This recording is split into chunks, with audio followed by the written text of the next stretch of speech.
It seems remarkable that while one of our daughters is leading us into a legal crisis, the other is in the throes of a medical one. But then again, we've known for quite some time that Kate's at the end stages of renal failure. It's Anna this time who's thrown us for a loop, and yet, like always, you figure it out. You manage to deal with both. The human capacity for burden is like bamboo, far more flexible than you'd ever believe at first glance. While Anna was packing up her things that afternoon, I went to the hospital. Kate was having her dialysis done when I came into the room. She was asleep with her CD headphones on. Sarah rose from a chair with one finger pressed to her lips, a warning. She led me into the hallway. "How's Kate?" I asked. "About the same," she answered. "How's Anna?" We traded the status of our children like baseball cards that we'd flash for a peek, but didn't want to give up just yet. I looked at Sarah, wondering how I was supposed to tell her what I'd done. "Where did you two run off to while I was fending off the judge?" she said. "Well, if you sit around and think about how hot the fire's going to be, you'll never get into the thick of it."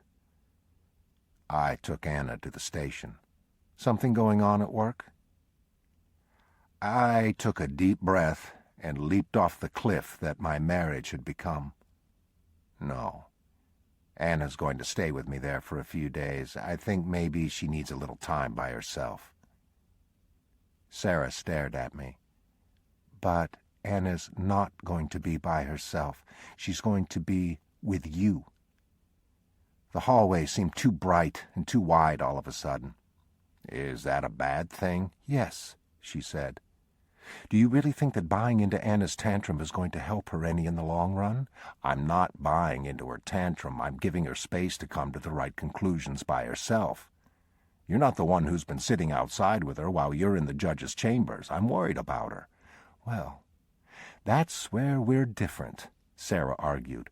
"I'm worried about both our daughters." I looked at her, and for just a splinter of a minute saw the woman she used to be. One who knew where to find her smile instead of having to rummage for it. One who always messed up punchlines and still got a laugh. One who could reel me in without even trying. I put my hands on her cheeks. "Oh, there you are," I thought, and I leaned down to kiss her on the forehead. "You know where to find us," I said, and walked away. Shortly after midnight, we get an ambulance call. Anna blinks from her bed as the bells go off and light automatically floods the room. "You can stay," I tell her, but she's already up and putting on her shoes. I've given her old turnout gear from our part-time female firefighter, a pair of boots, a hard hat. She shrugs into the coat and climbs into the rear of the ambulance, strapping herself to the rear-facing seat behind Red, who's driving. We screen down the streets of Upper Darby to the Sunshine Gates Nursing Home, an anteroom for meeting St. Peter. Red grabs the stretcher from the ambulance while I carry in the paramedic's bag. A nurse meets us at the front door. She fell down and lost consciousness for a while, and she's got an altered mental state. We're led to one of the rooms. Inside, an elderly woman lies on the floor, tiny and fine-boned as a bird, blood oozing from the top of her head. It smells like she's lost control of her bowels. "Hi, hon," I say, leaning down immediately. I reach for her hand, the skin thin as crepe. "Can you squeeze my fingers?" And to the nurse, "What's her name?" "Eldie Briggs. She's 87. "Eldie, we're going to help you," I say, continuing to assess her. "She's got a lass on the occipital area. I'm going to need the backboard." While Red runs out to the ambulance to get it, I take Eldie's blood pressure and pulse, irregular. "Do you have any pain in your chest?" The woman moans but shakes her head and then winces. "I'm going to have to put you in a collar, hon, all right? It looks like you hit your head pretty hard." Red returns bearing the board. Lifting my head, I look at the nurse again. "Do we know if her change in consciousness was a result of the fall, or did it cause the fall?" She shakes her head. "No one saw it happen." "Of course," I mutter under my breath. "I need a blanket." The hand that offers it is tiny and shaking. Until that moment, I've completely forgotten Anna is with us. "Thanks, baby," I say, taking the time to smile at her. "You want to help me here? Can you get down to Mrs. Briggs's feet?" She nods, white-faced, and crouches down. Red aligns the backboard. "We're going to roll you, Eldie, on 3. We count, shift, strap her on." The motion makes her scalp wound gush again. We load her into the ambulance. Red hauls off to the hospital as I move around the cramped quarters of the cabin, hooking up the oxygen tank, ministering. "Anna, grab me an IV start kit." I begin to cut Eldie's clothes off her. "You still with us, Mrs. Briggs?" "Little needle stick coming," I say. I position her arm and try to get a vein, but they're like the faintest tracings of pencil, blueprint shadings. Sweat beads on my forehead. "I can't get in with a 20. Anna, can you find a 22? It doesn't help that the patient is moaning, crying, that the ambulance is swaying back and forth, turning corners, braking, as I try to insert the smaller needle. "Damn it," I say, throwing the second line on the floor. I do a quick cardiac strip and then pick up the radio and dial into the hospital to tell them we're incoming. 87-year-old patient had a fall. She's alert and answering questions. BP 136/83, pulse 130 and irregular. I tried to get IV access for you, but haven't had a lot of luck with that. She does have a lash on the back of her head, but it's pretty well controlled by now. I've got her on oxygen. Any questions?" In the beam of an approaching truck, I see Anna's face.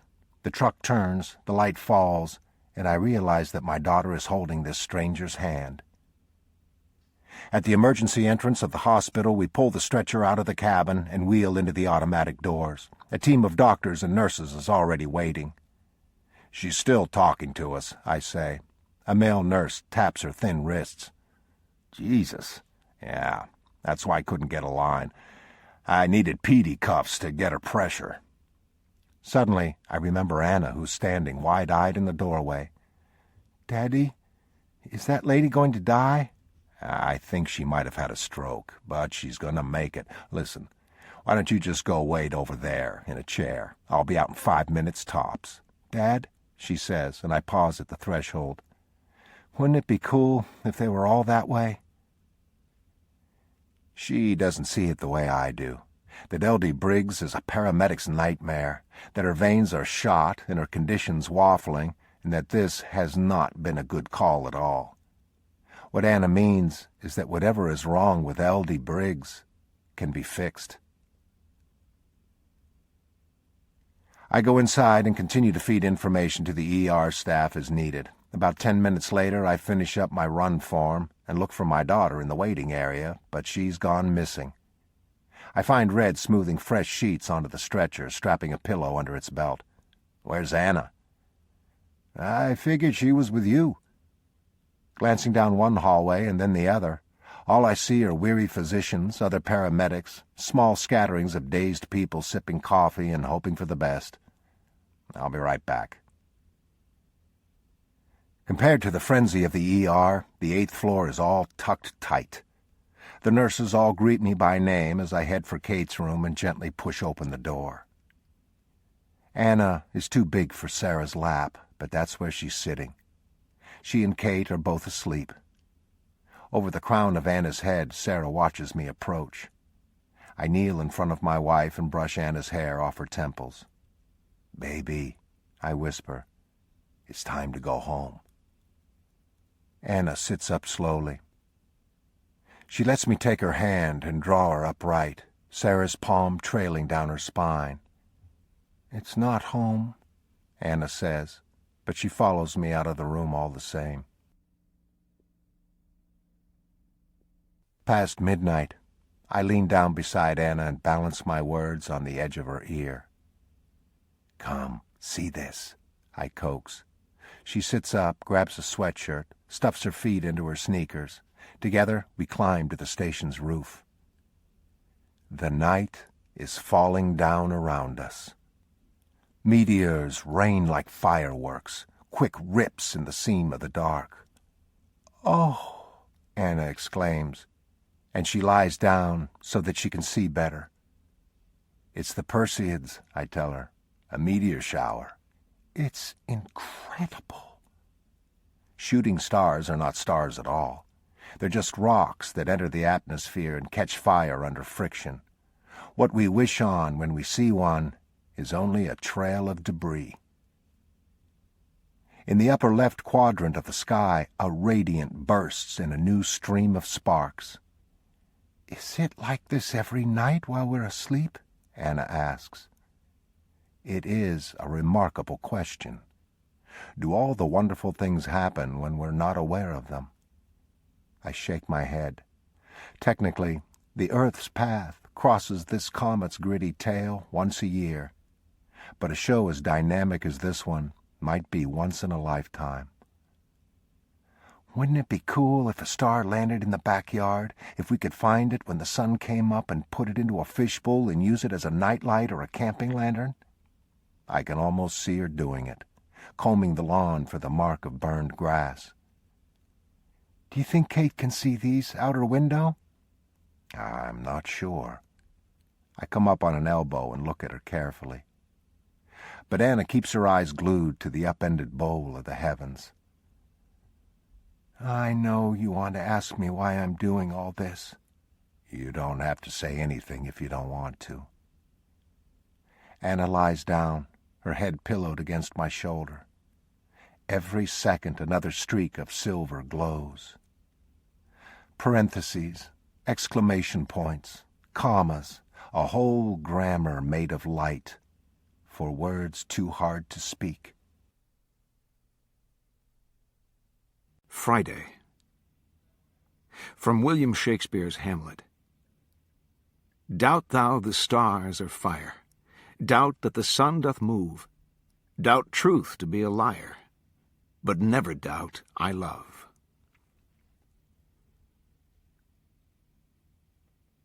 Campbell.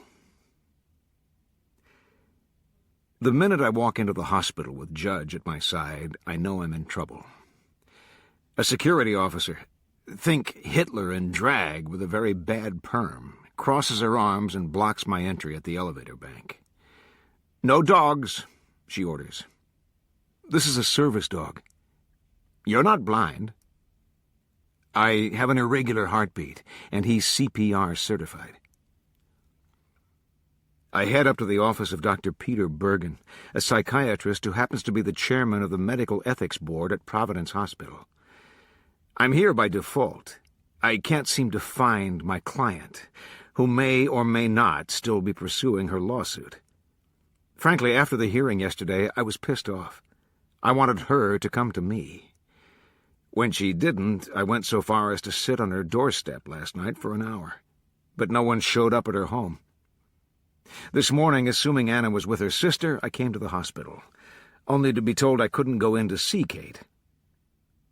I can't find Julia either, although I fully expected to see her still waiting yesterday on the other side of the door when Judge and I left after the incident at the courthouse. I asked her sister for a cell number at least, but something tells me that 401 Go to Hell is out of service. So because I have nothing better to do, I'm going to work on my case on the off chance that it still exists. Bergen's secretary looks like the kind of woman whose bra size ranks higher than her IQ. "Ooh, a puppy," she squeals. She reaches out to pat Judge. Please, don't." I start to come up with one of my ready replies, but why waste it on her? Then I head for the door in the back. There I find a small, squat man with a stars and stripes bandana over his graying curls, wearing yoga gear and doing Tai Chi. "Busy," Bergen grunts. "Something we have in common, Doctor. I'm Campbell Alexander, the attorney who asked for charts on the Fitzgerald girl." Arms extended forward, the psychiatrist exhales. "I sent them over." "You sent Kate Fitzgerald's records. I need Anna Fitzgerald's." "You know," he replies, "now is not a very good time for me." "Don't let me interrupt your workout." I sit down, and Judge lies at my feet. "As I was saying, Anna Fitzgerald? Do you have any notes from the ethics committee about her? The ethics committee has never convened on Anna Fitzgerald's behalf. It's her sister who's the patient. I watch him arch his back, then hunch forward. Do you have any idea how many times Anna's been both an outpatient and an inpatient in this hospital? No, Bergen says. I'm counting 8. But those procedures wouldn't necessarily come before the ethics committee. When the physicians agree with what the patients want, and vice versa, there's no conflict. No reason for us to even hear about it. Dr. Bergen lowers the foot he has raised in the air and reaches for a towel to mop under his arms. We all have full-time jobs, Mr. Alexander. We're psychiatrists and nurses and doctors and scientists and chaplains. We don't go looking for problems. Julia and I leaned against my locker, having an argument about the Virgin Mary. I had been fingering her miraculous medal. Well, actually, it was a collarbone I was after, and the medal had gotten in the way. What if, I said, she was just some kid who got herself in trouble and came up with an ingenious way out of it? Julia nearly choked. I think they can even throw you out of the Episcopal Church for that one, Campbell. Think about it. You're 13, or however old they were back then when they were shacking up, and you have a nice little roll in the hay with Joseph, and before you know it, your EPT is coming up positive. You can either face your father's wrath, or you can spin a good story. Who's going to contradict you if you say God's the one who knocked you up? Don't you think Mary's dad was thinking, I could ground her, but what if that causes a plague? Just then I jacked open my locker, and 100 condoms spilled out. A bunch of guys from the sailing team morphed out of their hiding spots, laughing like hyenas. Figured you could use a new supply, one of them said. Well, what was I supposed to do? I smiled. Before I knew it, Julia had taken off. For a girl, she ran goddamn fast. I didn't catch up to her until the school was a distant smudge behind us. Jewel, I said, although I didn't know what should come after that. It wasn't the first time I had made a girl cry, but it was the first time it hurt me to do it. Should I have decked them all? Is that what you want? She rounded on me. What do you tell them about us when you're in the locker room? I don't tell them anything. What do you tell your parents about us? I don't, I admitted. Fuck you, she said, and she started running again. The elevator doors open on the 3rd floor, and there's Julia Romano. We stare at each other for a moment, and then Judge gets up and starts wagging his tail. Going down? She steps inside and pushes the button for the lobby, already lit, but it makes her lean across me so that I can smell her hair, vanilla and cinnamon. What are you doing here? She asks. Becoming supremely disappointed in the state of American healthcare. How about you? Meeting with Kate's oncologist, Dr. Chance. I assume that means we still have a lawsuit? Julia shakes her head. I don't know. No one in that family's returning my calls, except for Jessie, and that's strictly hormonal. Did you go up to Kate's room? Yeah. They wouldn't let me in. Something about dialysis. They said the same thing to me, I tell her. Well, if you talk to her. Look, I interrupt. I have to assume we still have a hearing in 3 days until Anna tells me otherwise.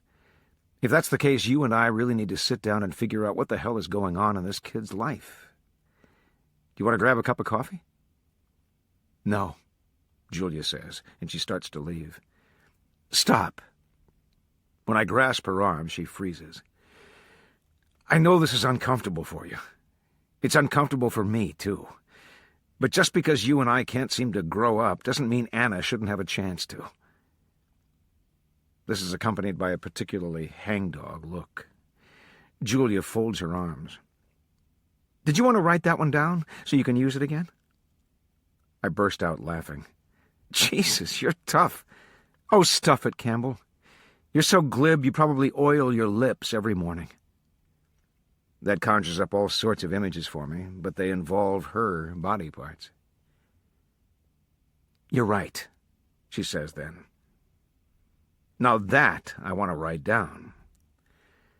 When she starts walking away this time, Judge and I follow.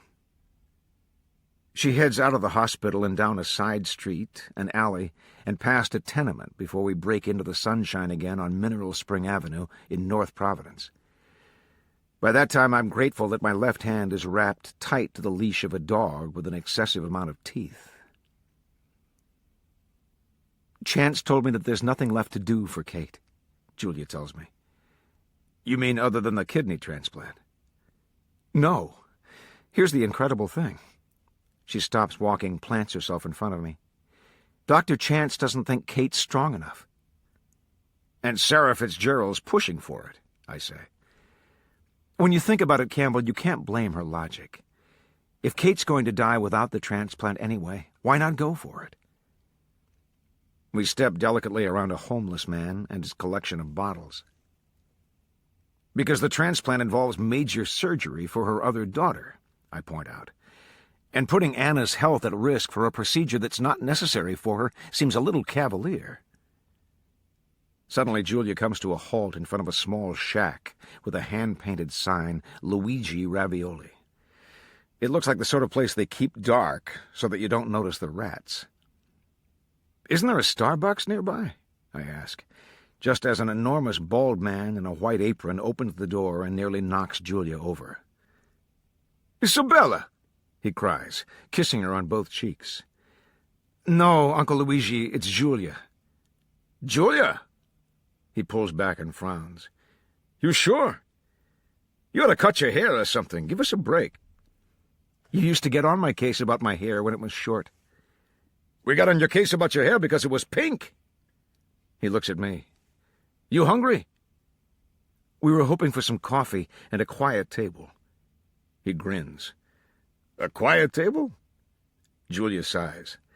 Not that kind of quiet table. Right. Everything's a big secret. Come on, I'll give you a room in the back. He glances down at Judge. Dog stays here. Dog comes, I respond. Not in my restaurant, Luigi insists. He's a service dog. He can't stay outside. Luigi leans close, a couple of inches away from my face. You're blind?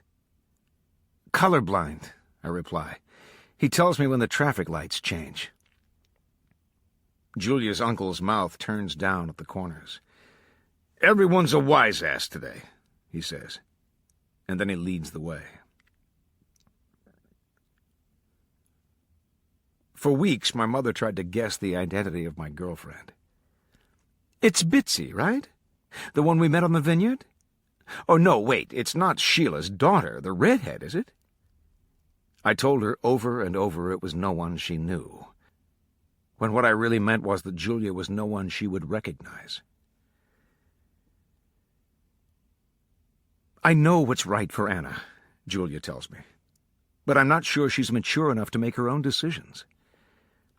I pick up another piece of antipasto.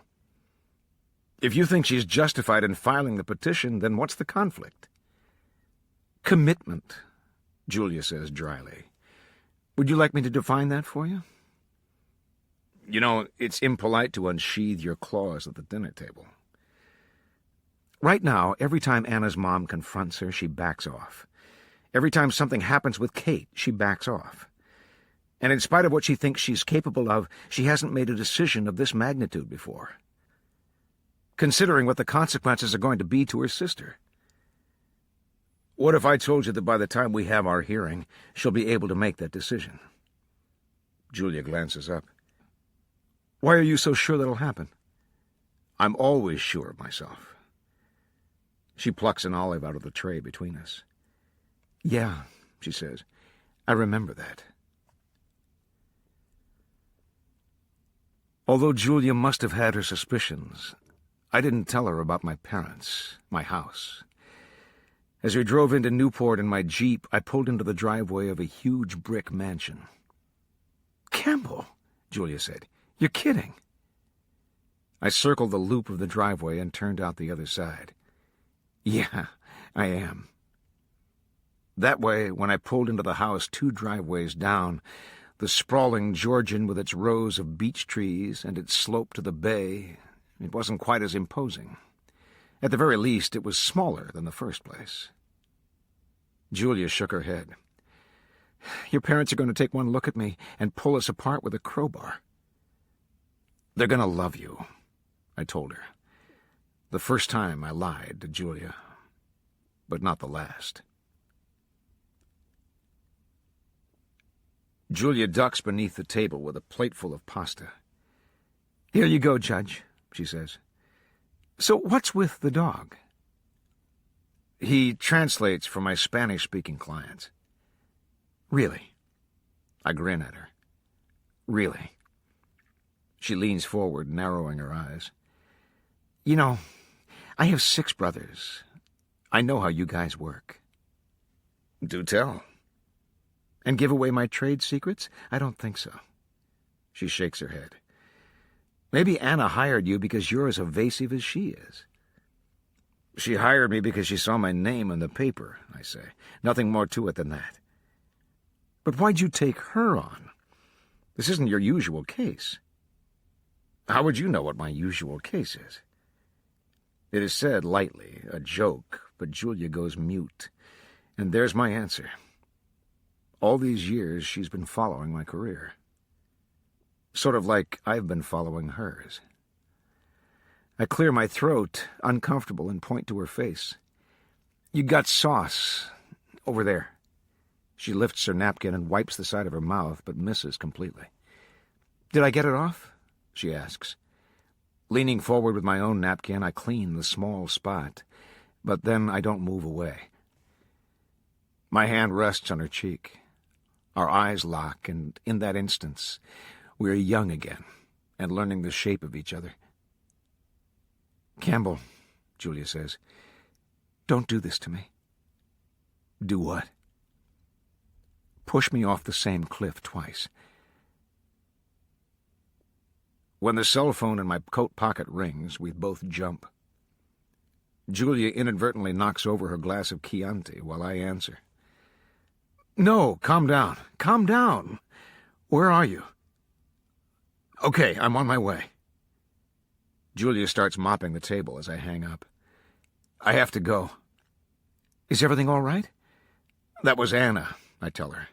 She's at the Upper Darby police station. On the way back to Providence, I tried to come up with at least one awful death per mile for my parents. Bludgeoning, scalping, skinning alive and sprinkling with salt, pickling in gin, although I don't know whether that would be considered torture or simply nirvana. It was possible they saw me sneaking into the guest room, bringing Julia down the servant stairs to the rear door of the house. It is possible they could make out our silhouettes as we stripped off our clothes and waded into the bay. Maybe they watched her legs wrap around me, watched me lay her down on a bed made of sweatshirts and flannel. Their excuse, given the next morning over Eggs Benedict, was an invitation to a party at the club that night. Black tie, family only. An invitation that, of course, didn't include Julia.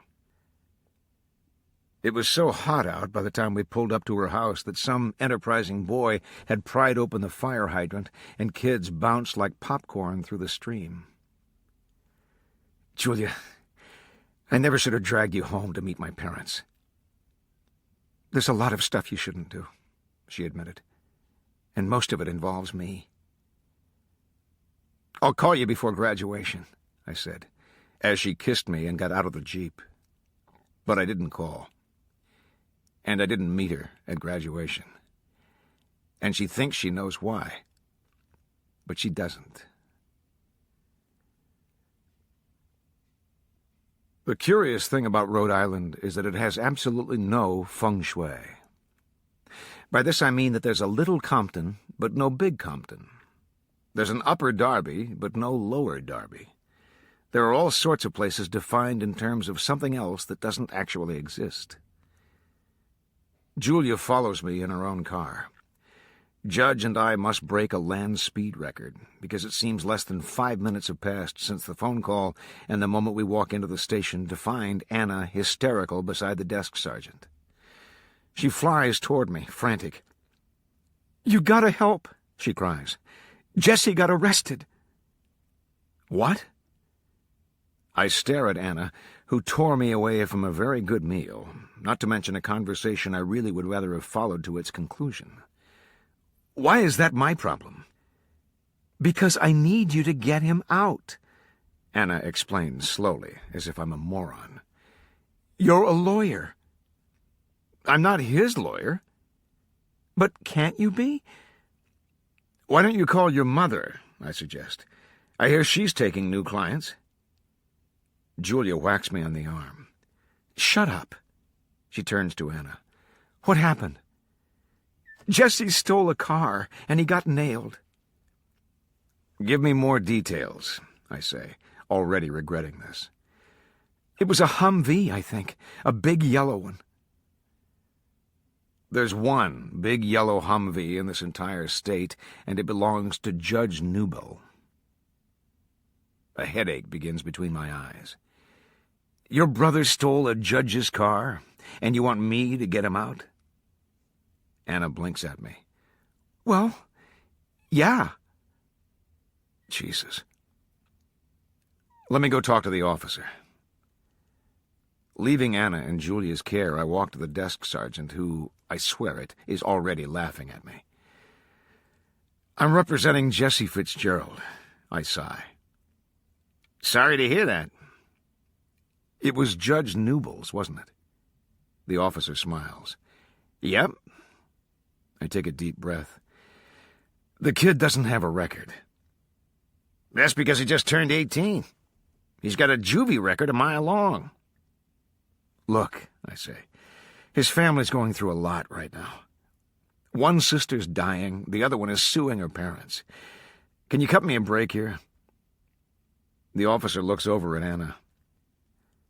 "I'll talk to the AG for you, but you better plead the kid, because I'm quite sure Judge Newbill doesn't want to come testify." After a little more negotiation, I walk back toward Anna, who leaps up the minute she sees me. "Did you fix it?" "Yeah, but I'm never doing this again, and I'm not done with you." I stalk toward the rear of the station where the holding cells are. Jesse Fitzgerald lies on his back on the metal bunk, one arm thrown over his eyes. For a moment I stand outside his cell. "You know, you are the best argument I've ever seen for natural selection." He sits up. "Who the hell are you?" "Your fairy godmother." "You dumb little shit. Do you realize you stole a judge's Humvee?" "Well, how was I supposed to know whose car it was?" "Maybe because of the judicial vanity plate that says, 'All rise'?" I say, "I'm a lawyer. Your sister asked me to represent you. Against my better judgment, I've agreed." "No kidding? So can you get me out?" "They're going to let you go on PR bail. You need to give them your license and agree to live at home, which you already do, so that shouldn't be a problem." Jesse considers this. "Do I have to give him my car?" "No." You can actually see the gears churning. A kid like Jesse couldn't care less about a piece of paper that permits him to drive, just so long as he has wheels. "That's cool, then," he says. I motion to an officer waiting nearby, who unlocks the cell so that Jesse can leave. We walk side by side to the waiting area. He is as tall as I am, but unfinished around the edges. His face lights up as we turn the corner, and for a moment I think he is capable of redemption, that maybe he feels enough for Anna to be an ally for her. But he ignores his sister and instead approaches Julia. "Hey," he says, "were you worried about me?" I want, in that moment, to lock him back up. After I kill him. "Get away," Julia sighs. "Come on, Anna, let's go find something to eat." Jesse looks up. "Excellent, I'm starving." Not you, I say. We're going to court.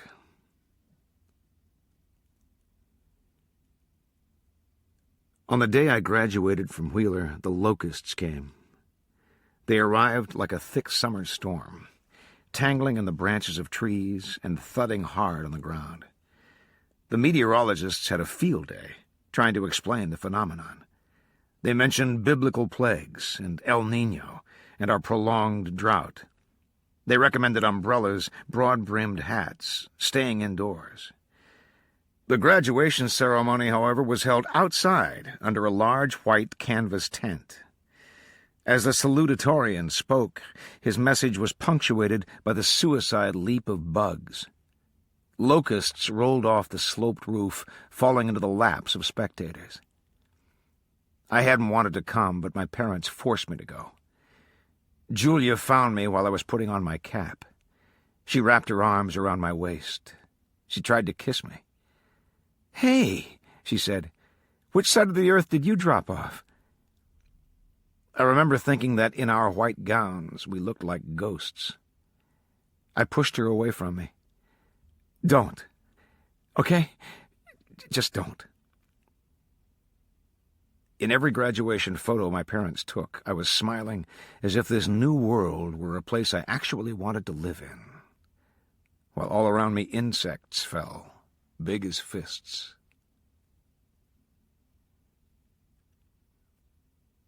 What is ethical to a lawyer differs from what's ethical to the rest of the world. In fact, we have a written code, the rules of professional responsibility, which we have to read, be tested on, and follow in order to maintain a practice. But these very standards require us to do things that most people consider immoral. For example, if you walk into my office and say, "I killed the Lindbergh baby," I might ask you where the body is. "Under my bedroom floor," you tell me, 3 feet down below the foundation of the house. If I am to do my job correctly, I can't tell a soul where that baby is. I could be disbarred, in fact, if I do. All this means is that I'm actually educated to think that morals and ethics do not necessarily go hand in hand. "Bruce," I say to the prosecutor, "my client will waive information. And if you get rid of some of these traffic misdemeanors, I swear he'll never come within 50 feet of the judge or his car again." I wonder how much the general population of this country knows that the legal system has far more to do with playing a good hand of poker than it does with justice. Bruce is an all-right guy. Plus, I happen to know that he's just been assigned to a double murder. He doesn't want to waste his time with Jesse Fitzgerald's conviction. "You know, we're talking about Judge Newble's Humvee, Campbell," he says. "Yes, I am aware of that," I answer gravely, when what I'm thinking is that anyone vain enough to drive a Humvee is practically asking to have it ripped off. "Let me talk to the judge," Bruce sighs. "I'm probably going to get eviscerated for suggesting it, but I'll tell him that the cops don't mind if we give the kid a break." 20 minutes later, we have signed all the forms, and Jesse stands beside me in the front of the court. 25 minutes later, he is on probation, officially, and we walk out onto the courthouse steps. It is one of those summer days that feel like a memory welling up in your throat. On days like this, I would have been sailing with my father. Jesse tips his head back. "We used to fish for tadpoles," he says out of nowhere. "Catch them up in a bucket and then watch their tails turn into legs. Not a single one, I swear it, ever made it to frog." He turns to me and pulls a pack of cigarettes out of his shirt pocket. "Want one?" I haven't smoked since I was in law school, but I find myself taking a cigarette and lighting up. Judge watches life happen, lolling his tongue. Beside me, Jesse strikes a match. "Thanks," he says, "for what you're doing for Anna." A car passes by, its radio playing one of those songs that stations never play in winter. A blue stream of smoke flares out from Jesse's mouth. I wonder if he's ever been sailing, if there's a memory he's held on to all these years, sitting on the front lawn and feeling the grass cool down after sunset, holding a sparkler on the 4th of July until it burned his fingers. We all have something. She left the note underneath the windshield wiper of my Jeep 17 days after graduation. Before I even opened it, I wondered how she got to Newport, how she made her way back. I carried it out to the bay and read on the rocks. And after I was done, I held it up and sniffed at it, in case it smelled like her. I was not technically allowed to drive, but that hardly mattered. We met, as per that note, at the cemetery. Julia sat in front of the headstone, her arms clasped around her knees. She looked up when she saw me. I wanted you to be different. Julia, it's not you. No? She got to her feet. I don't have a trust fund, Campbell. My father doesn't own a yacht. If you were crossing your fingers, expecting me to turn into Cinderella one of these days, you got it all wrong. I don't care about any of that. Bullshit, you don't. Her eyes narrowed. What did you think, that it would be fun to go slumming? Did you do it to piss off your parents? And now you can scrape me off your shoe like I'm something you stepped in by accident? She struck out at me, clipping me across the chest. I don't need you. I never needed you. Well, I fucking needed you, I shouted back at her. When she turned, I grabbed her shoulders and I kissed her. I took the things I couldn't bring myself to say and poured them into her. There are some things we do because we convince ourselves it would be better for everyone involved. We tell ourselves that it's the right thing to do, the altruistic thing to do. It's far easier than telling ourselves the truth. I pushed Julia away from me, walked down that cemetery hill, didn't look back.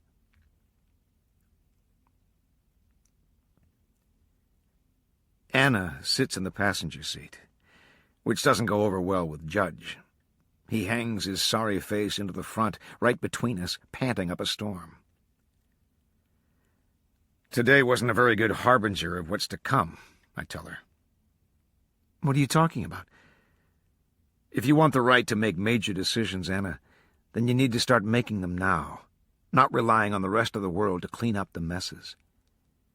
She scowls at me. This is all because I called you to help my brother? I thought you were my friend. I already told you once I'm not your friend. I'm your attorney. There's a seminal difference. Fine. She fumbles with the lock. I'll go back to the police and tell them to rearrest Jesse. She nearly succeeds in pushing the passenger door open, although we're traveling on a highway. I grab the handle and slam it shut. Are you crazy? I don't know, she answers. I'd ask you what you think, but it's probably not in the job description. With a yank of the wheel, I pull the car to the shoulder of the road. You know what I think? The reason no one ever asks you for your opinion about anything important is because you change your mind so often they don't know what to believe. Take me, for example. I don't even know whether we're still petitioning a judge for medical emancipation. Why wouldn't we be? Ask your mother. Ask Julia. Every time I turn around, someone informs me that you don't want to go through with this. I look down at the armrest where her hand sits, purple sparkle polish, nails bitten to the quick. If you want to be treated like an adult by the court, you need to start acting like one. The only way I can fight for you, Anna, is if you can prove to everyone that you can fight for yourself when I walk away. I pull the car back onto the road and glance at her, sidelong. But Anna sits with her hands wedged between her thighs, her face set mutinously ahead. We're almost at your house, I say dryly. Then you can get out and give the door a good slam in my face. We're not going to my house. I need to go to the fire station. My dad and I are staying there for a while. Is it my imagination, or did I not spend a couple of hours at the family court yesterday arguing this very point? And I thought you told Julia that you didn't want to be separated from your mother. This is exactly what I'm talking about, Anna, I say, banging my hand on the steering wheel. What the hell do you really want? When she blows, it is remarkable. You want to know what I want? I'm sick of being a guinea pig. I'm sick of nobody asking me how I feel about all this. I'm sick, but I'm never fucking sick enough for this family. She opens the car door while it's still moving and takes off at a dead run to the firehouse, a few hundred feet in the distance.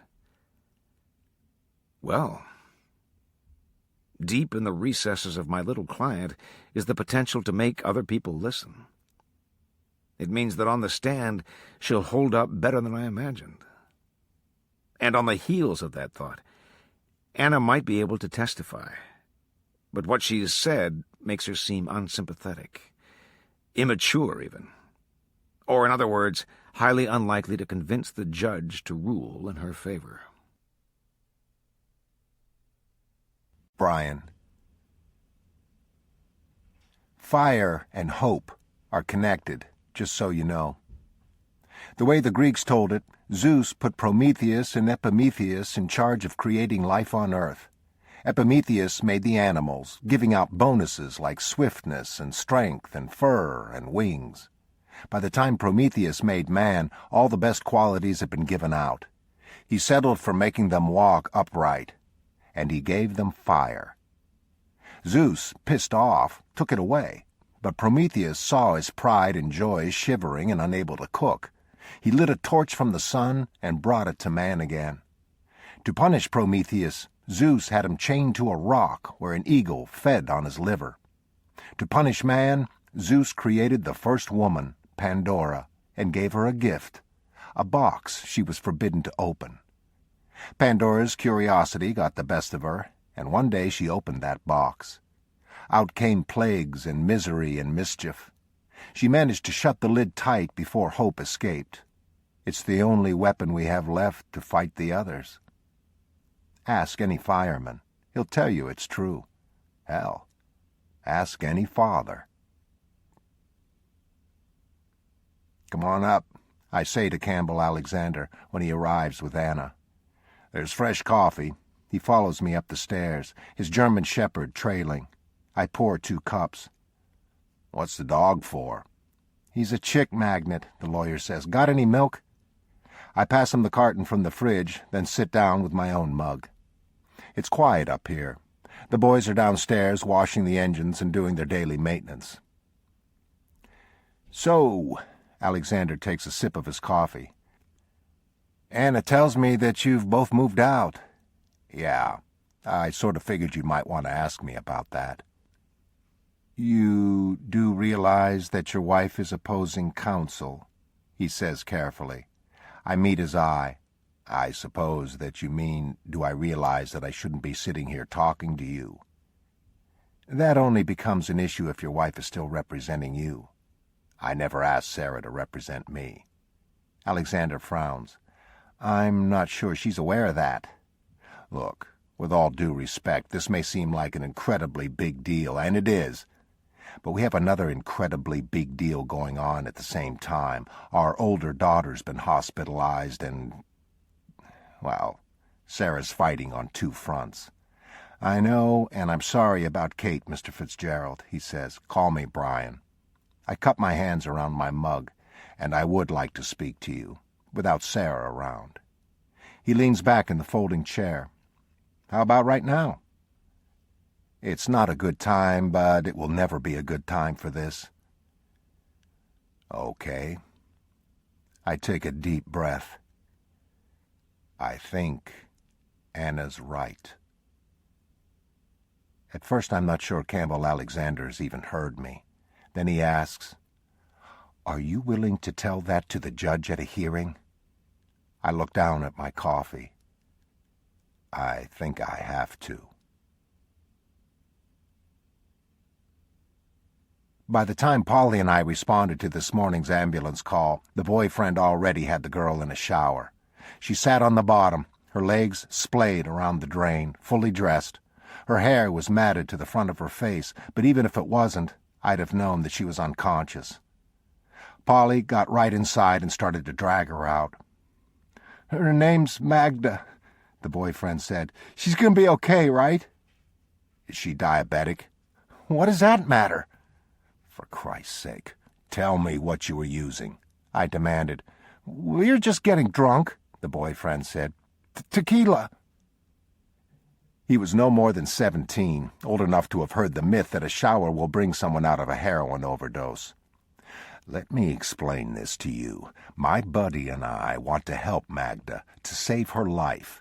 But if you tell me that she's got alcohol in her system and it turns out that it's a drug instead, whatever we give her could backfire and make her even worse. You get that? By then, just outside the shower stall, Polly has wrestled Magda out of her shirt. There were tracks up and down her arms. If it's tequila, then they've been shooting it up. Coma cocktail? I took the Narcan out of the paramedic bag and handed Polly the equipment for a microdrip. So, the boy said, you're not going to tell the cops, are you? In one quick move, I grabbed him by the neck of his shirt and pushed him up against the wall. Are you that fucking stupid?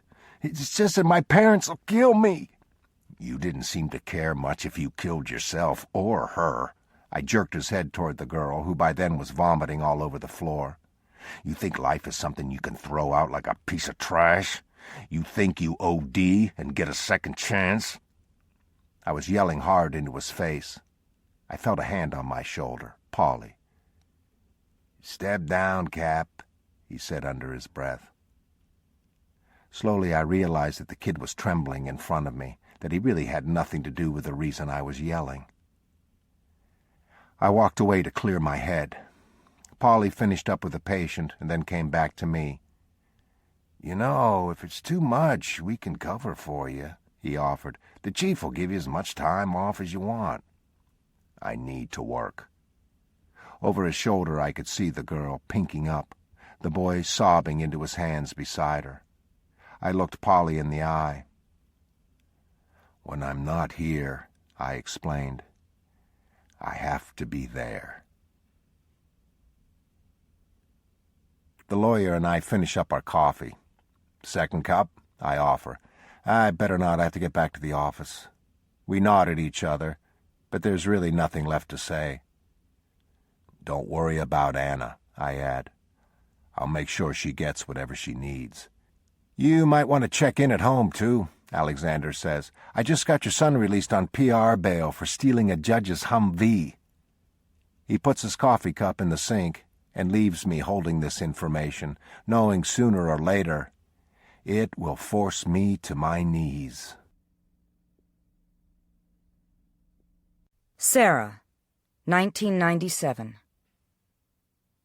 No matter how many times you drive to the emergency room, it never becomes routine. Brian carries our daughter in his arms, blood running down her face. The triage nurse waves us inside, shepherds the other kids to the bank of plastic chairs where they can wait. A resident comes into the cubicle, all business. What happened? She went over the handlebars of her bike, I said. She landed on concrete. There doesn't seem to be any evidence of concussion, but there's a scalp lash at the hairline of about 1.5 inches. The doctor lays her down gently on the table, snaps on gloves, and peers at her forehead. Are you a doctor or a nurse? I try to smile. Just used to this.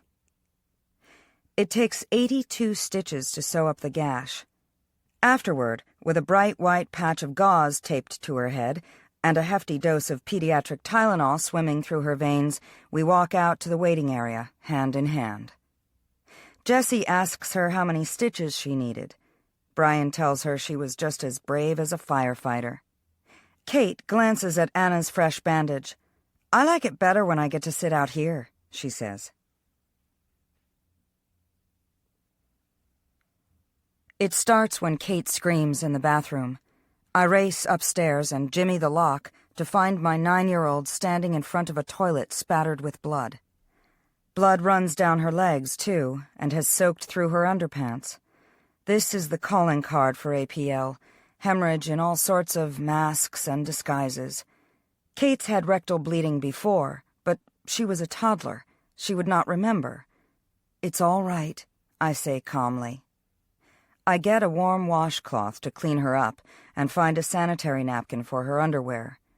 I watch her try to position the bulk of the pad between her legs. This is the moment I would have had with her when she got her period. Will she live long enough for that? "Mom," Kate says, "it's back." Clinical relapse. Dr. Chance takes off his glasses and presses his thumbs to the corners of his eyes. I think a bone marrow transplant's the way to go. My mind jumps to a memory of an inflatable bozo punching bag I had when I was Anna's age, filled with sand at the bottom. I'd whack it only to have it pop back up. "But a few months ago," Brian says, "you told us they were dangerous." They are. 50% of patients who receive BMTs are cured. The other half don't survive the chemo and the radiation leading up to the transplant. Some are killed by the complications they develop after the transplant's done. Brian looks at me, and then speaks the fear that ripples between us. "Then why would we even put Kate at risk?" "Because if you don't," Dr. Chance explains, "she will die." The first time I call the insurance company, they hang up on me by mistake. The second time, I wait through Muzak for 22 minutes before reaching a customer service representative. "Can I have your policy number?" I give her the one all municipal employees get and Brian's social security number. "How can I help you?" "I spoke to someone there a week ago," I explain. "My daughter has leukemia and needs a bone marrow transplant. The hospital explained that our insurance company needs to sign off on coverage." A bone marrow transplant costs from $100,000 upward. Needless to say, we don't have that kind of cash lying around. But just because a doctor has recommended the transplant doesn't mean that our insurance company will agree. "That sort of procedure needs a special review." "Yes, I know. That's where we were a week ago. I'm calling because I haven't heard back from you yet." She puts me on hold so that she can look up my file. I hear a subtle click, and then the tinny voice of a recorded operator. "If you'd like to make a call—" Shit! I slam down the phone. Anna, vigilant, pokes her head around the doorway. "You said a bad word." "I know." I pick up the receiver and hit the redial button. I wind my way through the touch-tone menu. Finally, I reach a living person. I was just disconnected. Again. It takes this rep 5 more minutes to take down all the same numbers and names and history I have already given her predecessors. "We actually have reviewed your daughter's case," the woman says. "Unfortunately, at this time, we don't think that procedure is in her best interests." I feel heat rush to my face. "Is dying?" In preparation for the bone marrow harvest, I have to give Anna ongoing growth factor shots, just like I once gave Kate after her initial cord blood transplant. The intent is to hyper-pack Anna's marrow so that when it is time to withdraw the cells, there will be plenty for Kate. Anna has been told this, too, but all she knows is that twice a day her mother has to give her a shot. We use Emla cream, a topical anesthetic. The cream is supposed to keep her from feeling the prick of the needle, but she still yells. I wonder if it hurts as much as having your 6-year-old stare you in the eye and say she hates you. "Mrs. Fitzgerald," the insurance company's customer service supervisor says, "we appreciate where you're coming from, truly." "Somehow I find that very hard to believe," I say. "Somehow I doubt that you have a daughter in a life-or-death situation, and that your advisory board isn't looking solely at the bottom-line cost of a transplant." I have told myself that I will not lose my temper, and already 30 seconds into this phone call with the insurance company, I have ceded the battle. AmeriLife will pay 90% of what's considered reasonable and customary for a donor lymphocyte infusion. However, should you still choose to do a bone marrow transplant, we are willing to cover 10% of the costs. I take a deep breath. "The doctors on your board who recommended this, what's their specialty?" It's not acute promyelocytic leukemia, though, is it? Because even an oncologist who graduated last in his class from some hack medical school in Guam could probably tell you that a DLI isn't going to work as a cure, that 3 months from now we'll be having this same discussion again. Plus, if you'd asked a doctor who had any familiarity with my daughter's particular disease burden, he'd tell you that repeating a treatment that's already been tried is highly unlikely to produce results in an APL patient because they develop a resistance. Which means that AmeriLife is basically agreeing to throw money down a toilet, but not to spend it on the one thing that might actually have a chance of saving my child's life. There is a pregnant bubble of silence on the other end of the phone. Mrs. Fitzgerald, the supervisor suggests, it is my understanding that if you follow this protocol, the insurance company would have no problems then paying for the transplant. Except that my daughter might not be alive by then to get it. We aren't talking about a car, where we can try a used part first and if it doesn't work, get a new one shipped in. We're talking about a human being. A human being. Do you automatons there even know what the hell that is? This time, I'm expecting the click when I'm disconnected. Zan shows up the night before we are due to go to the hospital to begin Kate's preparatory transplant regimen. She lets Jessie help her set up her portable office, takes a phone call from Australia, and then comes into the kitchen so that Brian and I can catch her up on daily routines. Anna's got gymnastics on Tuesday, I tell her, 3 o'clock, and I expect the oil truck to come sometime this week. The trash goes out on Wednesday, Brian adds. Don't walk Jessie into school. Apparently, that's anathema for 6th graders. She nods and listens and even takes notes, and then says she has a couple of questions. The fish gets fed twice a day. Jessie can do it if you remind him. Is there an official bedtime? Zan asks. Yeah, I reply. Do you want me to give you the real one, or the one you can use if you're going to tack on an extra hour as a special treat? Anna's 8 o'clock, Brian says. Jessie's 10.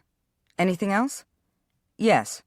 Zan reaches into her pocket and takes out a check made out to us for $100,000. Suzanne, I say, stunned. We can't take that. I know how much it costs. You can't cover it. I can. Let me. Brian picks up the check and hands it back to her. Thank you, he says. But actually, we've got the transplant covered. This is news to me. We do? The guys at the station sent out a call to arms nationwide and got a bunch of donations from other firefighters. Brian looks at me. I just found out today. Really?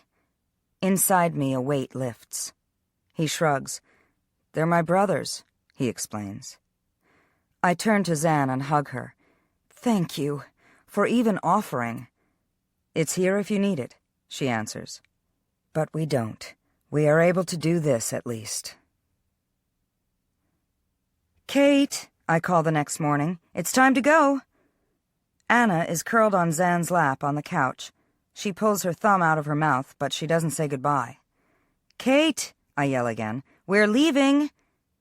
Jessie smirks over his Nintendo controls, like you'd really take off without her. She doesn't know that. Kate!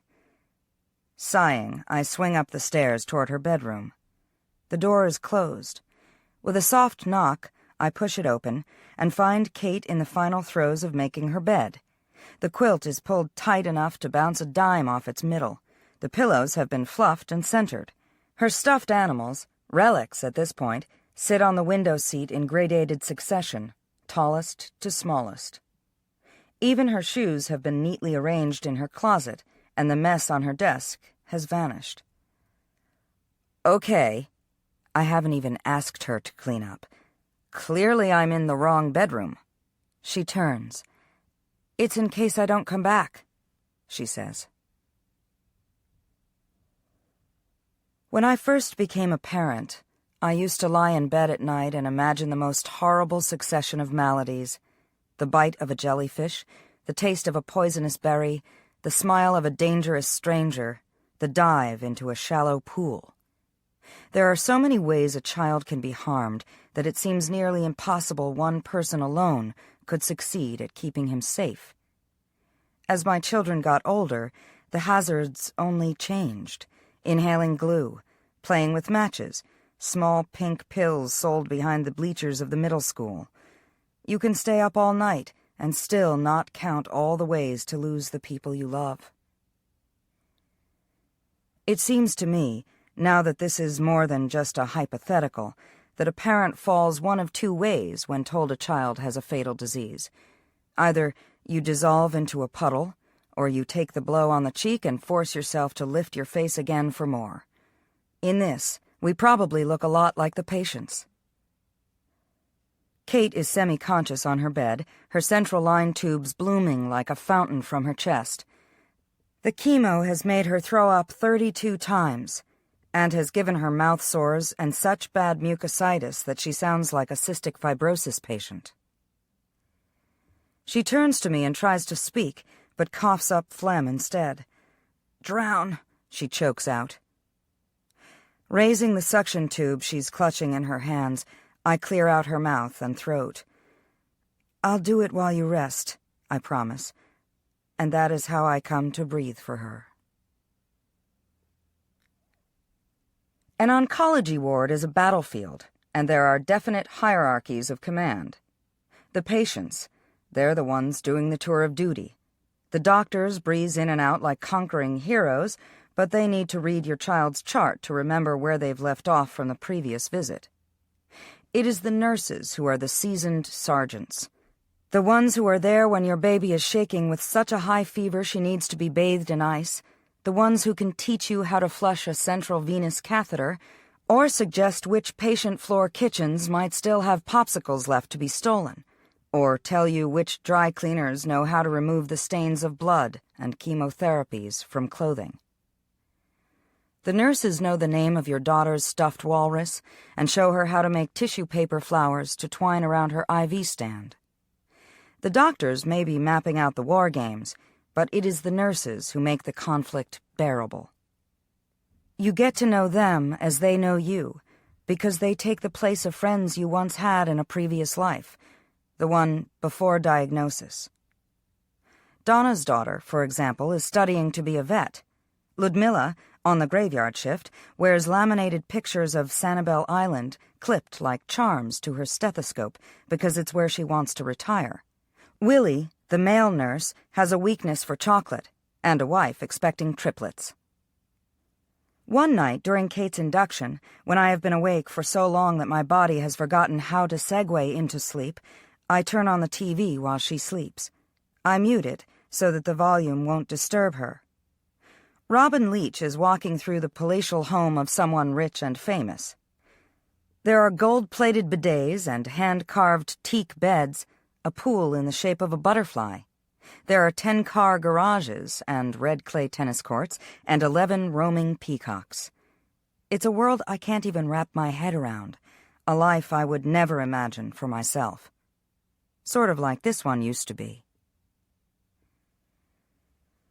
I can't even really remember what it was like to hear a story about a mother with breast cancer, or a baby born with congenital heart problems, or any other medical burden, and to feel myself crack down the middle, half sympathetic, half grateful that my own family was safe. We have become that story for everyone else. I don't realize I'm crying until Donna kneels in front of me and takes the TV remote out of my hand. "Sarah," the nurse says, "can I get you something?" I shake my head, embarrassed to have broken down, even more ashamed to be caught. "I'm fine," I insist. "Yeah, and I'm Hillary Clinton," she says. She reaches for my hand and tugs me upright, drags me toward the door. "Kate, we'll not even miss you," Donna finishes. In the small kitchenette where there is coffee brewing 24 hours a day, she fixes a cup for each of us. "I'm sorry," I say. "For what? Not being made of granite?" I shake my head. It just doesn't end. Donna nods, and because she completely understands, I find myself talking, and talking, And when I have spilled all my secrets, I take a deep breath and realize that I have been talking for an hour straight. "Oh my God," I say. "I can't believe I've wasted so much of your time." "It wasn't a waste," Donna replies. "And besides, my shift ended a half hour ago." My cheeks flame. "You ought to go. I'm sure you have somewhere else you'd much rather be." But instead of leaving, Donna folds me into her ample arms. "Honey," she says, "don't we all?" The door to the ambulatory operating suite yawns open into a small room packed with gleaming silver instruments, a mouth gilded with braces. The doctors and nurses she has met are masked and gowned, only recognizable by their eyes. Anna tugs at me until I kneel down beside her. "What if I changed my mind?" she says.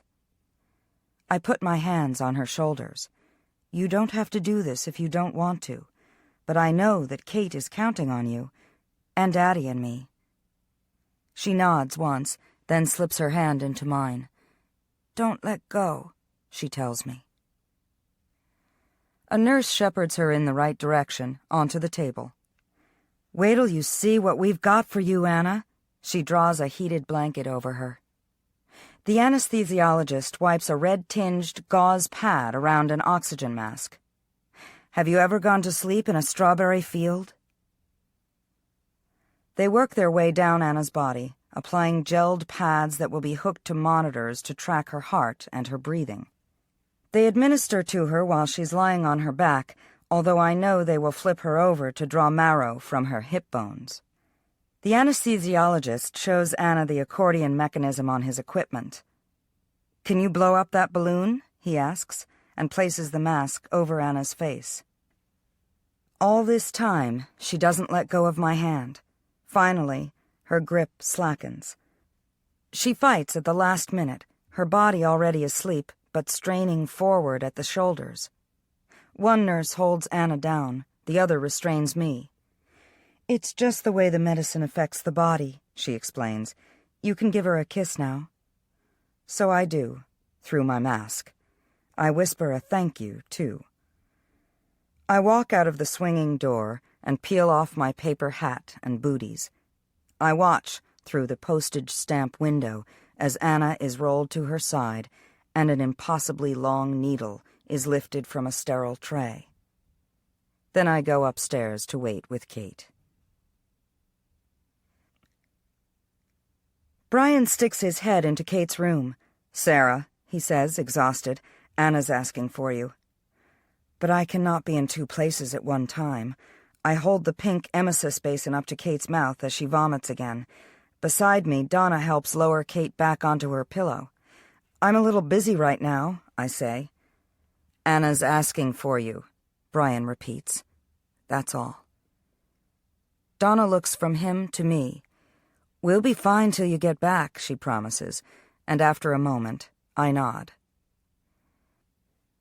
Anna is on the pediatric floor, one that doesn't have the hermetically sealed rooms necessary for protective isolation. I hear her crying before I even enter the room. "Mommy," she sobs, "it hurts." I sit down on the side of the bed and fold her into my arms. "I know, sweetie." "Can you stay here?" I shake my head. "Kate's sick. I'm going to have to go back." Anna pulls away. "But I'm in the hospital," she says. "I'm in the hospital." Over her head, I glance at Brian. "What are they giving her for pain?" "Very little. The nurse said they don't like to over-medicate kids." That's ridiculous. When I stand, Anna whimpers and grabs for me. "Be right back, honey." I accost the first nurse I can find. Unlike the staff in oncology, these RNs are unfamiliar. "She was given Tylenol an hour ago," the woman explains. "I know she's a little uncomfortable. Roxaset, Tylenol with codeine, naproxen, and if it's not on the doctor's orders, call and ask whether it can be put on there." The nurse bristles. "With all due respect, Mrs. Fitzgerald, I do this every day, and so do I." When I go back to Anna's room, I am carrying a pediatric dose of Roxicet, which will either relieve her aches or knock her out so that she no longer feels them. I walk in to find Brian's big hands fumbling a Lilliputian clasp on the back of a necklace as he hangs a locket around Anna's neck. "I thought you deserved your own gift since you were giving one to your sister," he says. Of course, Anna should be honored for donating her bone marrow. Of course, she deserves recognition, but the thought of rewarding someone for their suffering, frankly, never entered my mind. We've all been doing it for so long. They both glance up when I come through the doorway. "Look at what Daddy got me," Anna says. I hold out the plastic dosage cup, a poor second best. Shortly after 10 o'clock, Brian brings Anna to Kate's room. She moves slowly, like an old woman, leaning on Brian for support. The nurses help her into a mask and gown and gloves and booties so that she can be allowed in. A compassionate breach of protocol, as children are not usually allowed to visit protective isolation. Dr. Chance stands beside the IV pole, holding up the bag of marrow. I turn Anna so that she can see it. "That," I tell her, "is what you gave us." Anna makes a face. "It's gross. You can have it." "Sounds like a plan," Dr. Chance says, and the rich ruby marrow begins to feed into Kate's central line. I place Anna on the bed. There is room for both of them, shoulder to shoulder. "Did it hurt?" Kate asks. "Kind of." Anna points to the blood running through the plastic tubes into the slit in Kate's chest. "Does that?" "Not really." She sits up a little. "Hey, Anna?" "Yeah?" "I'm glad it came from you." Kate reaches for Anna's hand and places it just below the central line's catheter, a spot that falls precariously near her heart. 21 days after the bone marrow transplant, Kate's white blood cell counts begin to rise, proof of engraftment. To celebrate, Brian insists that he is taking me out to dinner.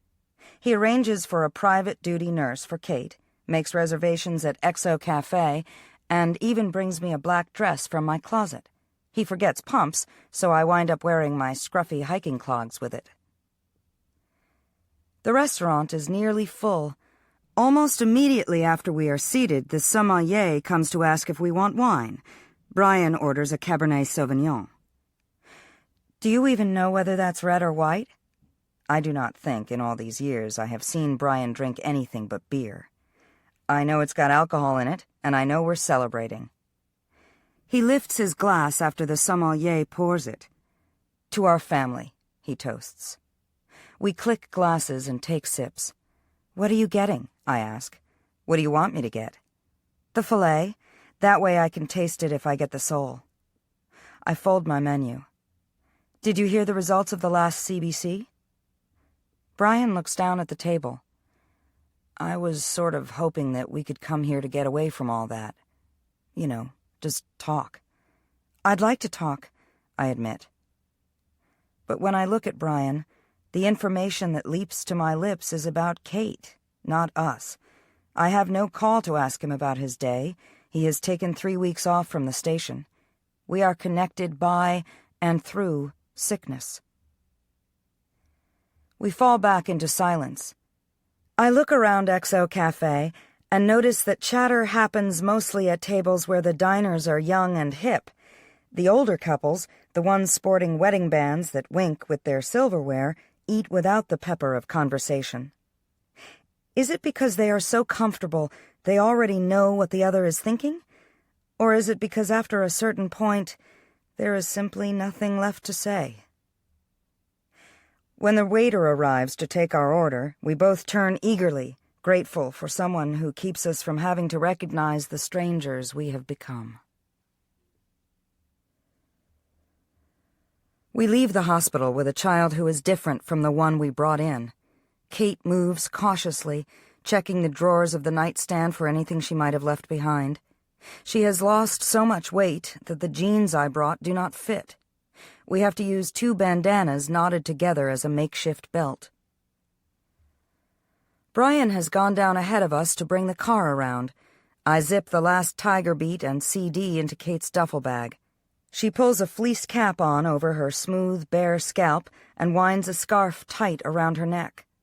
She puts on a mask and gloves. Now that we are venturing out of the hospital, she is the one who will need protection. We walk out the door to the applause of the nurses we have come to know so well. "Whatever you do, don't come back and see us, all right?" Willie jokes. One by one, they walk up to say their goodbyes. When they have all dispersed, I smile at Kate. "Ready?" Kate nods, but she doesn't step forward. She stands rigid, fully aware that once she sets foot outside this doorway, everything changes. "Mom?" I fold her hand into mine. "We'll do it together," I promise, and side by side, we take the first step. The mail is full of hospital bills. We have learned that the insurance company will not talk to the hospital billing department, and vice versa, but neither one thinks that the charges are accurate, which leads them to charge us for procedures we shouldn't have to cover, in the hopes that we are stupid enough to pay them. Managing the monetary aspect of Kate's care is a full-time job that neither Brian nor I can do. I leaf through a grocery store flyer, a AAA magazine, and a long-distance rate announcement before I open the letter from the mutual fund. It's not something I really pay attention to. Brian usually manages finances that require more than basic checkbook balancing. Besides, the 3 funds we have are all earmarked for the kids' education. We are not the sort of family that has enough spare change to play the stock market. Dear Mr. Fitzgerald, this is to confirm your recent redemption from Fund Number 323456, Brian D. Fitzgerald, custodian for Catherine S. Fitzgerald, in the amount of $8,369.56. This disbursement effectively closes the account. As banking errors go, this is a pretty major one. We've been off by pennies in our checking account, but at least I've never lost $8,000. I walk out of the kitchen and into the yard, where Brian is rolling an extra garden hose. "Well, either someone at the mutual fund screwed up," I say, handing the letter to him, "or the second wife you're supporting is no longer a secret." It takes him one moment too long to read it, the same moment that I realize that this is not a mistake after all. Brian wipes his forehead with the back of one wrist. "I took that money out," he says. "Without telling me?" I cannot imagine Brian doing such a thing. There have been times, in the past, where we dipped into the children's accounts, but only because we were having a month too tight to swing the cost of groceries and the mortgage, or because we needed the down payment for a new car when our old one had finally been put to rest. We'd lie awake in bed feeling guilt pressed down like an extra quilt, promising each other that we would put that money right back where it belonged as soon as humanly possible. The guys at the station, they tried to raise some money, like I told you. They got $10,000. With this added to it, the hospital's willing to work out some kind of payment plan for us. But you said... I know what I said, Sarah. I shake my head, stunned. You lied to me? I didn't... Zan offered... I won't let your sister take care of Kate, Brian says. I'm supposed to take care of Kate. The hose falls to the ground, dribbles and spits at our feet. Sarah, she's not going to live long enough to use that money for college. The sun is bright. The sprinkler twitches on the grass, spraying rainbows. It is far too beautiful a day for words like these. I turn and run into the house. I lock myself in the bathroom. A moment later, Brian bangs on the door. Sarah, I'm sorry. I pretend I can't hear him. I pretend I haven't heard anything he's said. At home, we all wear masks so that Kate doesn't have to. I find myself checking her fingernails while she brushes her teeth or pours cereal to see if the dark ridges made by the chemo have disappeared. A sure sign of the bone marrow transplant's success. Twice a day I give Kate growth factor shots in the thigh. a necessity until her neutrophil count tops 1,000. At that point, the marrow will be reseeding itself. She can't go back to school yet, so we get her lessons sent home. Once or twice she has come with me to pick Anna up from kindergarten, but refuses to get out of the car. She will troop to the hospital for her routine CBC, but if I suggest a side trip to the video store or Dunkin' Donuts afterward, she begs off. One Saturday morning, the door to the girls' bedroom is ajar. I knock gently. "Want to go to the mall?" Kate shrugs. "Not now." I lean against the doorframe. "It'll be good to get out of the house." "I don't want to." Although I am sure she doesn't even realize she's doing it, she skims her palm over her head before tucking her hand into her back pocket. "Kate," I begin, "don't say it. Don't tell me that nobody's going to stare at me, because they will. Don't tell me it doesn't matter, because it does. And don't tell me I look fine, because that's a lie." Her eyes, lash bare, fill with tears. "I'm a freak, Mom. Look at me." I do, and I see the spots where her brows have gone missing, and the slope of her endless brow, and the small divots and bumps that are usually hidden under a cover of hair. "Well," I say evenly, "we can fix this." Without another word, I walk out of her room, knowing Kate will follow. I pass Anna, who abandons her coloring book to trail behind her sister. In the basement, I pull out a pair of ancient electric grooming clippers we found when we bought the house, and plug them in. Then I cut a swath right down the middle of my scalp. "Mom!" Kate gasps. "What?" A tumble of brown waves falls onto Anna's shoulder. She picks them up delicately. It's only hair. With another swipe of the razor, Kate starts to smile. She points out a spot that I've missed, where a small thatch stands like a forest. I sit down on an overturned milk crate and let her shave the other side of my head herself. Anna crawls onto my lap. "Me next," she begs. An hour later, we walk through the mall holding hands, a trio of bald girls. We stay for hours. Everywhere we go, heads turn and voices whisper. We are beautiful times 3. The Weekend. There is no fire without some smoke. John Haywood, Proverbs. Jesse. Don't deny it. You've driven by a bulldozer or front-end loader on the side of the highway after hours and wondered why the road crew leaves the equipment out there where anyone, meaning me, could steal it. My first truck jacking was years ago. I put a cement mixer out of gear on a slope and watched it roll into a construction company's base trailer. Right now, there's a dump truck a mile away from my house. I've seen it sleeping like a baby elephant next to a pile of Jersey barriers on I-195. Not my first choice of wheels, but beggars can't be choosers. In the wake of my little run-in with the law, my father's taken my car into custody and is keeping it at the fire station. Driving a dump truck turns out to be a hell of a lot different than driving my car. First, you fill up the whole freaking road. Second, it handles like a tank. Or at least like what I suppose a tank would handle like if you didn't have to join an army full of uptight, power-crazy assholes to drive one. Third, and least palatable, people see you coming. When I roll up to the underpass where Duracell Dan makes his cardboard home, he cowers behind his line of 33-gallon drums. "Hey," I say, swinging out of the cab of the truck. "It's just me."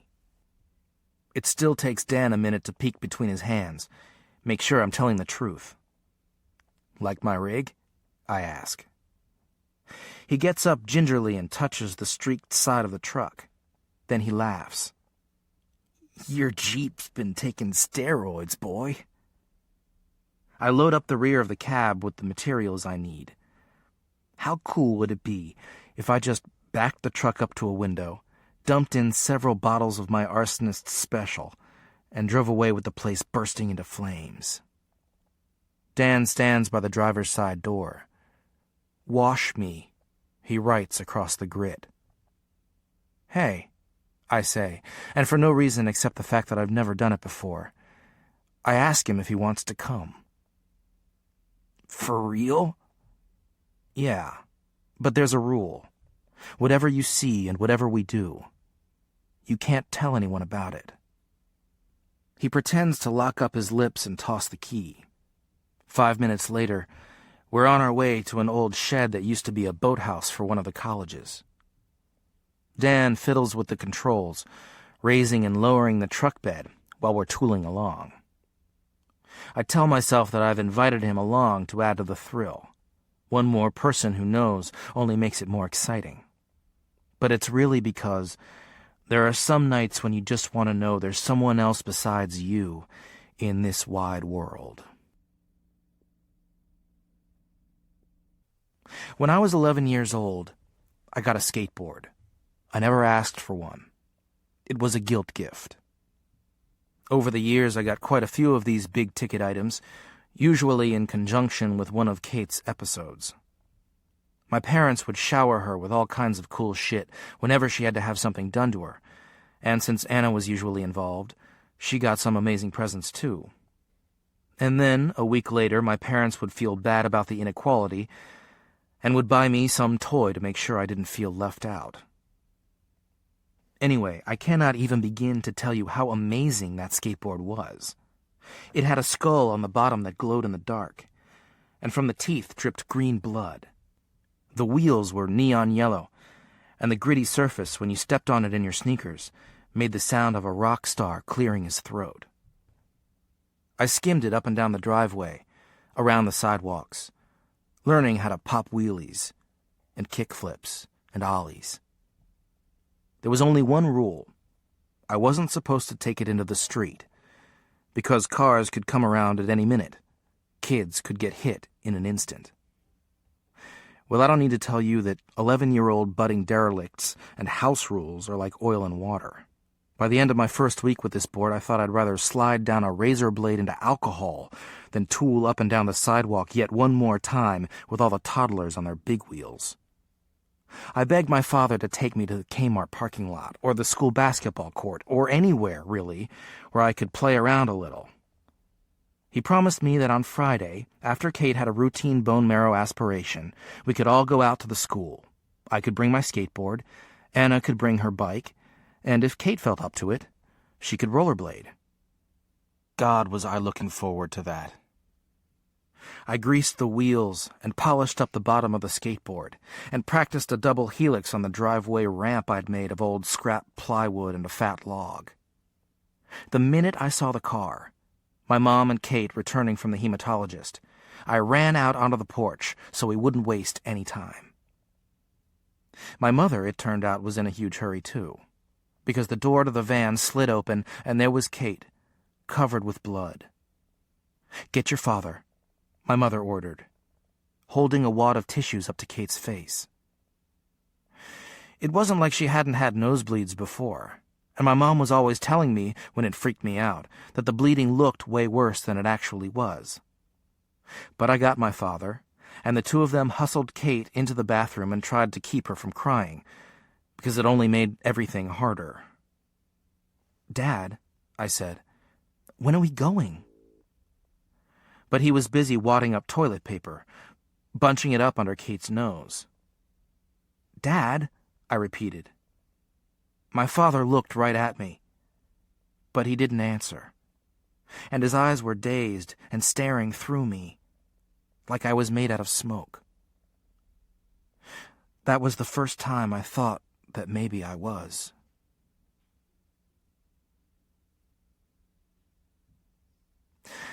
The thing about Flame is that it's insidious. It sneaks. It licks. It looks over its shoulder and laughs. And fuck, it's beautiful. Like a sunset eating everything in its path. For the first time, I have someone to admire my handiwork.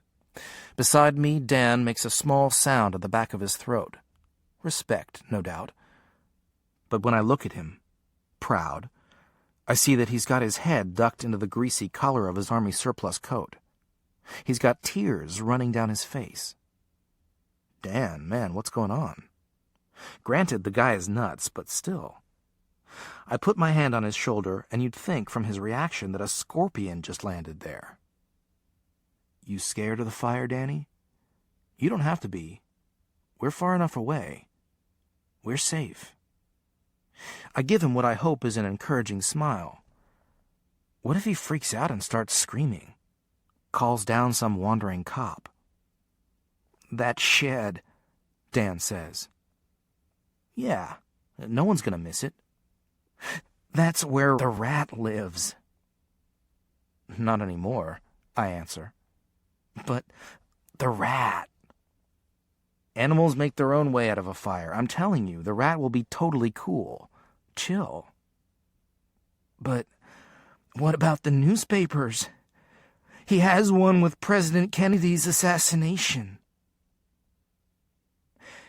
It occurs to me that the rat is most likely not a rodent, but another homeless guy. One using this shed as a shelter. Dan, are you saying someone lives in there? He looks at the crowning flames and his eyes fill. Then he repeats my own words. Not anymore, he says. Like I said, I was 11. So even to this day I can't tell you how I made my way from our house in Upper Darby to the middle of downtown Providence. I suppose it took me a few hours. I suppose I believed that with my new superhero's cloak of invisibility, maybe I could just disappear and reappear somewhere else entirely. I tested myself. I walked through the business district, and sure enough, people passed right by me, their eyes on the cracks of the pavement or staring straight ahead like corporate zombies. I walked by a long wall of mirrored glass on the side of a building where I could see myself. But no matter how many faces I made, no matter how long I stood there, none of the people funneling around me had anything to say. I wound up that day at the middle of an intersection, smack under the traffic light, with taxis honking and a car swerving off to the left, and a pair of cops running to keep me from getting killed. At the police station, when my dad came to get me, he asked what the hell I'd been thinking. I hadn't been thinking, actually. I was just trying to get to a place where I'd be noticed. First, I take off my shirt and dunk it into a puddle on the side of the road, then wrap it around my head and face. The smoke is already billowing, angry black clouds. In the hollow of my ear is the sound of sirens, but I have made a promise to Dan. What hits me first is the heat. A wall that's way more solid than it looks. The frame of the shed stands out, an orange X-ray. Inside, I can't see a foot in front of me. Rat! I yell out, already regretting the smoke that leaves me raw-throated and hoarse. Rat! No answer. But the shed isn't all that big. I get down on my hands and knees and begin to feel my way around. I only have one really bad moment, when I put my hand down by accident on something that was made of metal before it became a searing brand. My skin sticks to it, blisters immediately. By the time I fall over a booted foot, I'm sobbing, sure I will never get out. I feel my way up Rat, haul his limp body over my shoulder, stagger back the way I came. Through some little joke of God, we make it outside. By now, the engines are pulling up, charging their lines. Maybe my father is even here. I stay under the screen of smoke. I dump Rat on the ground. With my heart racing, I run in the other direction, leaving the rest of this rescue to people who actually want to be heroes. Anna. Did you ever wonder how we all got here? On Earth, I mean. Forget the song and dance about Adam and Eve, which I know is a load of crap. My father likes the myth of the Pawnee Indians, who say that the star deities populated the world. Evening Star and Morning Star hooked up, and gave birth to the first female. The first boy came from the sun and the moon. Humans rode on the back of a tornado. Mr. Hume, my science teacher, taught us about this primordial soup, full of natural gases and muddy slop and carbon matter that somehow solidified into one-celled organisms called choanoflagellates, which sound a lot more like a sexually transmitted disease than the start of an evolutionary chain, in my opinion.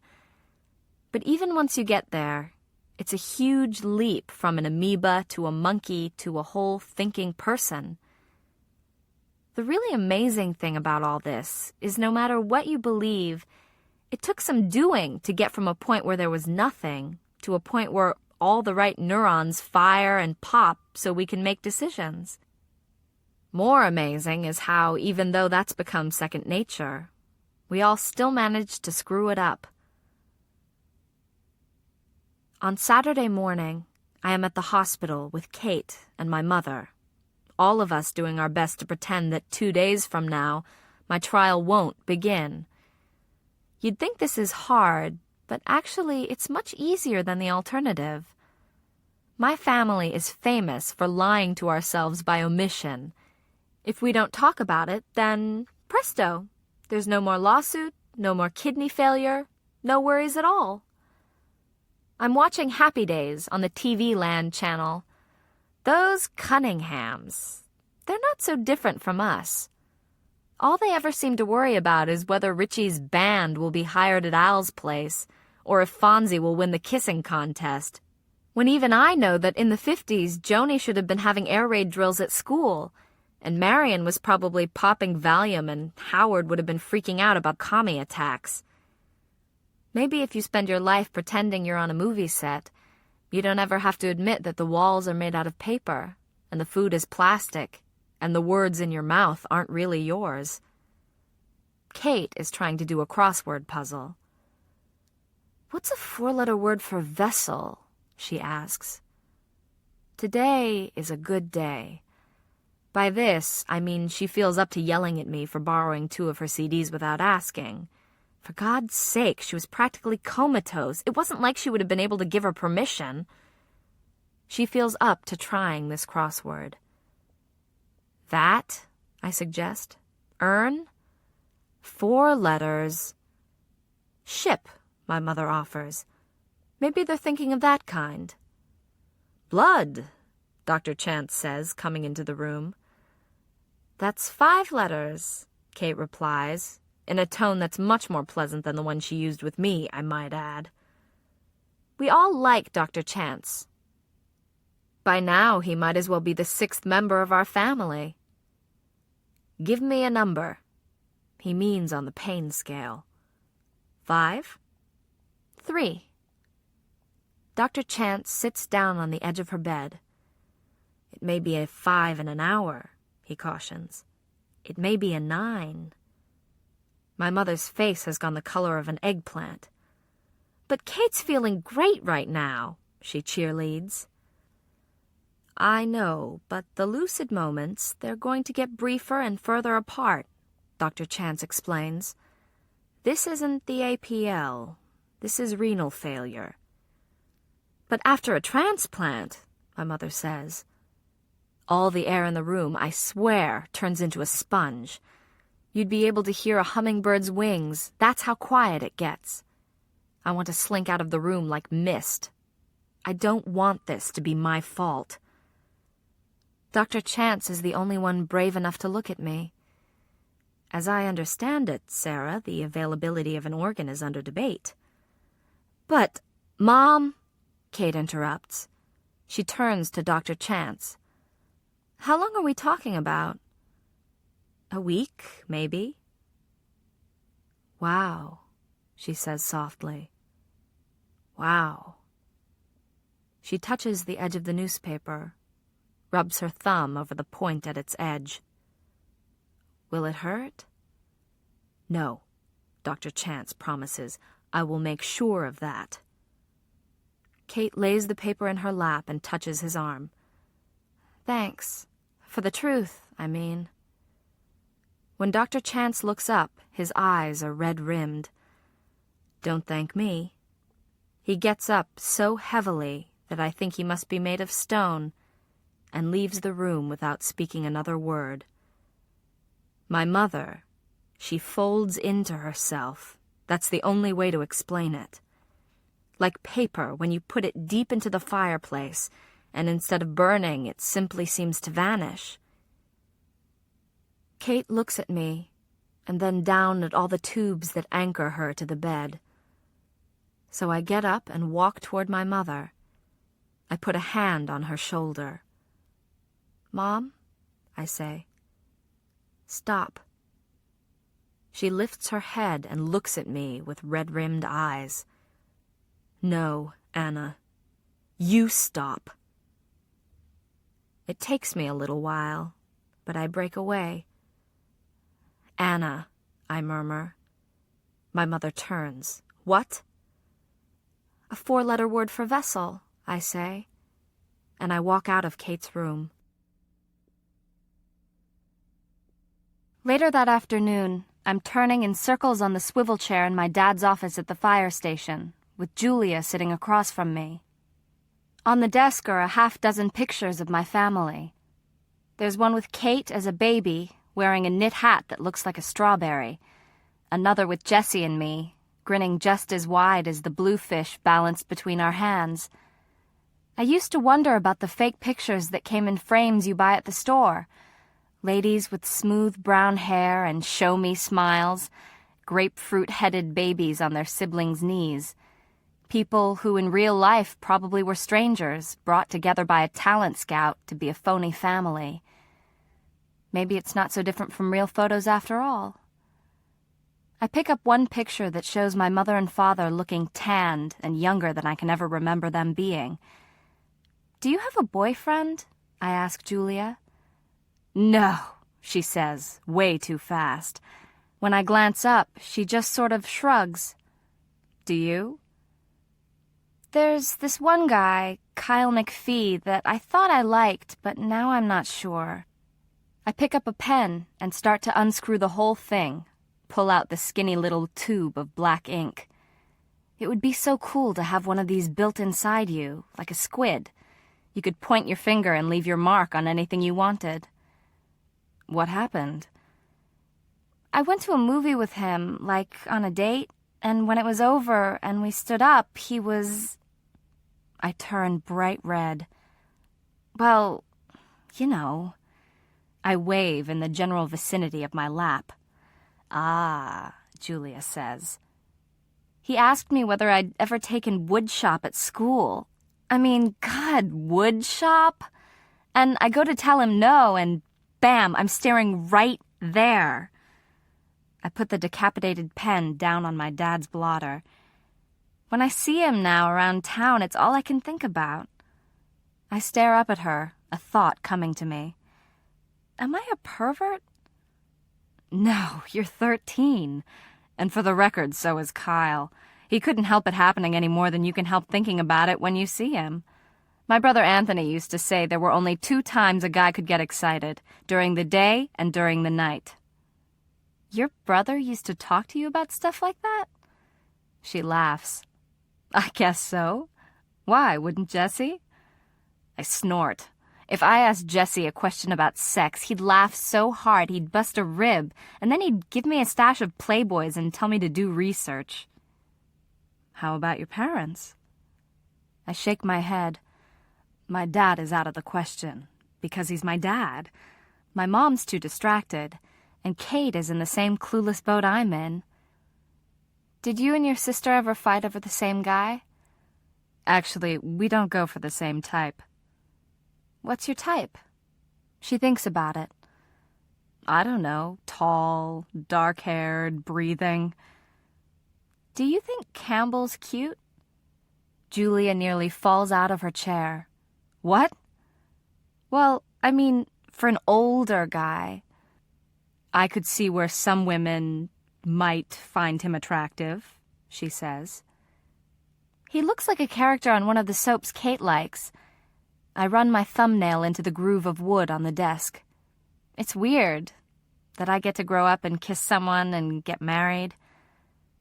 and Kate doesn't. Julia leans forward. "What's going to happen if your sister dies, Anna?" One of the pictures on the desk is of me and Kate. We are little, maybe 5 and 2. It is before her first relapse, but after her hair grew back. We're standing on the edge of a beach, wearing matching bathing suits, playing patty cake. You could fold this picture in half and think it was a mirror image. Kate, small for her age, and me, tall. Kate's hair a different color, but with the same natural part and flip at the bottom. Kate's hands pressed up against mine. Until now, I don't think I've really realized how much alike we are. The phone rings just before 10 o'clock that night, and to my surprise, it's my name that's paged throughout the firehouse. I pick up the extension in the kitchen area, which has been cleaned and mopped for the night. "Hello?" "Anna," my mother says. Immediately, I assume she's calling about Kate. There isn't much else for her to say to me, given the way we left things earlier at the hospital. "Is everything okay?" "Kate's asleep." "That's good," I reply, and then wonder if it really is. "I called for 2 reasons. The first is to say that I'm sorry about this morning." I feel very small. "Me too," I admit. In that minute, I remember how she used to tuck me in at night. She'd go to Kate's bed first and lean down and announce that she was kissing Anna, and then she'd come to my bed and say she'd come to hug Kate. Every time it cracked us up. She'd turn off the light, and for long moments after she left, the room still smelled of the lotion she used on her skin to keep it as soft as the inside of a flannel pillowcase. "The second reason I called," my mother says, "was just to say goodnight." "That's all?" In her voice, I can hear a smile. "Isn't that enough?" "Sure," I tell her, although it isn't. Because I can't fall asleep, I slip out of my bed at the fire station, past my father, who's snoring. I steal the Guinness Book of World Records from the men's room and lie down on the roof of the station to read by moonlight. An 18-month-old baby named Alejandro fell 65 feet 7 inches from the window of his parents' apartment in Murcia, Spain, and became the infant to survive the longest fall. Roy Sullivan, of Virginia, survived 7 lightning strikes, only to commit suicide after being spurned by a lover. A cat was found in rubble 80 days after a Taiwanese earthquake that killed 2,000 and made a full recovery. I find myself reading and rereading the section called Survivors and Lifesavers, adding listings in my head. Longest surviving APL patient, it would read. Most ecstatic sister. My father finds me when I have put the book aside and started searching for Vega. "Can't see much tonight, huh?" he asks, taking a seat beside me. It is a night wrapped in clouds. Even the moon seems covered with cotton. "Nope," I say. "Everything's fuzzy." "You try the telescope?" I watch him fiddle with the scope for a while, and then decide that it's just not worth it tonight. I suddenly remember being about 7, riding beside him in the car, and asking him how grown-ups found their way to places. After all, I had never seen him pull out a map. "I guess we just get used to taking the same turns," he said. But I wasn't satisfied. "Then what about the first time you go somewhere?" "Well," he said, "we get directions." But what I want to know is who got them the very first time. What if no one's ever been where you're going? "Dad," I ask, "is it true that you can use stars like a map?" "Yeah, if you understand celestial navigation." "Is it hard?" "I'm thinking maybe I should learn. A backup plan for all those times I feel like I'm just wandering in circles." It's pretty jazzy math. You have to measure the altitude of a star, figure out its position using a nautical almanac, figure out what you think the altitude should be and what direction the star should be in based on where you think you are, and compare the altitude you measured with the one you calculated. Then you plot this on a chart as a line of position. You get several lines of position to cross, and that's where you go. My father takes one look at my face and smiles. Exactly, he laughs. Never leave home without your GPS. But I bet I could figure it out. It isn't really all that confusing. You head toward the place where all those different positions cross, and you hope for the best. If there was a religion of Annaism, and I had to tell you how humans made their way to Earth, it would go like this. In the beginning, there was nothing at all but the moon and the sun, and the moon wanted to come out during the day, but there was something so much brighter that seemed to fill up all those hours. The moon grew hungry, thinner and thinner, until she was just a slice of herself, and her tips were as sharp as a knife. By accident, because that is the way most things happen, she poked a hole in the night, and out spilled 1,000,000 stars like a fountain of tears. Horrified, the moon tried to swallow them up, and sometimes this worked, because she got fatter and rounder, but mostly it didn't, because there were just so many. The stars kept coming until they made the sky so bright the sun got jealous. He invited the stars to his side of the world, where it was always bright.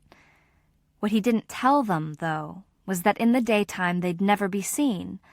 So the stupid ones leaped from the sky to the ground, and they froze under the weight of their own foolishness. The moon did her best. She carved each of these blocks of sorrow into a man or a woman. She spent the rest of her time watching out so that the other stars wouldn't fall. She spent the rest of her time holding on to whatever scraps she had left.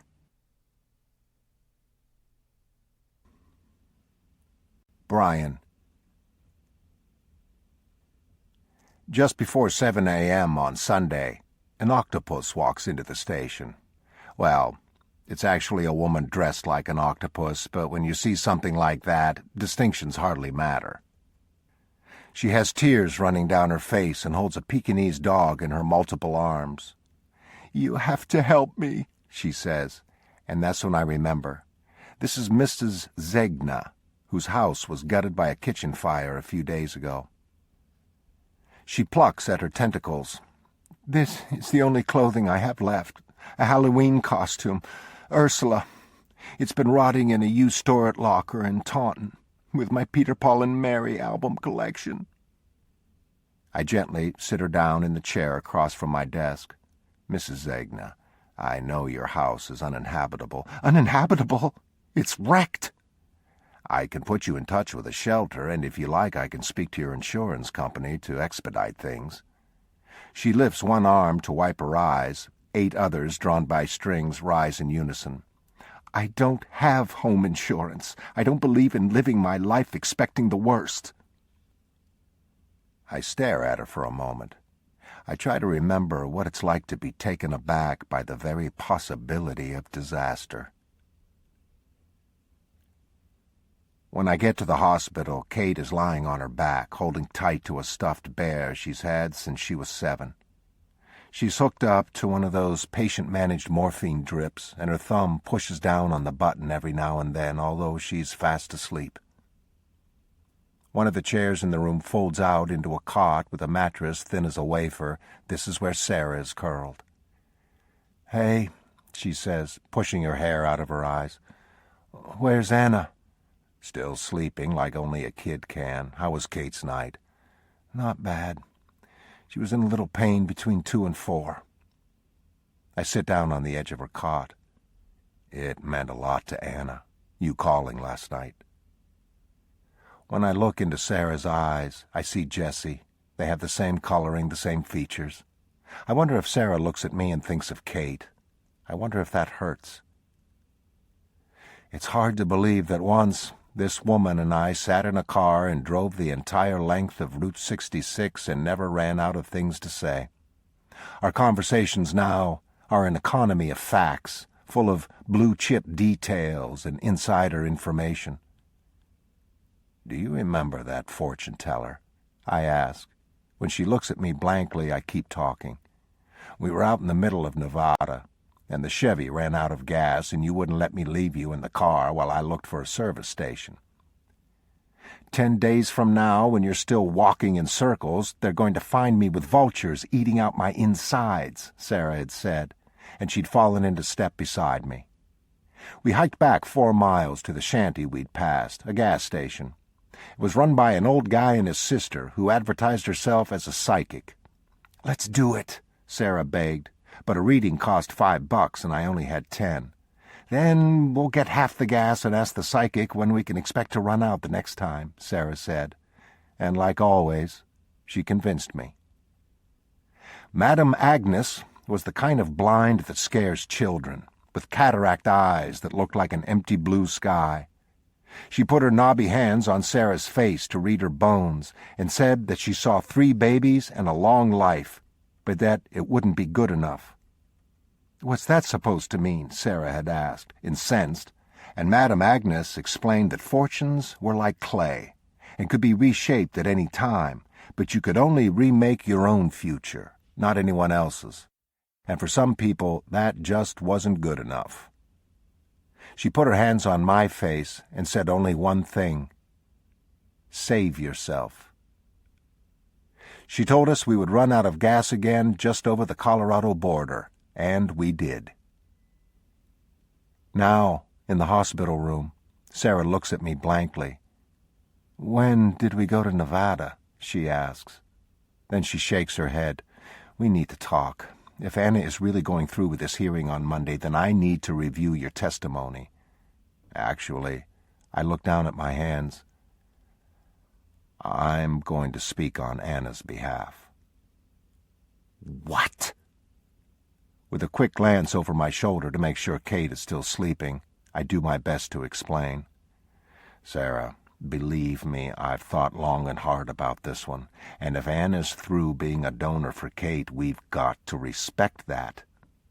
If you testify for Anna, the judge is going to say that at least one of her parents is capable of supporting this petition, and he's going to rule in her favor." "I know that," I say. "Why else would I do it?" We stare at each other, speechless, unwilling to admit what lies at the end of each of these roads. "Sarah," I ask finally, "what do you want from me?" "I want to look at you and remember what it used to be like," she says thickly. "I want to go back, Brian. I want you to take me back." But she's not the woman I used to know. The woman who traveled a countryside counting prairie dog holes, who read aloud the classifieds of lonely cowboys seeking women, and told me in the darkest crease of the night that she would love me until the moon lost its footing in the sky. To be fair, I'm not the same man, the one who listened, the one who believed her. Sarah, 2001. Brian and I are sitting on the couch, sharing sections of the newspaper, when Anna walks into the living room. "If I mow the lawn, until I get married," she asks, "can I have $614.96 right now?" "Why?" we say simultaneously. She rubs her sneaker into the carpet. "I need a little cash." Brian folds the national news section. "I didn't think Gap jeans had gotten quite that expensive." "I knew you'd be like this," she says, ready to huff away. "Hang on." I sit up, rest my elbows on my knees. "What is it you want to buy?" "What difference does it make?" "Anna," Brian responds, "we're not forking over $600 without knowing what it's for." She weighs this for a minute. "It's something on eBay." My 10-year-old surfs eBay? "Okay," she sighs. "It's goaltender leg pads." I look at Brian, but he doesn't seem to understand either. "For hockey?" he says. "Well, duh." "Anna, You don't play hockey, I point out, and when she blushes, I realize this may not be the case at all. Brian presses her into an explanation. A couple of months ago, the chain fell off my bike right in front of the hockey rink. A bunch of guys were practicing, but their goalie had mono, and the coach said he'd pay me $5 to stand in net and block shots. I borrowed the sick kid's equipment, and the thing is, I wasn't that bad at it. I liked it, so I kept coming back. Anna smiles shyly. The coach asked me to join the team for real, before the tournament. I'm the first girl on it, ever, but I have to have my own equipment, which costs $614.96. That's just the leg pads, though. I still need a chest protector and catcher and a glove and a mask. She stares at us expectantly. We have to talk about it, I tell her. Anna mutters something that sounds like figures and walks out of the room. Did you know she was playing hockey? Brian asks me, and I shake my head. I wonder what else my daughter has been hiding from us. We are about to leave the house to watch Anna playing hockey for the first time when Kate announces she isn't going. Please, Mom, she begs, not when I look like this. She has an angry red rash all over her cheeks, palms, soles, and chest, and a moon face courtesy of the steroids she takes to treat it. Her skin is rough and thickened. These are the calling cards of graft versus host disease, which Kate developed after her bone marrow transplant. For the past 4 years, it's come and gone, flaring up when we least expect it. Bone marrow is an organ, and, like a heart or a liver, a body can reject it. But sometimes, instead, the transplanted marrow begins to reject the body it's been put in. The good news is that if that happens, all the cancer cells are under siege too, something Dr. Chance calls graft versus leukemia disease. The bad news is the symptomology, the chronic diarrhea, the jaundice, the loss of range of motion in her joints, the scarring and sclerosis wherever there's connective tissue. I am so accustomed to this that it doesn't faze me, but when the graft versus host disease flares up this badly, I let Kate stay home from school. She is 13, and appearance is paramount. I respect her vanity because there is so little of it.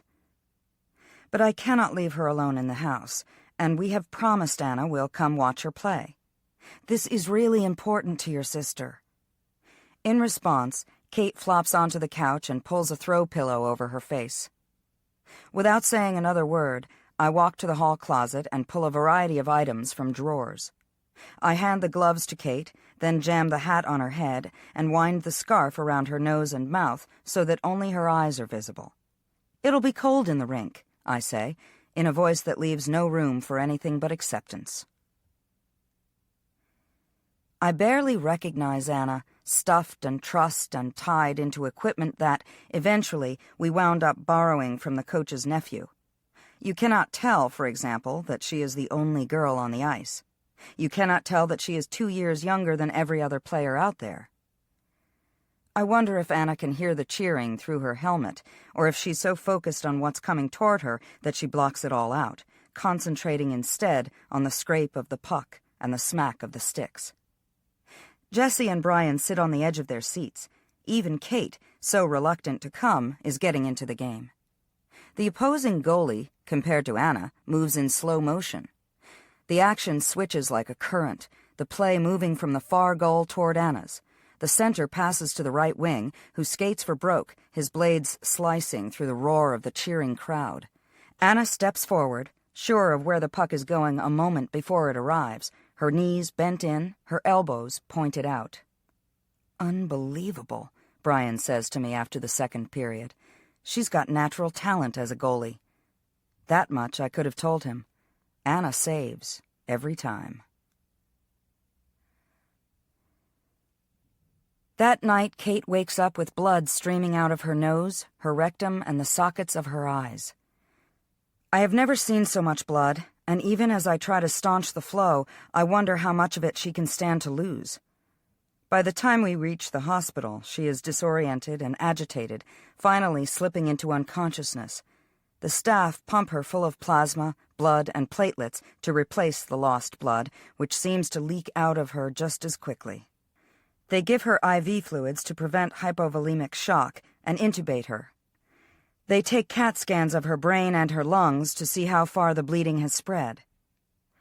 In spite of all the times we have run to the ER in the middle of the night, all the times Kate's relapsed with sudden symptoms, Brian and I know it has never been quite this bad. A nosebleed is one thing, system failure is another. Twice now she's had cardiac arrhythmias. The hemorrhaging keeps her brain, heart, liver, lungs, and kidneys from receiving the flow they need to work. Dr. Chance takes us into the little lounge at the end of the pediatric ICU floor. It is painted with smiley-faced daisies. On one wall is a growth chart, a 4-foot-tall inchworm. How big can I grow? Brian and I sit very still, as if we will be rewarded for good behavior. Arsenic, Brian repeats. Poison? It's a very new therapy, Dr. Chance explains. You get it intravenously for 25 to 60 days. To date, we haven't effected a cure with it. That's not to say it might not happen in the future, but at the moment, we don't even have 5-year survival curves. That's how new the drug is. As it is, Kate's exhausted cord blood, allogeneic transplant, radiation, chemo, and ATRA. She's lived 10 years past what any of us would have expected. I find myself nodding already. Do it, I say, and Brian looks down at his boots. We can try it, but in all likelihood, the hemorrhaging will still beat out the arsenic, Dr. Chance tells us. I stare at the growth chart on the wall. Did I tell Kate I loved her before I put her to bed last night? I cannot remember. I cannot remember at all. Shortly after 2 a.m., I lose Brian. He slips out when I am falling asleep beside Kate's bed and doesn't come back for over an hour. I ask for him at the nurse's desk. I search the cafeteria and the men's room. All empty. Finally, I locate him at the end of the hallway, in a tiny atrium that was named in some poor dead child's honor, a room of light and air and plastic plants that a neutropenic patient could enjoy. He sits on an ugly brown corduroy couch, writing furiously with a blue crayon on a piece of scrap paper. "Hey," I say quietly, remembering how the kids would color together on the floor of the kitchen, crayons spilled like wildflowers between them. "Trade you a yellow for your blue." Brian glances up, startled. "Is..." Kate's fine. Well, she's the same. Steph, the nurse, has already given her the first induction of arsenic. She has also given her 2 blood transfusions to make up for what she's losing. "Maybe we should bring Kate home," Brian says. "Well, of course, I mean now." He steeples his hands. "I think she'd want to die in her own bed." That word, between us, explodes like a grenade. She isn't going to... Yes, she is. He looks at me, his face carved by pain. She is dying, Sarah. She will die, either tonight or tomorrow, or maybe a year from now if we're really lucky. You heard what Dr. Chance said. Arsenic's not a cure. It just postpones what's coming. My eyes fill up with tears. "But I love her," I say, because that is reason enough. "So do I. Too much to keep doing this."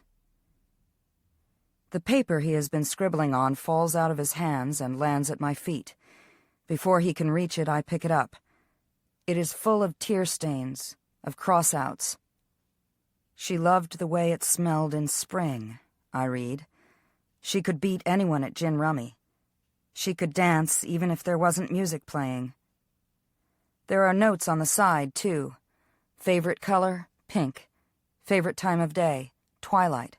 Used to read Where the Wild Things Are, over and over, and still knows it by heart.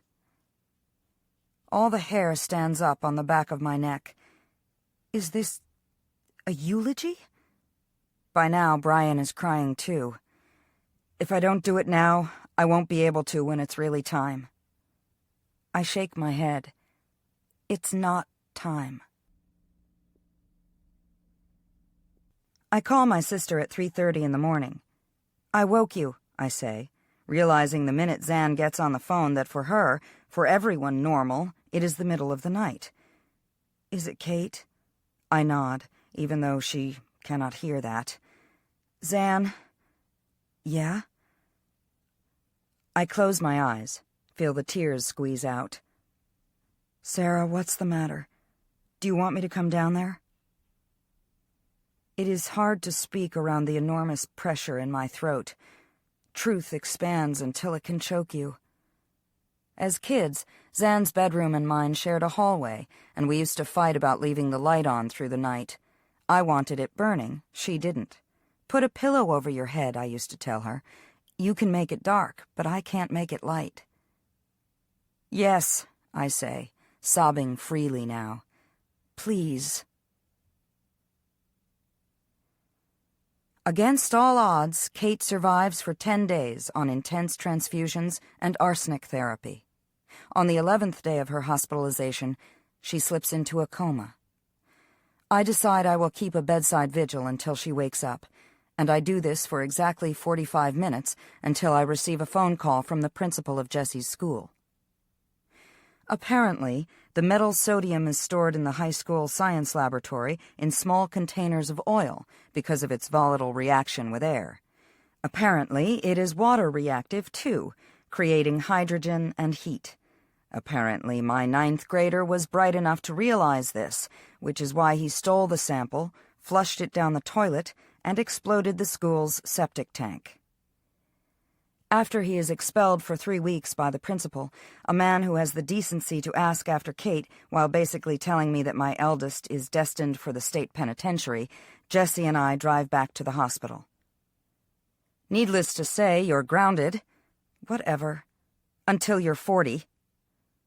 Jessie slouches, and if it is possible, his brows knit even more closely together. I wonder when, exactly, I gave up on him. I wonder why, when Jessie's history is not by any stretch as disappointing as his sister's. The principal's a dick. You know what, Jess? The world's full of them. You will always be up against someone. Something. He glares at me. You could take a conversation about the friggin' Red Sox and somehow turn it back to Kate. We pull into the hospital parking lot, but I make no move to shut off the car. Rain pelts the windshield. We're all pretty gifted at that. Or were you blowing up the septic tank for some other reason? You don't know what it's like being the kid whose sister is dying of cancer. I have a fairly good idea, since I'm the mother of the kid who is dying of cancer. You're absolutely right, it does suck. And sometimes I feel like blowing something up too, just to get rid of that feeling that I'm going to explode any minute. I glance down and notice a bruise the size of a $50 right in the crook of his arm. There's a matching one on the other side. It is telling, I suppose, that my mind immediately races to heroin instead of leukemia, as it would with his sister's. What's that? He folds his arms. Nothing. What is it? None of your business. It is my business. I pull down his forearm. Is that from a needle? He lifts his head, eyes blazing. Yeah, Ma, I shoot up every 3 days, except I'm not doing smack. I'm getting blood taken out of me on the 3rd floor here. He stares at me. Didn't you wonder who else was keeping Kate in platelets? He gets out of the car before I can stop him, leaving me staring out a windshield where nothing is clear anymore. 2 weeks after Kate is admitted to the hospital, the nurses convince me to take the day off. I come home and shower in my own bathroom instead of the one used by the medical staff. I pay overdue bills. Zan, who is still with us, makes me a cup of coffee. It is fresh and ready when I come down with my hair wet and combed. Anyone call? If by anyone you mean the hospital, then no. She flips the page of the cookbook she's reading. This is such bullshit, Zan says. There is no joy in cooking. The front door opens and slams shut. Anna comes racing into the kitchen and stops abruptly at the sight of me. "What are you doing here?" "I live here," I say. Zan clears her throat. "Contrary to appearances." But Anna doesn't hear her, or doesn't want to. She has a smile as wide as a canyon on her face and brandishes a note in front of me. "It was sent to Coach Ehrlicht. Read it, read it, read it!"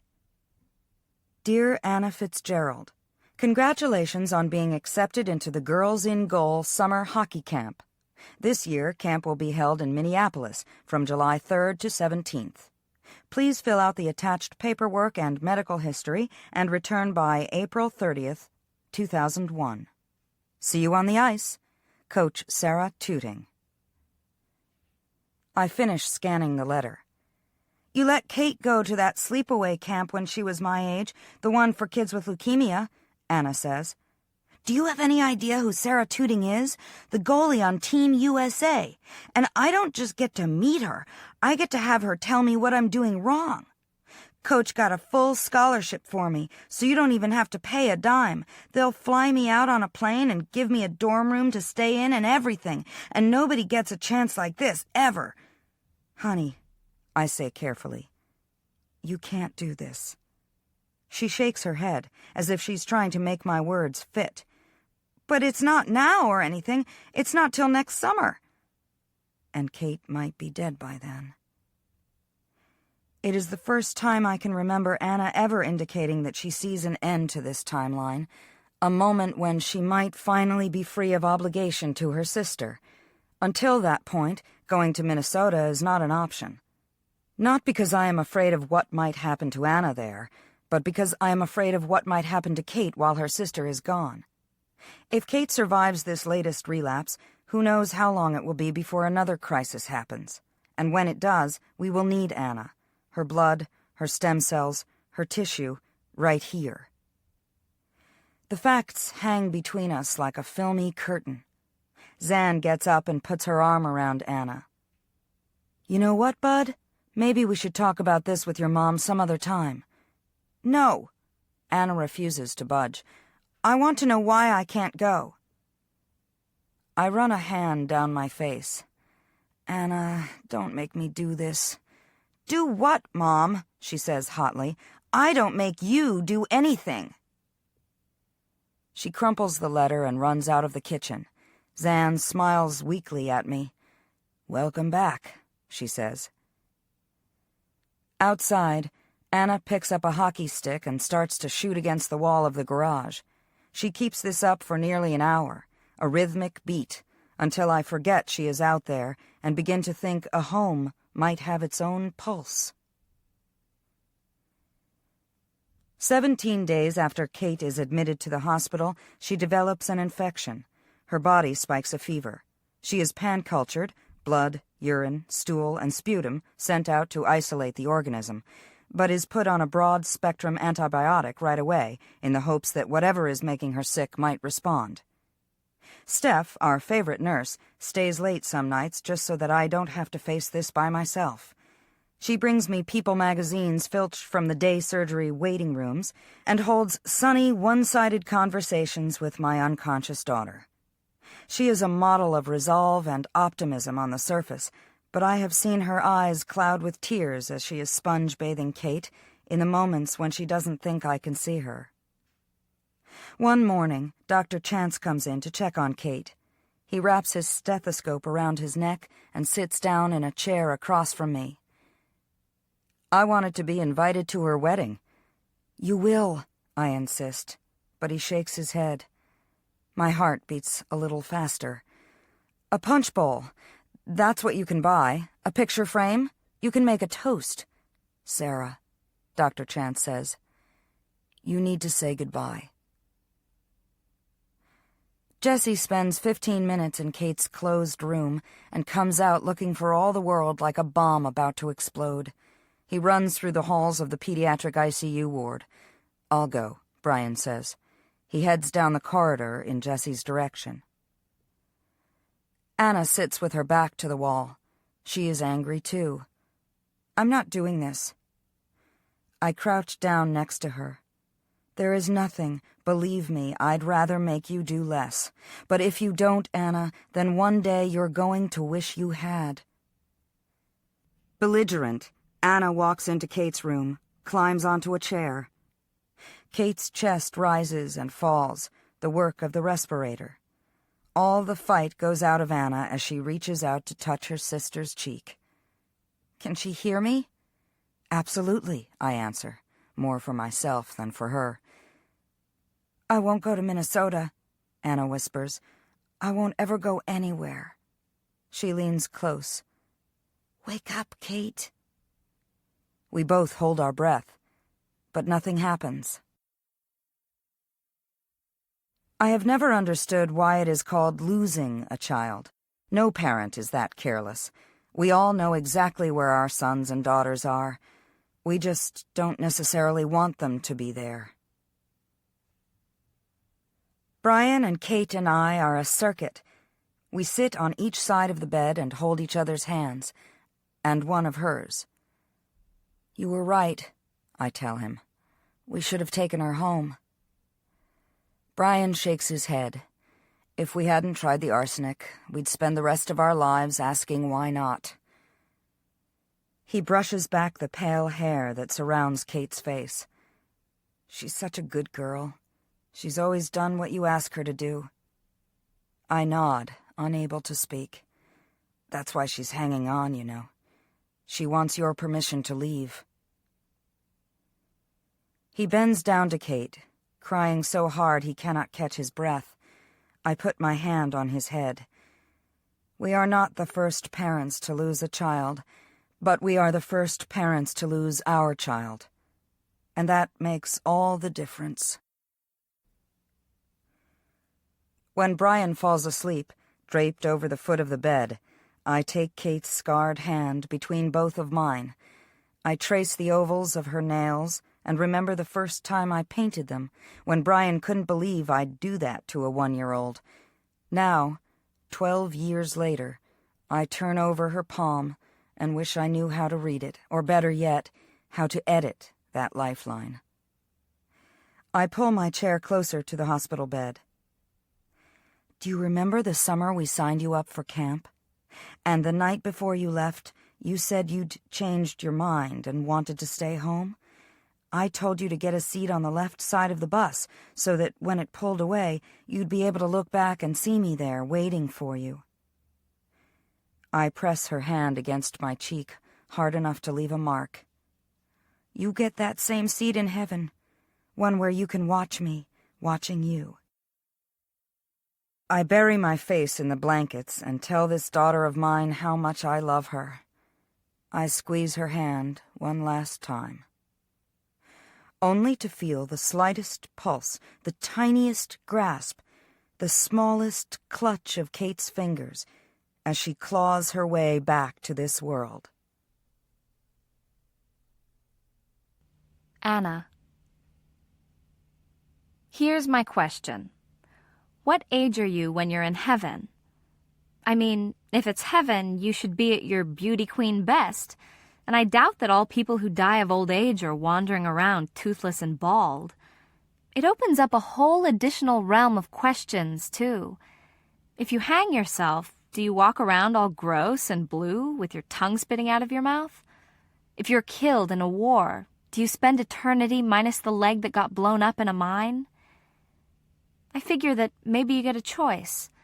You fill out the application form that asks you if you want a star view or a cloud view, if you like chicken or fish or manna for dinner, what age you'd like to be seen as by everyone else.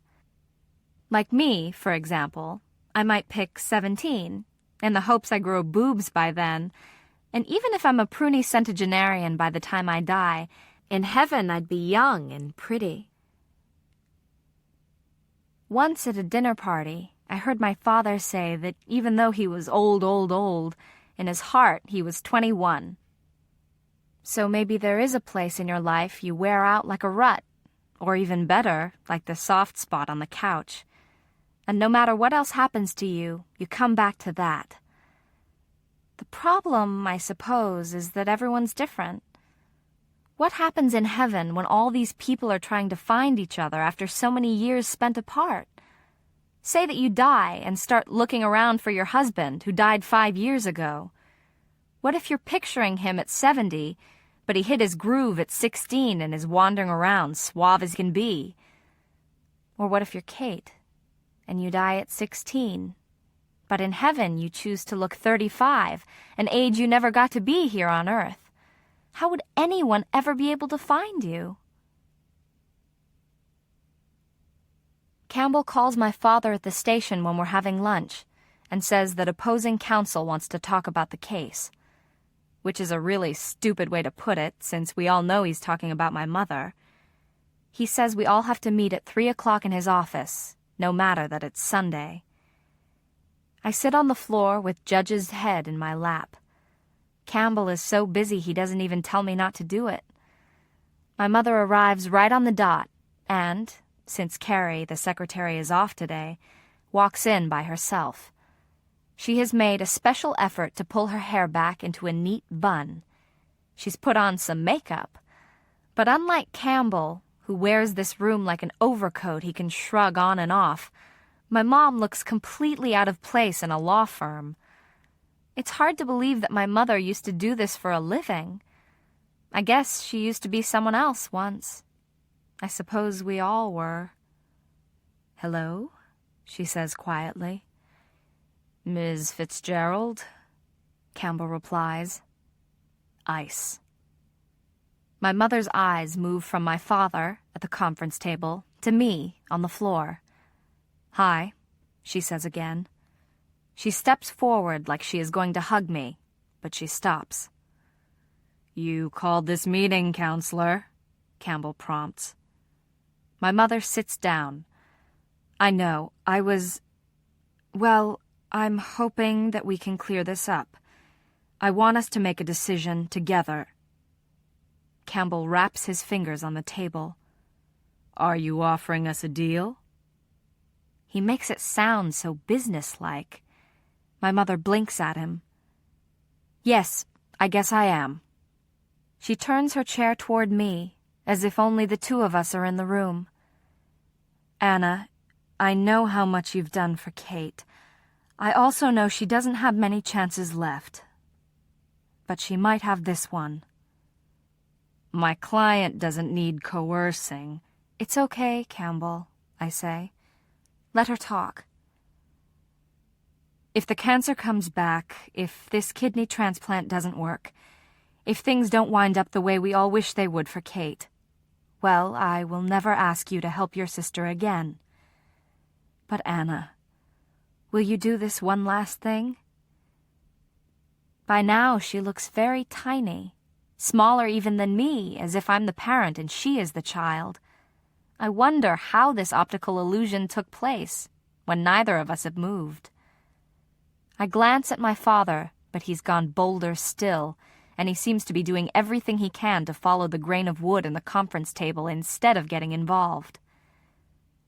"Are you indicating that if my client willingly donates a kidney, then she will be absolved of all other medical procedures that may be necessary in the future to prolong Kate's life?"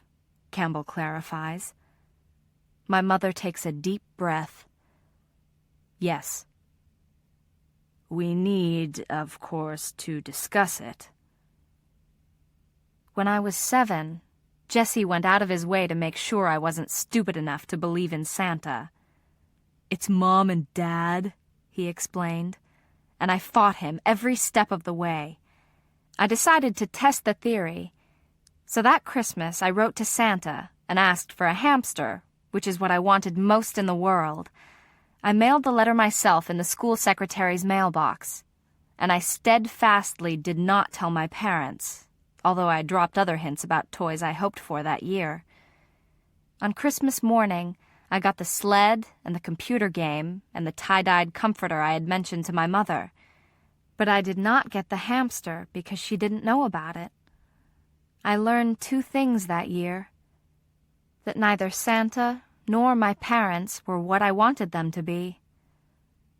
Maybe Campbell thinks this is about the law, but really, it's about my mother. I get up from the floor and fly into her arms, which are a little like that spot in life I was talking about before, so familiar that you slide right back to the place where you fit. It makes my throat hurt, and all those tears I've been saving come out of their hiding place. "Oh, Anna," she cries into my hair. "Thank God, thank God." I hug her twice as tight as I would normally, trying to hold on to this moment the same way I like to paint the slanted light of summer on the back wall of my brain, a mural to stare at during the winter.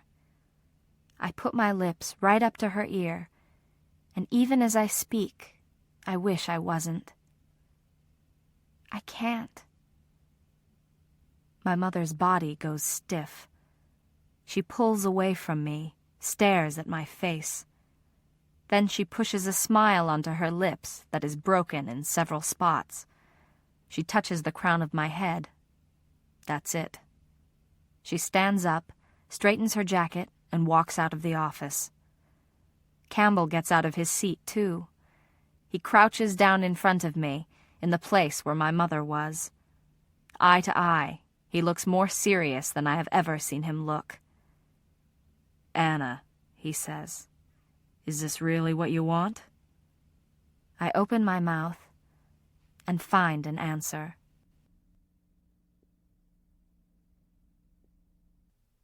Julia. Do you think I like Campbell because he's an asshole? I ask my sister. Or in spite of it? Izzy shushes me from the couch. She is watching The Way We Were, a movie she's seen 20,000 times. It's on her list of movies you cannot click past, which also includes Pretty Woman, Ghost, and Dirty Dancing. "If you make me miss the end, Julia, I'll kill you." "See ya, Katie," I quote for her. "See ya, Hubble." She throws a couch pillow at me and wipes her eyes as the theme music swells. "Barbra Streisand," Izzy says, "is the bomb." I thought that was a gay men's stereotype. I look up over the table of papers I have been studying in preparation for tomorrow's hearing. This is the decision I will render to the judge, based on what is in Anna Fitzgerald's best interests. The problem is, it doesn't matter whether I side in her favor or against her. Either way, I will be ruining her life. "I thought we were talking about Campbell," Izzy says. "No, I was talking about Campbell. You were swooning." I rub my temples. "I thought you might be sympathetic." "About Campbell Alexander? I'm not sympathetic. I'm apathetic." "You're right. That is what kind of pathetic you are." "Look, Julia, maybe it's hereditary," Izzy says. She gets up and starts rubbing the muscles of my neck. "Maybe you have a gene that attracts you to absolute jerks." "Then you have it too." "Well," she laughs, "case in point." I want to hate him, you know, just for the record. Reaching over my shoulder, Izzy takes the Coke I'm drinking and finishes it off. "What happened to this being strictly professional?" "It is.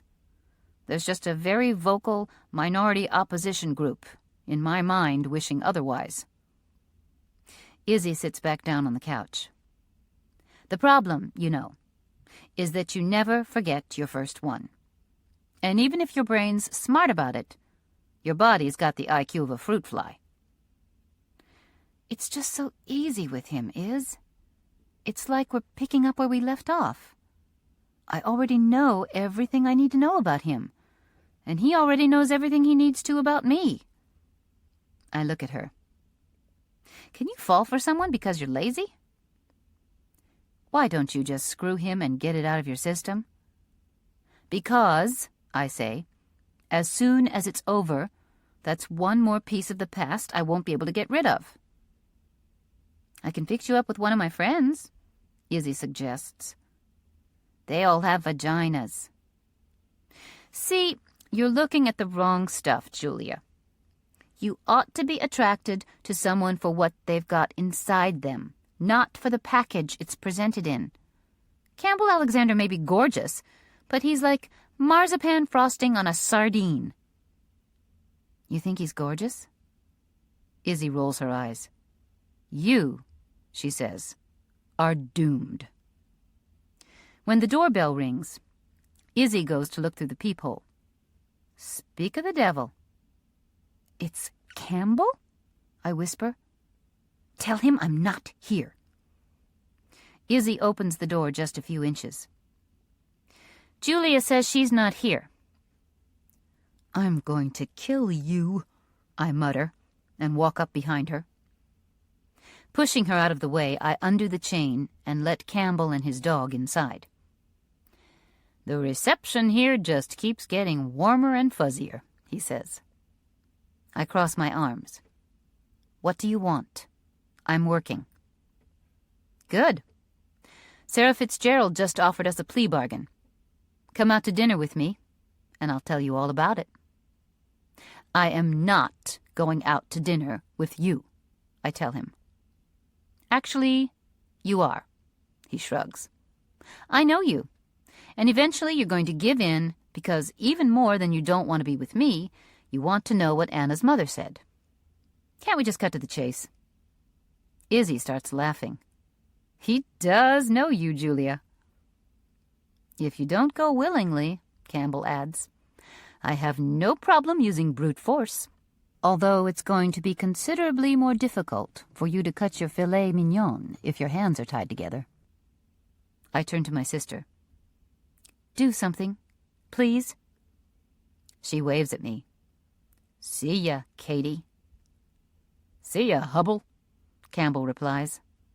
Great movie. Izzy looks at him, considering. Maybe there's hope, she says. Rule number 1, I tell him. We talk about the trial and nothing but the trial. So help me God, Campbell adds. And may I just say you look beautiful? See? You've already broken the rule. He pulls into a parking lot near the water and cuts the engine. Then he gets out of the car and comes around to my side to help me out. I look around, but I don't see anything resembling a restaurant. We are at a marina filled with sailboats and yachts, their honey-colored decks tanning in the late sun. Take off your sneakers, Campbell says. No. For God's sake, Julia, this isn't the Victorian age. I'm not going to attack you because I see your ankle. Just do it, will you? Why? Because right now, you've got an enormous pole up your ass, and this is the only G-rated way I can think of to make you relax. He pulls off his own deck shoes and sinks his feet into the grass growing along the edge of the parking lot. Ah, he says, and he spreads his arms wide. Come on, Jewel. Carpe diem. Summer's almost over. Better enjoy it while you can. What about the plea bargain? What Sarah said is going to remain the same whether or not you go barefoot. I still do not know if he's taken on this case because he's a glory hound, because he wants the PR, or if he simply wanted to help Anna. I want to believe the latter, idiot that I am. Campbell waits patiently, the dog at his side. Finally, I untie my sneakers and peel off my socks. I step out onto the strip of lawn. Summertime, I think, is a collective unconscious. We all remember the notes that made up the song of the ice cream man. We all know what it feels like to brand our thighs on a playground slide that's heated up like a knife in a fire. We all have lain on our backs, with our eyes closed and our hearts beating across the surface of our lids, hoping that this day will stretch just a little longer than the last one, when in fact, it's all going in the other direction. Campbell sits down on the grass. What's rule number 2? That I get to make up all the rules, I say. When he smiles at me, I'm lost. Last night, Seven, the bartender, slipped a martini into my waiting hand and asked me what I was hiding from. I took a sip before I answered and reminded myself why I hate martinis. They're straight, bitter alcohol, which of course is the point, but they also taste that way, which is always somehow disappointing. I'm not hiding, I told him. I'm here, aren't I? It was early at the bar, just dinner time. I stopped in on my way back from the fire station, where I'd been with Anna. 2 guys were making out in a booth in the corner. One lone man was sitting at the other end of the bar. "Can we change the channel?" He gestured toward the TV, which was broadcasting the evening news. "Jennings is so much hotter than Brokaw." Seven flicked the remote, then turned back to me. "You're not hiding, but you're sitting in a gay bar at dinner time. You're not hiding, but you're wearing that suit like it's armor." Well, I'd definitely take fashion advice from a guy with a pierced tongue. Seven lifted a brow. "One more martini and I could convince you to go see my man Johnston and get your own done. You can take the pink hair dye out of the girl, but you never lose those roots." I took another sip of the martini. "You don't know me." At the end of the bar, the other customer lifted his face to Peter Jennings and smiled. "Maybe," Seven said, "but neither do you." Dinner turns out to be bread and cheese. Well, a baguette and Gruyere on board a 30-foot sailboat. Campbell rolls up his pants like a castaway and sets the rigging and hauls line and catches the wind until we are so far away from the shore of Providence that it is only a line of color, a distant jeweled necklace.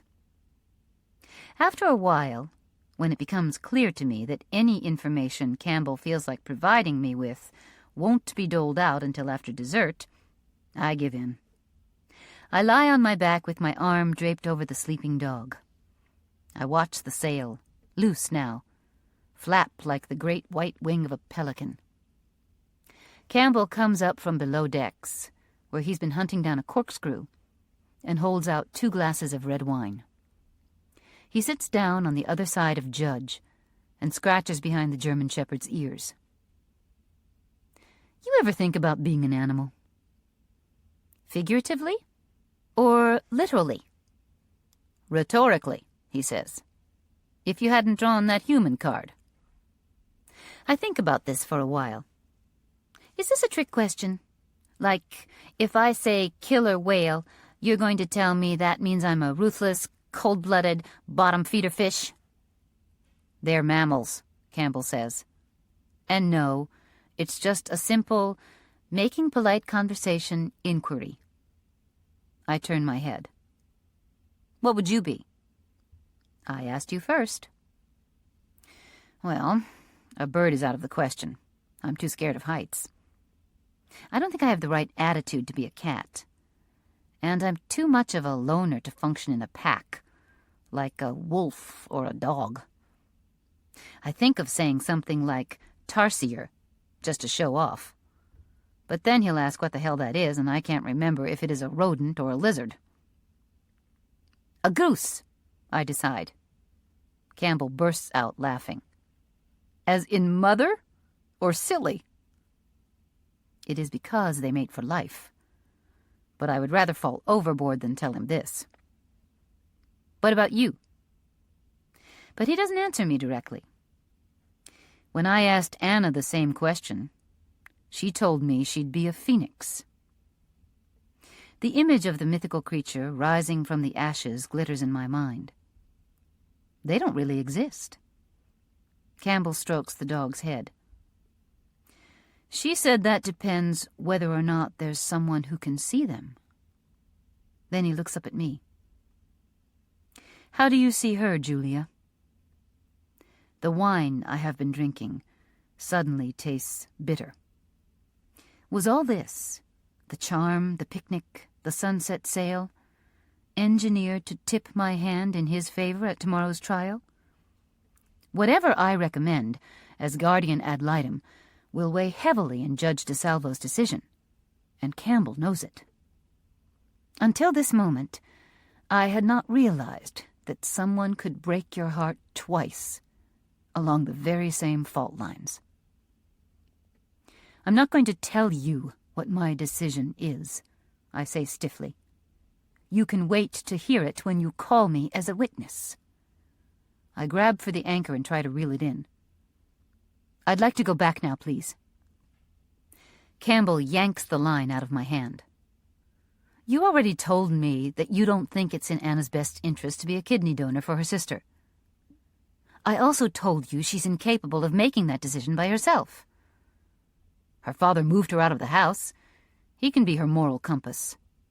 And how long is that going to last? What about the next time?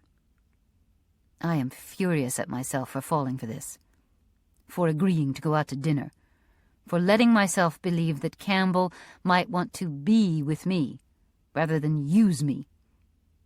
Everything, from his compliments on my looks to the wine sitting on the deck between us, has been coldly calculated to help him win his case.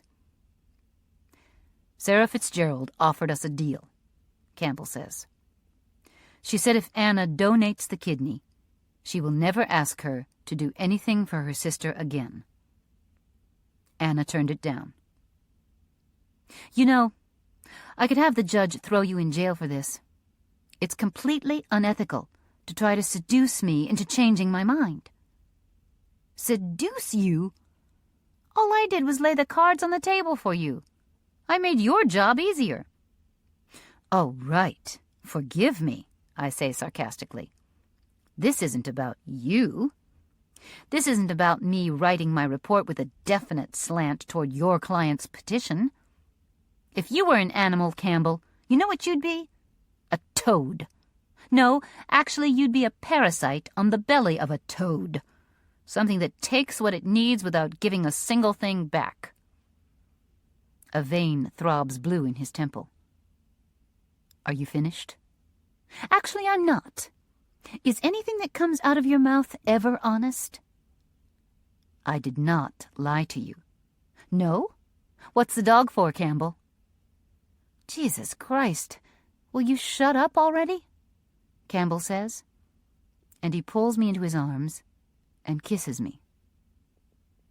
His mouth moves like a silent story.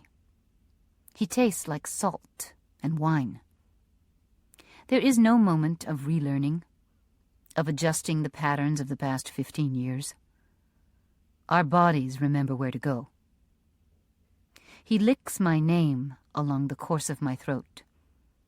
He presses himself so close to me that any hurt left on the surface between us spreads thin, becomes a binding instead of a boundary.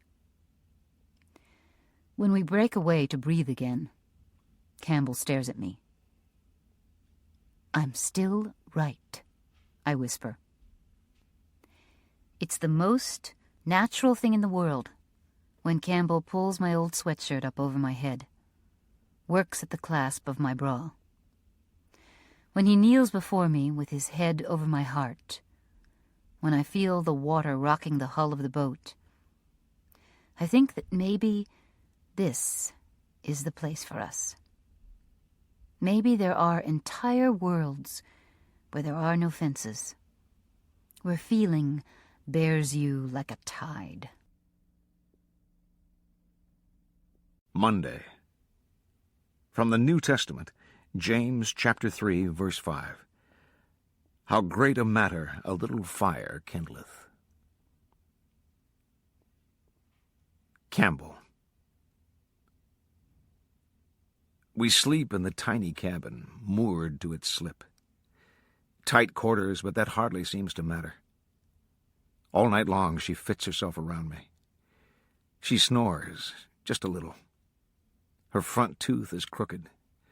Her eyelashes are as long as the nail of my thumb. These are the minutiae that prove, more than anything else, the difference between us now that 15 years have passed. When you're 17, you don't think about whose apartment you want to sleep in. When you're 17, you don't even see the pearl pink of her bra, the lace that arrows between her legs. When you're 17, it's all about the now, not the after.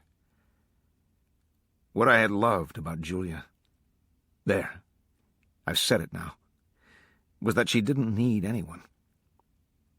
At Wheeler, even when she stood out with her pink hair and quilted army surplus jacket and combat boots, she did this without apology. It was a great irony that the very fact of a relationship with her would diminish her appeal. That the moment she came to love me back and depend on me as much as I depended on her, she would no longer be a truly independent spirit. No way in hell was I going to be the one to take that quality away from her. After Julia, there weren't all that many women. None whose names I took the time to remember, anyway. It was far too complicated to maintain the facade. Instead, I chose the coward's rocky route of one-night stands. Out of necessity, medical and emotional, I've gotten rather skilled at being an escape artist. But there are half a dozen times this past night when I had the opportunity to leave. While Julia was sleeping, I even considered how to do it. A note pinned to the pillow, a message scrawled on the deck with her cherry lipstick. And yet the urge to do this was nowhere near as strong as the need to wait just one more minute, one more hour. From the spot where he's curled up on the galley table, tight as a cinnamon bun, Judge raises his head. He whines a little, and I completely understand. Detangling myself from Julia's rich forest of hair, I slip out of the bed. She inches into the warm spot I've left behind. I swear, it makes me hard again. But instead of doing what comes naturally, that is, calling in sick with some latent strain of smallpox, and making the clerk of the court reschedule a hearing so that I can spend the day getting laid, I pull on my pants and go above deck. I want to make sure I'm at the courthouse before Anna, and need to shower and change. I leave Julia the keys to my car. It's a short walk to my place. It's only when Judge and I are on our way home that I realize, unlike every other bloodshot morning that I have left a woman, I haven't fashioned some charming symbol of my exit for Julia, something to lessen the blow of abandonment upon waking. I wonder if this was an oversight, or if I have been waiting all this time for her to come back so that I can grow up. When Judge and I arrive at the Garrahy building for the hearing, we have to fight our way through the reporters who have lined up for the main event. They thrust microphones in my face and inadvertently step on Judge's paws. Anna will take one look at walking this gauntlet and bolt. Inside the front door, I flag down Vern. "Get us some security out here, will you?" I tell him. "They're going to eat the witnesses alive." Then I see Sarah Fitzgerald already waiting. She's wearing a suit that most likely hasn't seen the outside of the plastic dry cleaner's bag for a decade, and her hair is pulled back severely into a barrette. She doesn't carry a briefcase, but a knapsack instead. "Good morning," I say evenly. The door blows open and Brian enters, looking from Sarah to me. "Where's Anna?" Sarah takes a step forward. "Didn't she come here with you?" "She was already gone when I got back from a call at 5 a.m. She left a note and said she'd meet me here." He glances at the door, at the jackals on the other side. "I bet she took off."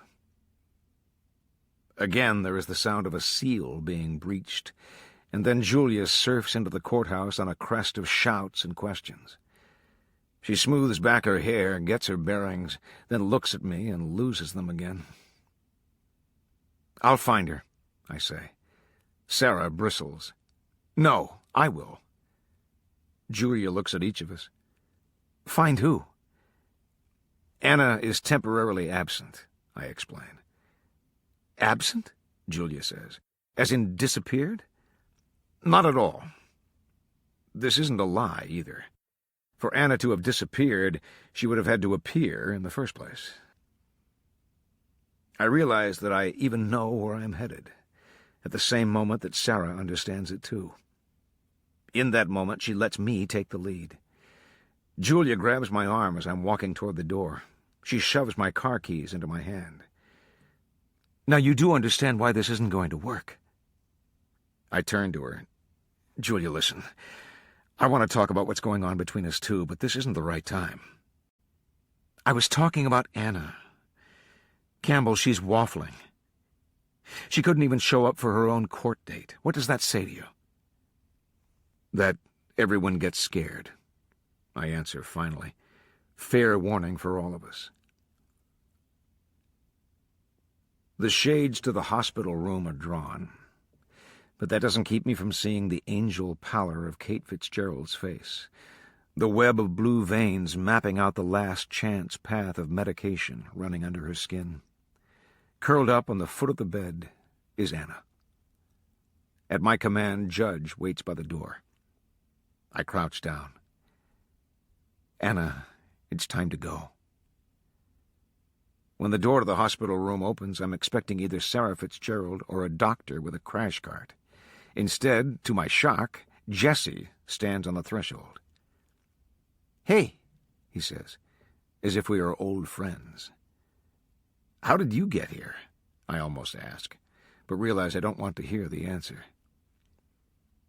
We're on our way to the courthouse. Need a lift? I ask dryly. No, thanks. I thought since everyone was going to be there, I'd stay here. His eyes do not waver from Kate. She looks like shit.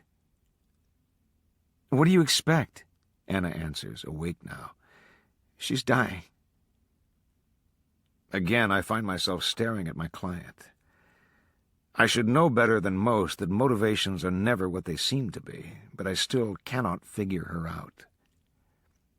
We need to go. In the car, Anna rides shotgun, while Judge takes a seat in the back. She starts telling me about some crazy precedent she found on the internet, where a guy in Montana in 1876 was legally prohibited from using the water from a river that originated on his brother's land, even though it meant all his crops would dry up. What are you doing? She asks, when I deliberately miss the turn to the courthouse. Instead, I pull over next to a park. A girl with a great ass jogs by, holding onto the leash of one of those frou-frou dogs that looks more like a cat. We're going to be late, Anna says after a moment. We already are. Look, Anna, what's going on here? She gives me one of those patented teenage looks, as if to say that there's no way she and I descended from the same evolutionary chain. We're going to court. That's not what I'm asking. I want to know why we're going to court. Well, Campbell, I guess you cut the first day of law school because that's pretty much what happens when someone files a lawsuit. I level my gaze on her, refusing to be bested. Anna, why are we going to court? She doesn't blink. Why do you have a service dog? I wrap my fingers on the steering wheel and look out over the park. A mother pushes a stroller now across the same spot where the jogger was, oblivious to the kid who's trying his best to crawl out. A titter of birds explodes from a tree. I don't talk about this with anyone, I say. I'm not just anyone. I take a deep breath. A long time ago, I got sick and wound up with an ear infection. But for whatever reason, the medicine didn't work, and I got nerve damage. I'm totally deaf in my left ear, which isn't such a big deal in the long run, but there are certain lifestyle issues I couldn't handle, like hearing a car approach, but not being able to tell what direction it's coming from, or having someone behind me at the grocery store who wants to pass me by in the aisle, but I don't hear her ask. I got trained with Judge so that in those circumstances he could be my ears. I hesitate. I don't like people feeling sorry for me. Hence the big secret. Anna stares at me carefully. I came to your office because, just for once, I wanted it to be about me instead of Kate. But this selfish confession saws out of her sideways. It just doesn't fit. This lawsuit has never been about Anna wanting her sister to die, but simply that she wants a chance to live. You're lying. Anna crosses her arms. Well, you lied first. You hear perfectly fine. And you're a brat. I start to laugh. You remind me of me. Is that supposed to be a good thing? Anna says, but she's smiling. The park is starting to get more crowded. An entire school group walks the path, toddlers tethered together like sled dog huskies, pulling 2 teachers in their wake. Someone zooms past on a racing bike, wearing the colors of the U.S. Postal Service. Come on, I'll treat you to breakfast. But we're late. I shrug. Who's counting?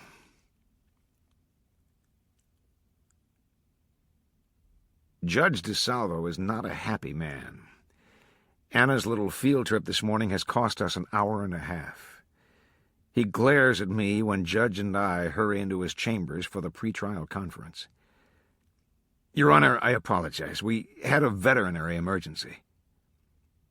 I feel, rather than see, Sarah's mouth drop open. That's not what opposing counsel indicated, the judge says. I look DeSalvo right in the eye. Well, it's what happened. Anna was kind enough to help me by keeping the dog calm while the sliver of glass was removed from his paw. The judge is dubious. But there are laws against handicapped discrimination, and I'm playing them to the hilt. The last thing I want is for him to blame Anna for this delay. Is there any way of resolving this petition without a hearing? He asks. I'm afraid not. Anna may not be willing to share her secrets, which I can only respect, but she knows that she wants to go through with this. The judge accepts my answer. Mrs. Fitzgerald, I take it you're still representing yourself? Yes, Your Honor, she says. All right, then. Judge DeSalvo glances at each of us. This is a family court, counselors. In family court, and especially in hearings like these, I tend to personally relax the rules of evidence because I don't want a contentious hearing.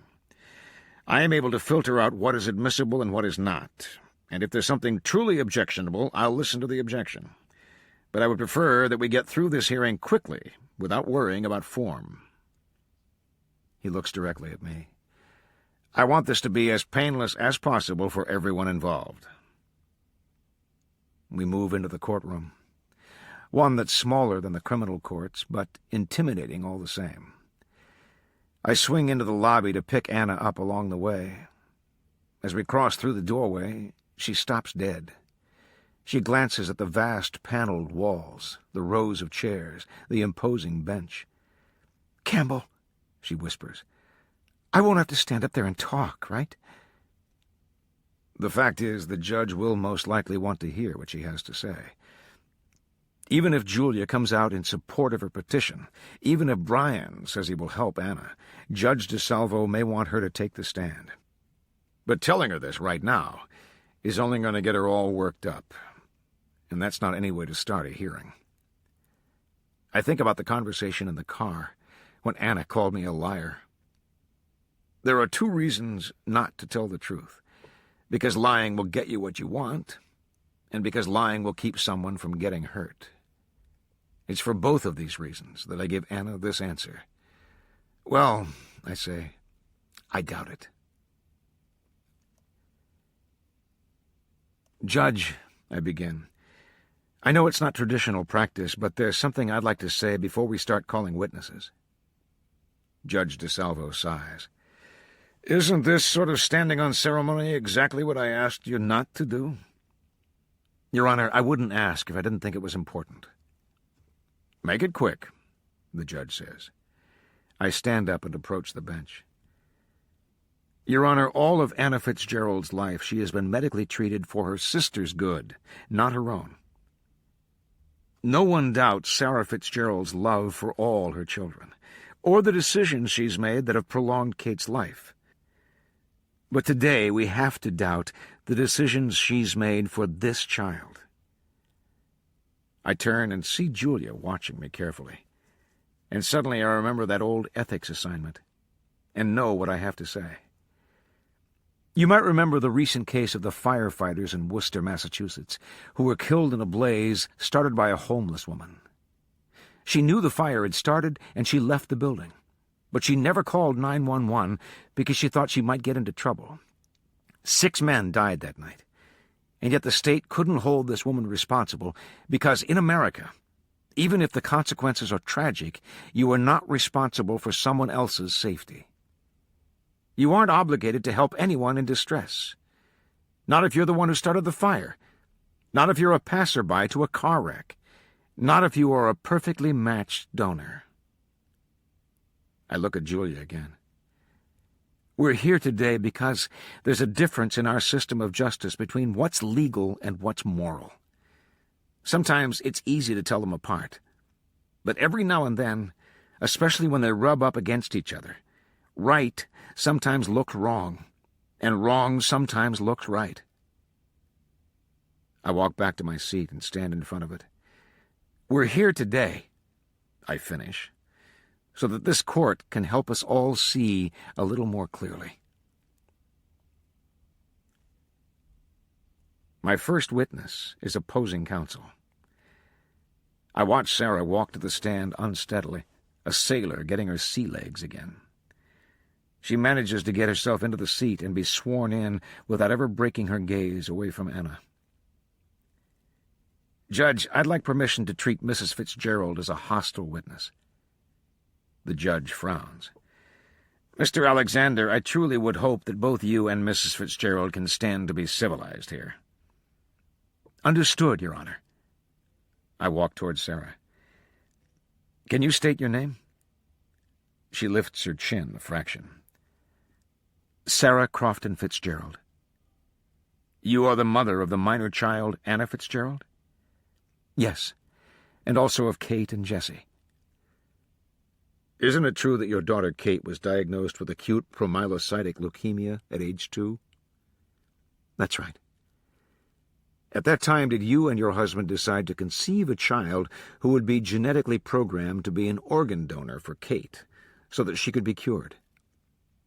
Sarah's face hardens. Not the words I would choose, but that was the story behind Anna's conception, yes. We were planning to use Anna's umbilical cord blood for a transplant. Why didn't you try to find an unrelated donor? It's much more dangerous. The risk of mortality would have been far higher with someone who wasn't related to Kate. So how old was Anna when she first donated an organ or tissue to her sister? Kate had the transplant a month after Anna was born. I shake my head. I didn't ask when Kate received it. I asked when Anna donated it. The cord blood was taken from Anna moments after birth, isn't that right? Yes, Sarah says. But Anna wasn't even aware of it. How old was Anna the next time she donated some body part to Kate? Sarah winces, just as I have expected. She was 5 when she gave donor lymphocytes. What does that involve? Drawing blood from the crooks of her arms. Did Anna agree to let you put a needle in her arm? She was 5 years old, Sarah answers. Did you ask her if you could put a needle in her arm? I asked her to help her sister. Isn't it true that someone had to physically hold Anna down to get the needle in her arm? Sarah looks at Anna, closes her eyes. Yes. Do you call that voluntary participation, Mrs. Fitzgerald? From the corner of my eye, I can see Judge DeSalvo's brows drawn together. The first time you took lymphocytes from Anna, were there any side effects? She had some bruising, some tenderness. How long was it before you took blood again? A month. Did she have to be held down that time, too? Yes, but what were her side effects then? The same. Sarah shakes her head. You don't understand. It wasn't like I didn't see what was happening to Anna. Every time she underwent a procedure. It doesn't matter which of your children you see in that situation. Every single time, it breaks you apart. And yet, Mrs. Fitzgerald, you managed to get past that sentiment, I say, because you took blood from Anna a third time. It took that long to get all the lymphocytes, Sarah says. It's not an exact procedure. How old was Anna the next time she had to undergo medical treatment for her sister's well-being? When Kate was 9, she got a raging infection, and, again, that's not what I asked. I want to know what happened to Anna when she was 6. She donated granulocytes to fight Kate's infection. It's a process a lot like lymphocyte donation. Another needle stick? That's right. Did you ask her if she was willing to donate the granulocytes? Sarah doesn't answer. Mrs. Fitzgerald, the judge prompts. She turns toward her daughter, pleading. Anna, you know we never did any of these things to hurt you. It hurt all of us. If you got the bruises on the outside, then we got them on the inside. Mrs. Fitzgerald, I step between her and Anna. Did you ask her? Please don't do this, Sarah says. We all know the history. I'll stipulate to whatever it is you're trying to do in the process of crucifying me. I'd rather just get this part over with. Because it's hard to hear it hashed out again, isn't it? I know I'm walking a fine line, but behind me there is Anna, and I want her to know that someone here is willing to go the distance for her. Added up like this, it doesn't seem quite so innocuous, does it? Mr. Alexander, what is the point of this? Judge DeSalvo says. I am well aware of the number of procedures Anna's undergone. Because we have Kate's medical history, Your Honor, not Anna's. Judge DeSalvo looks between us. Be brief, Counselor. I turn to Sarah. Bone marrow, she says woodenly, before I can ask the question. She was put under general anesthesia because she was so young, and needles were put into the crests of her hips to draw out the marrow. Was it one needle stick, like the other procedures? No, Sarah says quietly. It was about 15. Into the bone? Yes. What were the side effects for Anna this time around? She had some pain. She was given some analgesics. So this time Anna had to be hospitalized overnight, and she needed medication herself. Sarah takes a minute to compose herself. I was told that donating marrow isn't considered a particularly invasive procedure for a donor. Maybe I was just waiting to hear those words. Maybe I needed to hear them at that time. And maybe I wasn't thinking as much of Anna as I should have been, because I was so focused on Kate.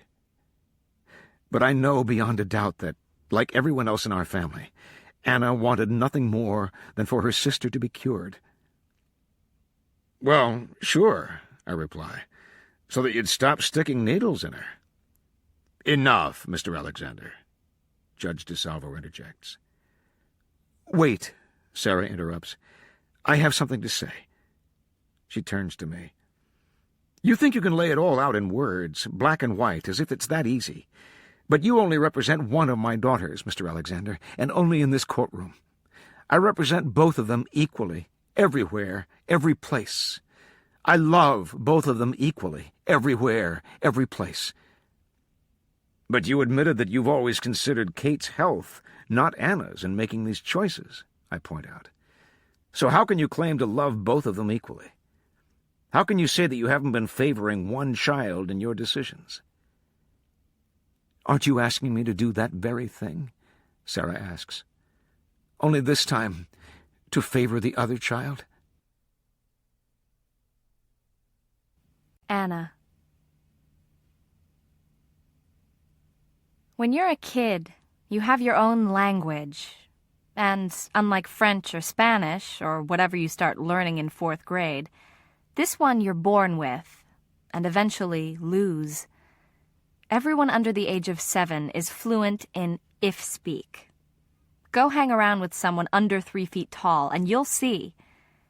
What if a giant funnel-web spider crawled out of that hole over your head and bit you on the neck? What if the only antidote for venom was locked up in a vault on the top of a mountain? What if you lived through the bite, but could only move your eyelids and blink out an alphabet? It doesn't really matter how far you go. The point is that it's a world of possibility. Kids think with their brains cracked wide open. Becoming an adult, I've decided, is only a slow sewing shut. During the first recess, Campbell takes me to a conference room for privacy and buys me a Coke that isn't cold. "So," he says, "what do you think so far?" Being in the courtroom is weird. It's like I've turned into a ghost. I can watch what's going on, but even if I felt like speaking, no one would be able to hear me. Add to that the very bizarre way I have to listen to everyone talk about my life as if they can't see me sitting right there, and you've landed in my surreal little corner of the earth.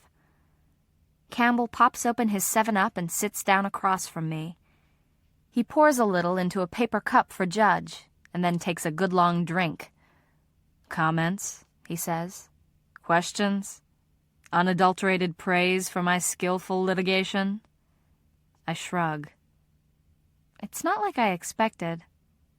"What do you mean?" I guess I figured when it started I'd know for sure that I was doing the right thing. But when my mom was up there and you were asking her all those questions... I glance up at him. That part about it not being simple, she's right. What if I was the one who was sick? What if Kate had been asked to do what I've done? What if one of these days, some marrow or blood or whatever actually worked, and that was the end? What if I could look back on all this one day and feel good about what I did, instead of feeling guilty? What if the judge doesn't think I'm right? What if he does? I can't answer a single one of these, which is how I know that whether I'm ready or not, I'm growing up. "Anna." Campbell gets up and comes around to my side of the table. "Now is not the time to start changing your mind." I'm not changing my mind. I roll the can between my palms. I think I'm just saying that even if we win, we don't. When I was 12, I started babysitting for twins who live down the street. They're only 6, and they don't like the dark, so I usually wind up sitting between them on a stool that's shaped like the stubby foot of an elephant, toenails and all. It never fails to amaze me how quickly a kid can shut off an energy switch. They'll be climbing the curtains and bam, 5 minutes later they're conked out. Was I ever like that? I can't remember, and it makes me feel ancient. Every now and then, one of the twins would fall asleep before the other one. "Anna," his brother will say, "how many years till I can drive?" 10, I tell him. "How many years till you can drive?" 3. Then the talk will split off like the spokes of a spider web. What kind of car will I buy? What will I be when I grow up? Does it suck to get homework every night in middle school? It's totally a ploy to stay up a little bit later. Sometimes I fall for it. Mostly I just make him go to sleep. See, I get a round, hollow spot in my belly, knowing I could tell him what's coming, but also knowing it would come out sounding like a warning. The second witness Campbell calls is Dr. Bergen, the head of the Medical Ethics Committee at Providence Hospital. He has salt and pepper hair and a face dented in like a potato. He's smaller than you'd expect, too, given the fact that it takes him just short of a millennium to recite his credentials. Dr. Bergen, Campbell starts, what's an ethics committee? A diverse group of doctors, RNs, clergy, ethicists, and scientists who are assigned to review individual cases to protect patient rights. In Western bioethics, there are 6 principles we try to follow. He ticks them off on his fingers. Autonomy, or the idea that any patient over age 18 has the right to refuse treatment. Veracity, which is basically informed consent. Fidelity, that is, a healthcare provider fulfilling his duties. Beneficence, or doing what's best in the interests of the patient. Non-maleficence, when you can no longer do good, you shouldn't do harm. Like performing major surgery on a terminal patient who's 102 years old. And finally, justice. That no patient should be discriminated against in receiving treatment. What does an ethics committee do? Generally, we're called to convene when there's a discrepancy about patient care. For example, if a physician feels it's in the patient's best interest to go on with extraordinary measures and the family doesn't, or vice versa. So, do you see every case that passes through a hospital? No. Only when there are complaints or if the attending physician asks for a consultation. We review the situation and make recommendations. Not decisions? No, Dr. Bergen says. What if the patient complaining is a minor? Campbell asks. Consent isn't necessary until age 13. We rely on parents to make informed choices for their children up to that point. What if they can't? He blinks.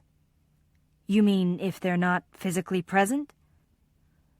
No, I mean if there's another agenda they're adhering to, that in some way keeps them from making choices in the best interests of that child.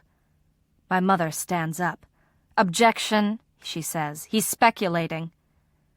Sustained, Judge DeSalvo replies. Without missing a beat, Campbell turns back to his witness. Do parents control their children's health care decisions until age 18? Well, I could answer that. Parents control everything. Unless you're like Jesse and you do enough to upset them, they'd rather ignore you than pretend you actually exist. Legally, Dr. Bergen says. However, once a child reaches adolescence, although they can't give formal consent, they have to agree to any hospital procedure, even if their parents have already signed off on it. This rule, if you ask me, is like the law against jaywalking. Everyone knows you're not supposed to do it, but that doesn't actually stop you. Dr. Bergen is still talking. In the rare instance where a parent and an adolescent patient disagree, the ethics committee weighs several factors. Whether the procedure is in the adolescent's best interests, the risk-benefit scenario, the age and maturity of the adolescent, and the argument he or she presents. Has the ethics committee at Providence Hospital ever met regarding the care of Kate Fitzgerald? Campbell asks.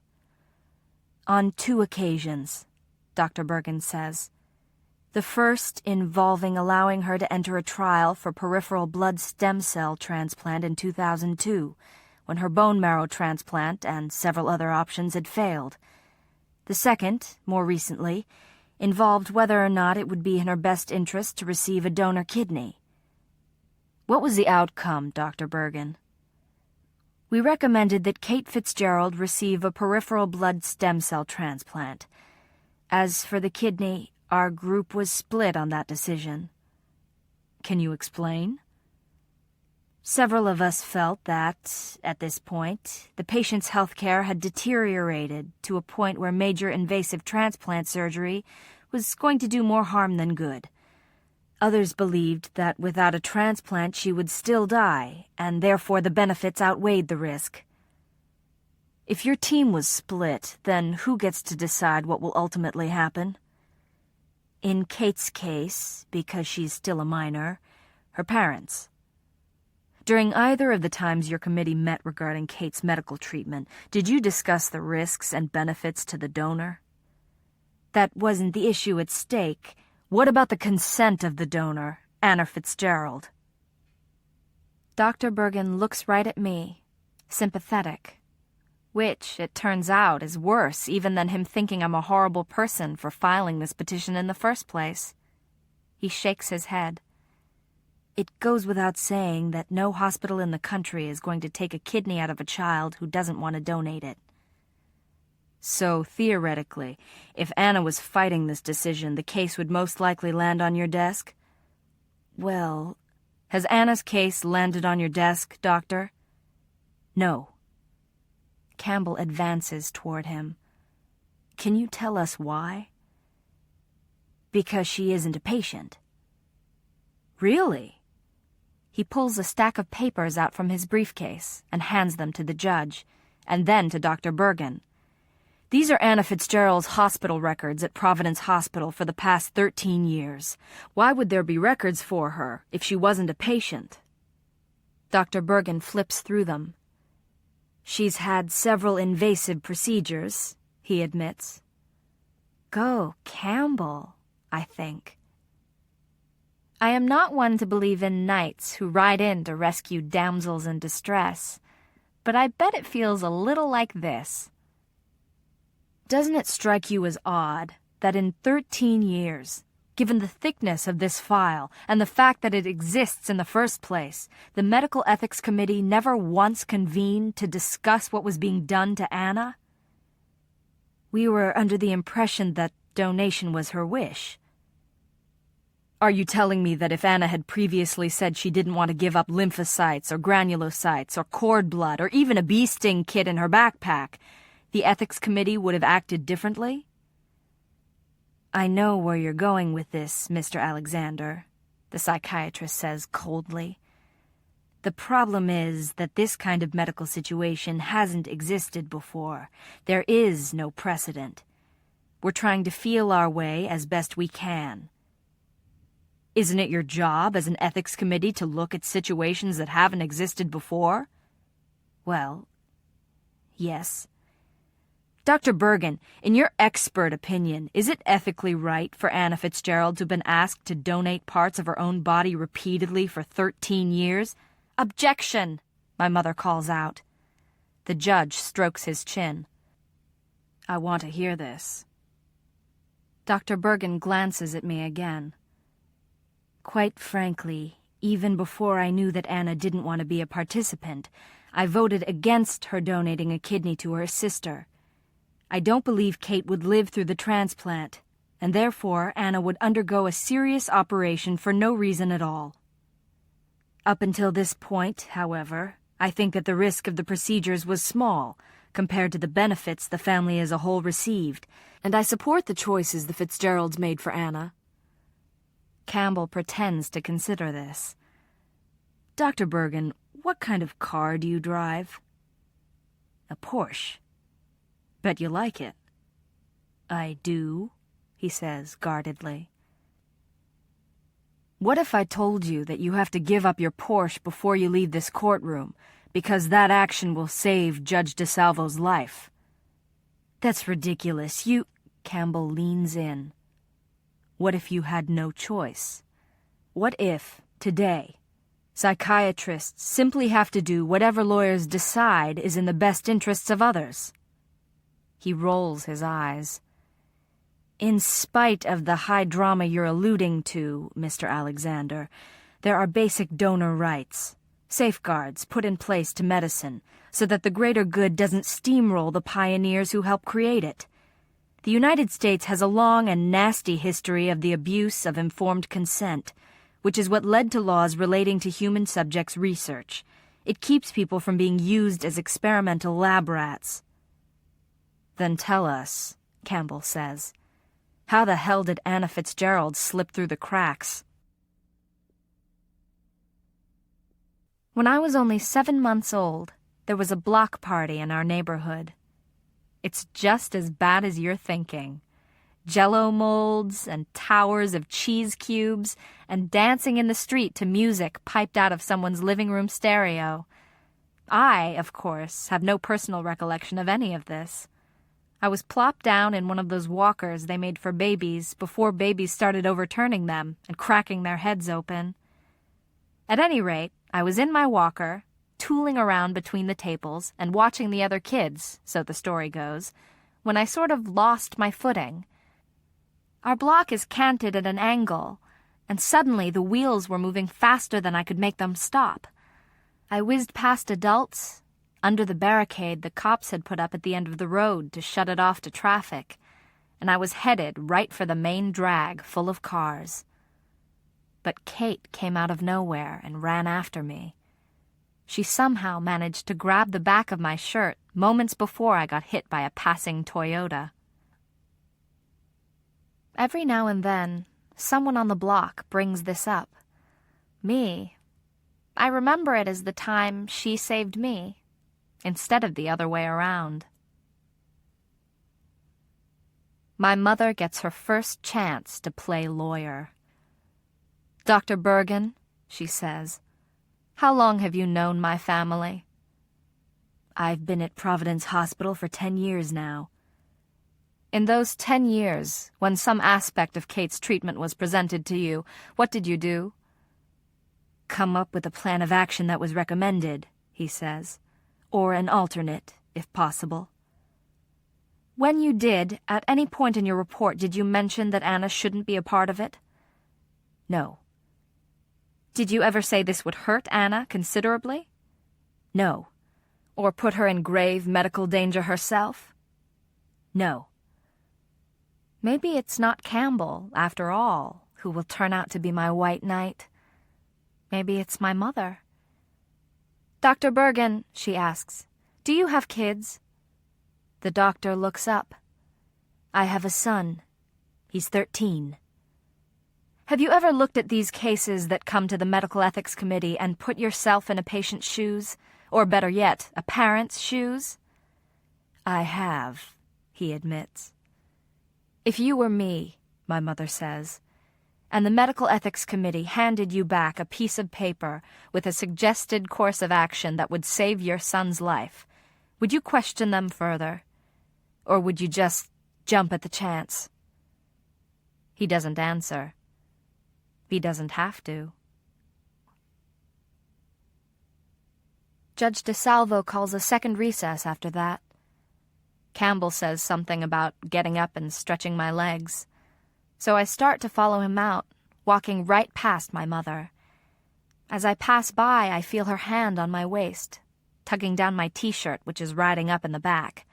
She hates the spaghetti-strap girls, the ones who come to school in halters and lowriders, like they're trying out as dancers in a Britney Spears video instead of going to math class. I can almost hear her voice. "Please, tell me that shrank in the wash." She seems to realize mid-tug that maybe she shouldn't have done this. I stop, and Campbell stops too, and her face goes bright red. "Sorry," she says. I put my hand over hers and tuck the shirt into the back of my jeans where it should be. I look at Campbell. "Meet you outside?" He's giving me a look that has bad idea written all over it, but he nods and heads down the aisle.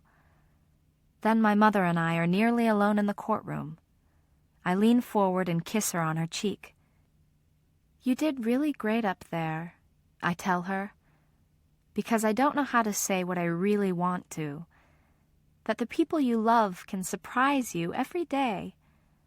That maybe who we are isn't so much about what we do, but rather what we're capable of when we least expect it. Sarah, 2002. Kate meets Taylor Ambrose when they are sitting side by side, hooked up to IVs. "What are you here for?" she asks, and I immediately look up from my book, because in all the years that Kate has been receiving outpatient treatment, I cannot remember her initiating a conversation. The boy she is talking to is not much older than she is, maybe 16 to her 14.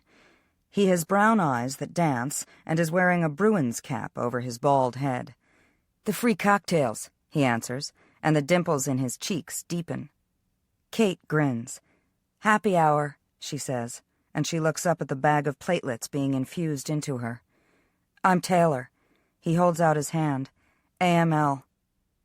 Kate, APL. He whistles and raises his brows. Ooh, he says, a rarity. Kate tosses her cropped hair. Aren't we all? I watch this, amazed. Who is this flirt, and what has she done with my little girl? Platelets, he says, scrutinizing the label on her IV bag. You're in remission? Today, anyway. Kate glances at his pole, the telltale black bag that covers the cytoxin. Chemo? Yeah, today, anyway. So, Kate, Taylor says. He has that rangy puppy look of a 16-year-old, one with knobby knees and thick fingers and cheekbones he hasn't yet grown into. When he crosses his arms, the muscles swell.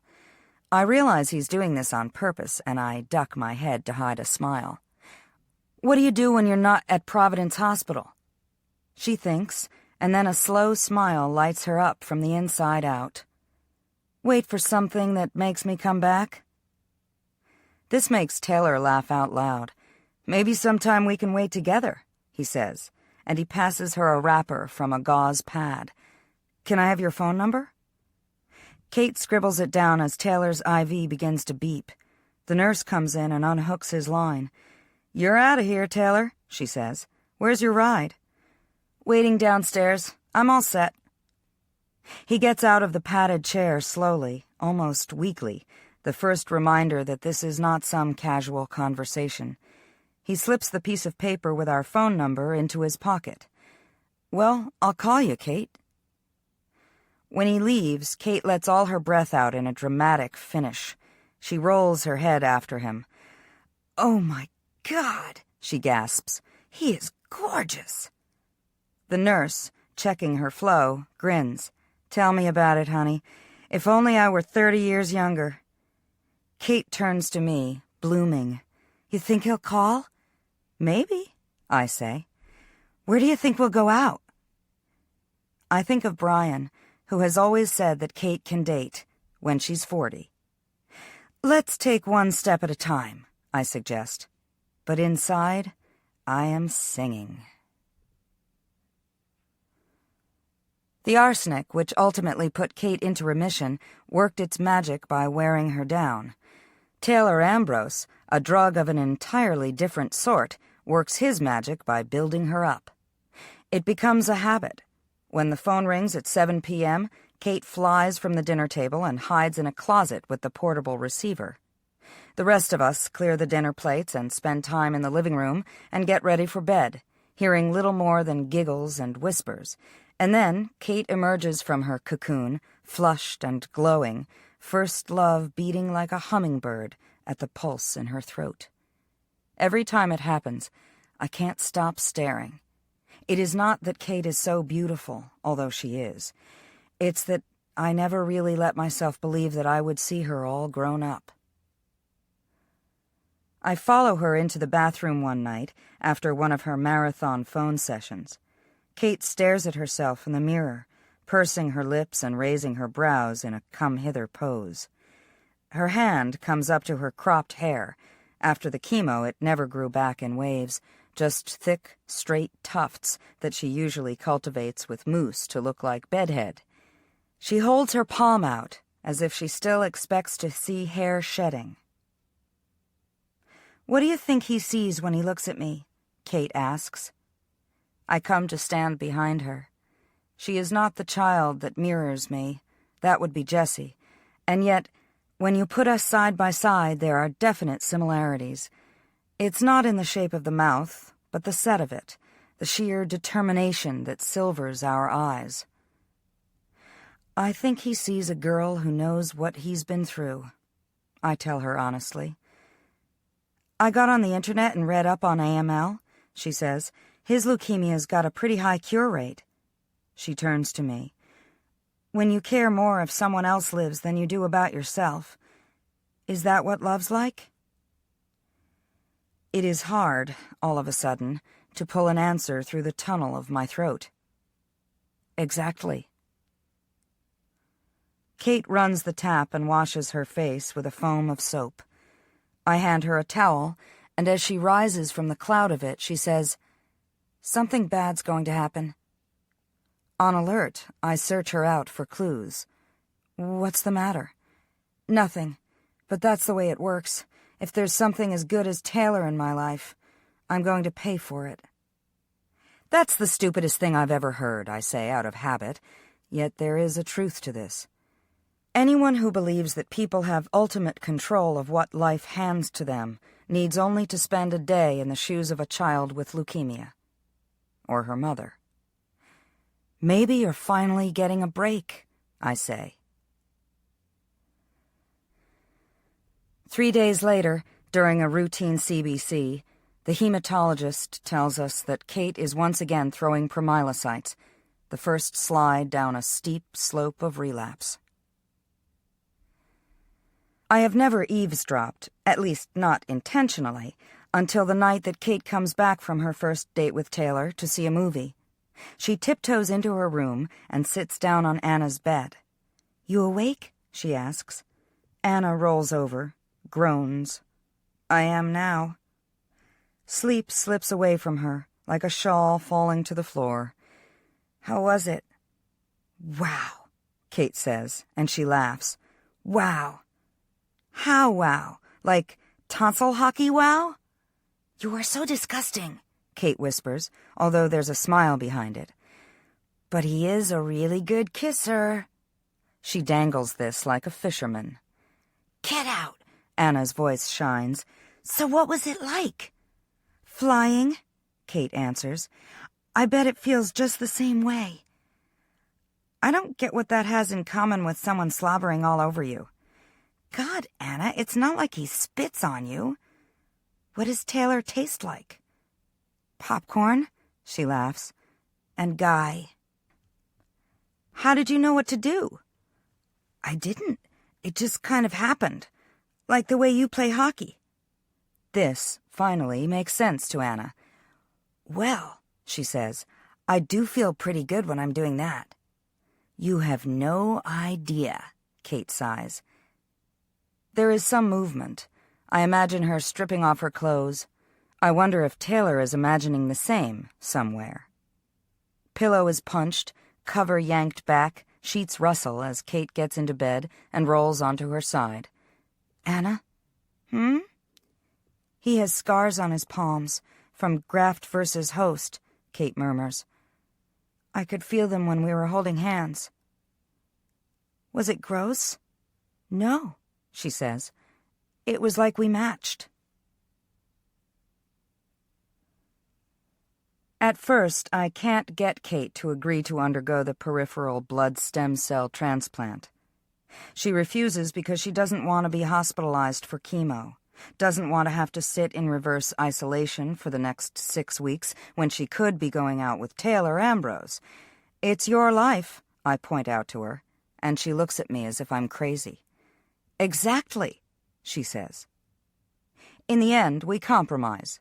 The oncology team agrees to let Kate begin her chemo as an outpatient in preparation for a transplant from Anna.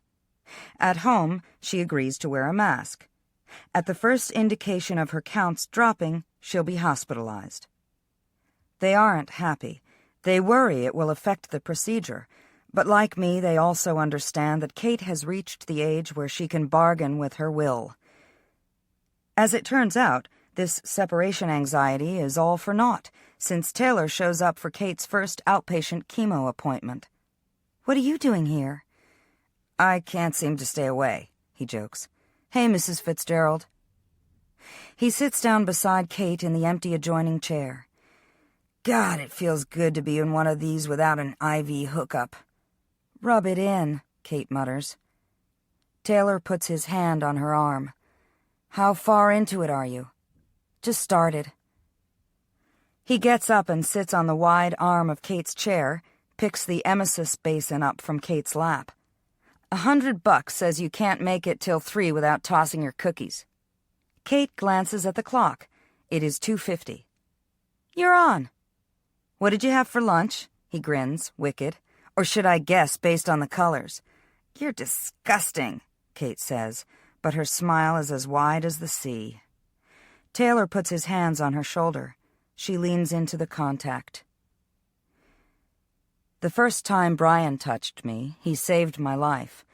There had been cataclysmic downpours in Providence, a nor'easter that swelled the tides and put the parking lot at the courthouse entirely underwater.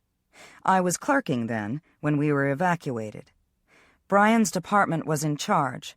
I walked onto the stone steps of the building to see cars floating by, and abandoned purses, and even a terrified paddling dog. While I had been filing briefs, the world I knew had been submerged. "Need a hand?" Brian asked, dressed in his full turnout gear, and he held out his arms. As he swam me to higher ground, rain struck my face and pelted my back. I wondered how, in a deluge, I could feel like I was being burned alive. "What's the longest you've ever gone before throwing up?" Kate asks Taylor. 2 days. "Get out!" The nurse glances up from her paperwork. "True," she confirms. "I saw it with my own eyes." Taylor grins at her. "I told you, I'm a master at this." He looks at the clock. 2:57. "Don't you have anywhere else you'd rather be?" Kate says. "Trying to weasel out of the bet?" "Trying to spare you, although—" Before she can finish, she goes green. Both the nurse and I rise from our seats, but Taylor reaches Kate first. He holds the vomit basin beneath her chin, and when she starts retching, he rubs his hand in slow circles on her upper back. "It's okay," he soothes, close to her temple. The nurse and I exchange glances. "Looks like she's in good hands," the nurse says, and she leaves to take care of another patient. When Kate is finished, Taylor puts the basin aside and wipes her mouth with a tissue. She looks up at him, glow-eyed and flushed, her nose still running. "Sorry," she mutters. "For what?" Taylor says. "Tomorrow it could be me." I wonder if all mothers feel like this in the moment they realize their daughters are growing up. As if it is impossible to believe that the laundry I once folded for her was doll-sized. As if I can still see her dancing in lazy pirouettes along the lip of the sandbox. Wasn't it yesterday that her hand was only as big as the sand dollar she found on the beach? That same hand, the one that's holding a boy's, wasn't it just holding mine, tugging so that I might stop and see the spider web, the milkweed pod, any of 1,000 moments she wanted me to freeze? Time is an optical illusion, never quite as solid or strong as we think it is. You would assume that, given everything, I saw this coming. But watching Kate watch this boy, I see I have 1,000 things to learn. "I'm some fun date," Kate murmurs. Taylor smiles at her. "Fries," he says. "For lunch." Kate smacks his shoulder. "You are disgusting." He raises one brow. "You lost the bet, you know."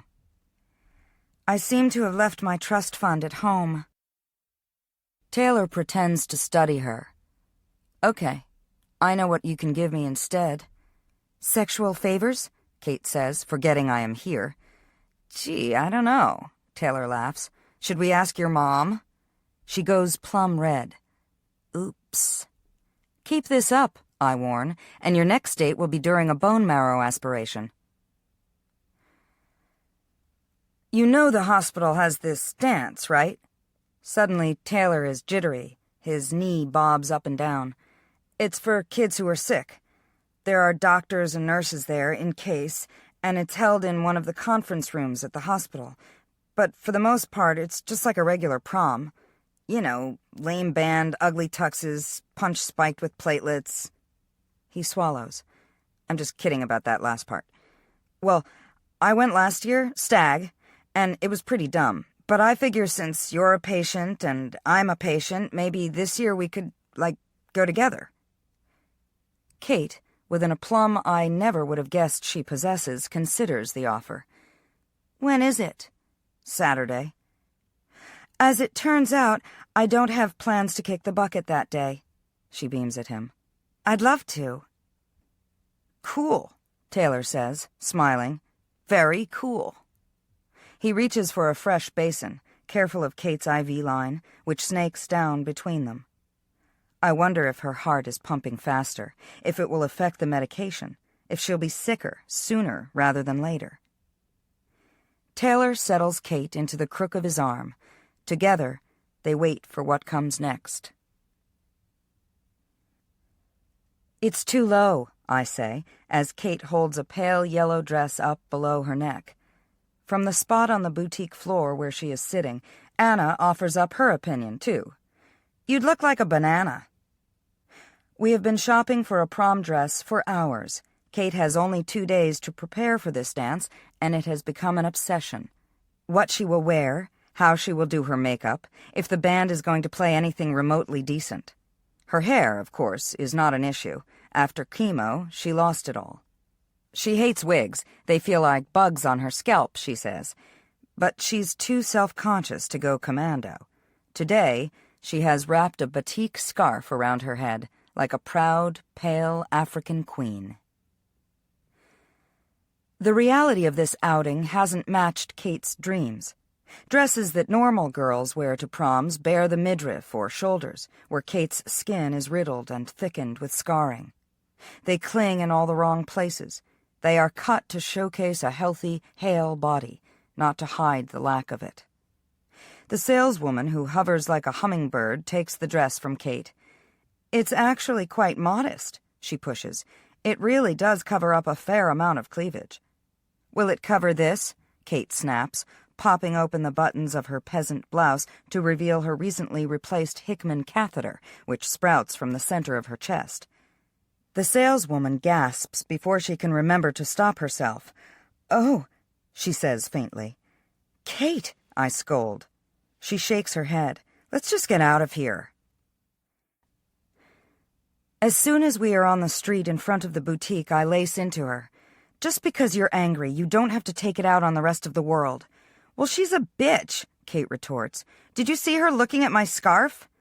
Maybe she just liked the pattern, I say dryly. Yeah, and maybe I'm gonna wake up tomorrow and not be sick. Her words fall like boulders between us, cracking the sidewalk. I'm not gonna find a stupid dress. I don't know why I even told Taylor I'd go in the first place. Don't you think every other girl who's going to that dance is in the same boat? Trying to find gowns that cover up tubes and bruises and wires and colostomy bags and God knows what? I don't care about anyone else, Kate says. I want it to look good, really good, you know, for one night. Taylor already thinks you're beautiful. Well, I don't, Kate cries. I don't, Mom. And maybe I want to, just once. It is a warm day, one where the ground beneath our feet seems to be breathing. The sun beats down on my head, on the back of my neck. What do I say to that? I have never been Kate. I have prayed and begged and wanted to be the one who's sick in lieu of her. Some devil's Faustian bargain, but that's not the way it's happened. We'll sew something, I suggest. You can design it. You don't know how to sew, Kate sighs. I'll learn. In a day? She shakes her head. You can't fix it every time, Mom. How come I know that and you don't? She leaves me on the sidewalk and storms off. Anna runs after her, loops her arm through Kate's elbow, and drags her into a storefront a few feet away from the boutique, while I hurry to catch up. It is a salon filled with gum-cracking hairstylists. Kate is struggling to get away from Anna, but Anna, she can be strong when she wants to be. Hey, Anna says, getting the attention of the receptionist. Do you work here? When I'm forced to. You guys do prom hairstyles? Sure, the stylist says. Like an updo? Yeah, for my sister. Anna looks at Kate, who has stopped fighting. A smile glows slowly across her face, like a firefly caught in a jelly jar. That's right. For me, Kate says mischievously, and she unwinds the scarf from her bald head. Everyone in the salon stops speaking. Kate stands regally straight. We are thinking of French braids, Anna continues. A perm, Kate adds. Anna giggles. Maybe a nice chignon. The stylist swallows, caught between shock and sympathy and political correctness. Well, we might be able to do something for you. She clears her throat. There's always, extensions. Extensions, Anna repeats, and Kate bursts out laughing. The stylist begins to look behind the girls, toward the ceiling. Is this like a candid camera thing? At that, my daughters collapse into each other's arms, hysterical. They laugh until they cannot catch their breath. They laugh until they cry. As a chaperone at the Providence Hospital prom, I am in charge of the punch. Like every other food item provided for the celebrants, it's neutropenic. The nurses, fairy godmothers for the night, have converted a conference room into a fantasy dance hall, complete with streamers and a disco ball and mood lighting. Kate is a vine twined around Taylor. They sway to completely different music than the song that is playing. Kate wears her obligatory blue mask. Taylor has given her a corsage made of silk flowers because real ones can carry diseases that immunocompromised patients can't fight off. In the end, I did not wind up sewing a dress. I found one online at bluefly.com, a gold sheath cut in a V for Kate's catheter. But over this is a long-sleeved sheer shirt, one that wraps at the waist and glimmers when she turns this way and that, so when you notice the strange triple tubing coming out by her breastbone, you wonder if it was only a trick of light. We took 1,000 photos before leaving the house. When Kate and Taylor had escaped and were waiting for me in the car, I went to put the camera away and found Brian in the kitchen with his back to me. "Hey," I said, "you going to wave us off? Throw rice?" It was only when he turned around that I realized he'd come in here to cry. "I didn't expect to see this," he said. "I didn't think I'd get to have this memory." I fitted myself against him, working our bodies so tight it felt as if we'd been carved from the same smooth stone. "Wait up for us," I whispered, and then I left. Now, I hand a cup of punch to a boy whose hair is just starting to fall out in small tufts. It sheds on the black lapel of his tuxedo. "Thanks," he says, and I see he has the most beautiful eyes, dark and still as a panther's. I glance away and realize that Kate and Taylor are gone. What if she's sick? What if he's sick? I have promised myself I wouldn't be overprotective, but there are too many children here for the staff to really keep track of. I ask another parent to take over my punch station, and then I search out the ladies' room. I check the supply closet. I walk through empty hallways and dark corridors and even the chapel. Finally, I hear Kate's voice through a cracked doorway. She and Taylor stand under a spotlight moon, holding hands. The courtyard they've found is a favorite for the residents during the daytime. Many doctors who wouldn't otherwise see the light of the sun take their lunches out here. I am about to ask if they're all right when Kate speaks. "Are you afraid of dying?" Taylor shakes his head. "Not really. Sometimes, though, I think about my funeral. If people will say good things, about me. If anyone will cry." He hesitates. "If anyone will even come." "I will," Kate promises. Taylor dips his head toward Kate's, and she sways closer, and I realize that this is why I followed them. I knew this was what I would find, and like Brian, I wanted one more picture of my daughter, one that I might worry between my fingers like a piece of sea glass. Taylor lifts up the edges of her blue hygienic mask, and I know I should stop him. I know I have to, but I don't. This much I want her to have. When they kiss, it is beautiful. Those alabaster heads bent together, smooth as statues. An optical illusion, a mirror image that's folding into itself. When Kate goes into the hospital for her stem cell transplant, she's an emotional wreck. She is far less concerned with the runny fluid being infused into her catheter than she is with the fact that Taylor hasn't called her in 3 days, and has in fact not returned her calls either. "Did you have a fight?" I ask, and she shakes her head. "Did he say he was going somewhere? Maybe it was an emergency," I say. "Maybe this has nothing to do with you at all." "Maybe it does," Kate argues. "Then the best revenge is getting healthy enough to give him a piece of your mind," I point out. "I'll be right back." In the hallway, I approach Steph, a nurse who has just come on duty and who's known Kate for years. The truth is, I am just as surprised about Taylor's lack of communication as Kate is. He knew she was coming in here. "Taylor Ambrose," I ask Steph, "has he been in today?"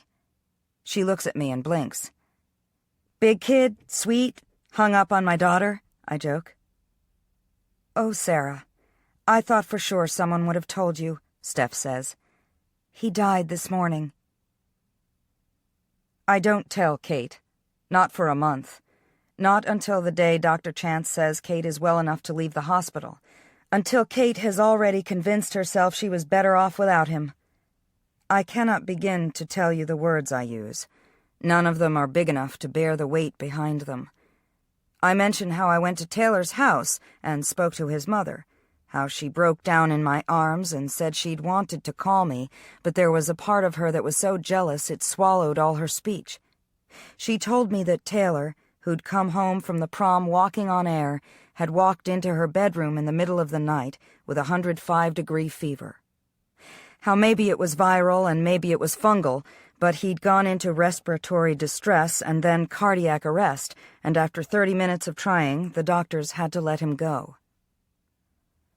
I don't tell Kate something else Jenna Ambrose said, that afterward she went inside and stared at her son, who wasn't her son anymore, that she sat for 5 whole hours, sure he was going to wake up, that even now she hears noise overhead and thinks Taylor is moving around in his room, and that the half-second she is gifted before she remembers the truth is the only reason she gets up each morning. "Kate," I say, "I'm so sorry." Kate's face crumples. "But I loved him," she replies, as if this should be enough. "I know. And you didn't tell me. I couldn't, not when I thought it would make you stop fighting back yourself." She closes her eyes and turns onto her side on the pillow, crying so hard that the monitors she's still hooked up to begin to beep and bring in the nursing staff. I reach for her. "Kate, honey, I did what was best for you." She refuses to look in my direction. "Don't talk to me," she murmurs. "You're good at that." Kate stops speaking to me for 7 days and 11 hours. We come home from the hospital. We go about our business of reverse isolation. We pick through the motions because we have done it before. At night, I lie in bed next to Brian and wonder why he can sleep. I stare at the ceiling and think that I have lost my daughter before she's even gone. Then one day I walk by her bedroom and find her sitting on the floor with photographs all around. There are, as I expect, the ones of her and Taylor that we took before the prom. Kate dressed to the nines, with that telltale surgical mask covering her mouth. Taylor has drawn a lipstick smile on it, for the sake of the photos, or so he said. It had made Kate laugh. It seems impossible that this boy, who was so solid a presence when the flash went off mere weeks ago, simply is not here anymore. A pang goes through me, and immediately on its heels a single word: practice. But there are other photos, too, from when Kate was younger. One of Kate and Anna on the beach, crouched over a hermit crab. One of Kate dressed up like Mr. Peanut for Halloween. One of Kate with cream cheese all over her face, holding up 2 halves of a bagel like eyeglasses. In another pile are her baby pictures, all taken when she was 3 or younger. Gap-toothed and grinning, backlit by a slow-eyed sun, unaware of what was to come. "I don't remember being her," Kate says quietly. and these first words make a bridge of glass, one that shifts beneath my feet as I step into the room. I put my hand beside hers, at the edge of one photo. Bent at a corner, it shows Kate as a toddler being tossed into the air by Brian, her hair flying behind her, her arms and legs starfish splayed. Certain beyond a doubt that when she fell to earth again, there would be a safe landing. Sure that she deserved nothing less.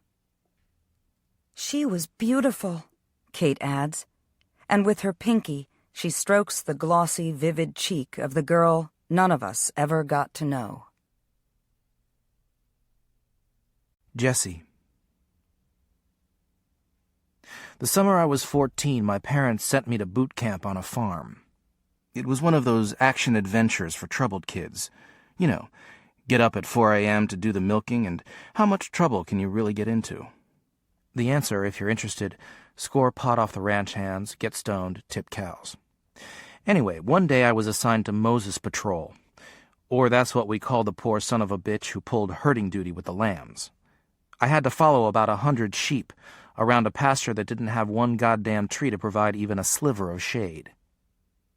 To say a sheep is the dumbest fucking animal on earth is probably an understatement. They get caught in fences. They get lost in 4-foot square pens. They forget where to find their food, although it's been in the same place for 1,000 days straight. And they're not the little puffy darlings you picture when you go to sleep, either. They stink. They bleat. They're annoying as hell. Anyway, the day I was stuck with the sheep, I had filched a copy of Tropic of Cancer, and I was folding down the pages that came close to good porn, when I heard someone scream. I was perfectly sure, mind you, that it wasn't an animal, because I'd never heard anything like this in my life. I ran toward the sound, sure I was going to find someone thrown from a horse with their leg twisted like a pretzel, or some yo-yo who'd emptied his revolver by accident into his own guts. But lying on the side of the creek, with a bevy of ewes in attendance, was a sheep giving birth. I wasn't a vet or anything, but I knew enough to realize that when any living creature makes a racket like that, things aren't going according to plan. Sure enough, this poor sheep had 2 little hooves dangling out of her privates. She lay on her side, panting. She rolled one flat black eye toward me, then just gave up. Well, nothing was dying on my patrol, if only because I knew the Nazis who ran the camp would make me bury the damn animal. So I shoved the other sheep out of the way. I got down on my knees and grabbed the knotty slick hooves and yanked while the ewe screamed like any mother whose child is ripped away from her. The lamb came out, its limbs folded like the parts of a Swiss Army knife. Over its head was a silver sack that felt like the inside of your cheek when you run your tongue around it. It wasn't breathing. I sure as shit wasn't going to put my mouth over a sheep and do artificial respiration, but I used my fingernails to rip apart the skin sack, to yank it down from the neck of the lamb. And it turned out that was all it needed. A minute later, it unbent its clothespin legs and started whickering for its mother. There were, I think, 20 lambs born during that summer session. Every time I passed the pen, I could pick mine out from a crowd. He looked like all the others, except that he moved with a little more spring. He always seemed to have the sun shining off the oil in its wool. And if you happened to get him calm enough to look you in the eye, the pupils had gone milky white, a sure sign that he'd walked on the other side long enough to remember what he was missing. I tell you this now because when Kate finally stirs in that hospital bed and opens her eyes, I know she's got one foot on the other side already, too. "Oh, my God," Kate says weakly when she sees me. "I wound up in hell after all." I lean forward in my chair and cross my arms. "Now, sis, you know I'm not that easy to kill."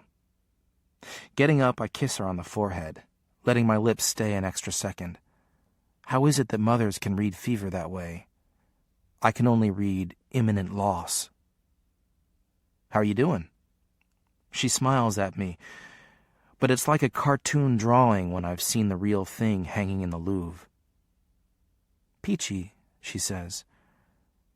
To what do I owe the honor of your presence? Because you won't be here much longer, I think. But I don't tell her this. I was in the neighborhood. Plus, there's a really hot nurse who works this shift. This makes Kate laugh out loud. God, Jess, I'm gonna miss you.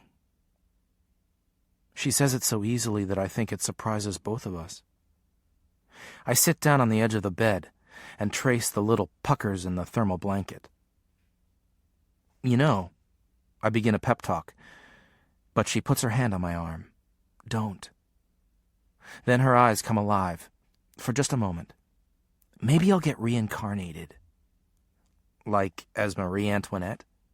No, it's got to be something in the future. You think that's crazy? No, I admit. I think we probably all just keep running in circles. So what will you come back as then? Carrion. She winces, and something beeps, and I panic. You want me to get someone? No, you're fine, Kate answers. And I'm sure she doesn't mean it this way, but it pretty much makes me feel like I've swallowed lightning. I suddenly remember an old game I used to play when I was 9 or 10, and was allowed to ride my bike until it got dark. I used to make little bets with myself as I watched the sun getting lower and lower on the horizon. If I hold my breath to 20 seconds, the night won't come. If I don't blink, if I stand so still a fly lands on my cheek. Now I find myself doing the same thing, bargaining to keep Kate, even though that isn't the way it works. Are you afraid? I blurt out. Of dying? Kate turns to me, a smile sliding over her mouth. I'll let you know. Then she closes her eyes. I'm just going to rest a second. She manages. And she is asleep again. It's not fair, but Kate knows that. It doesn't take a whole long life to realize that what we deserve to have, we rarely get.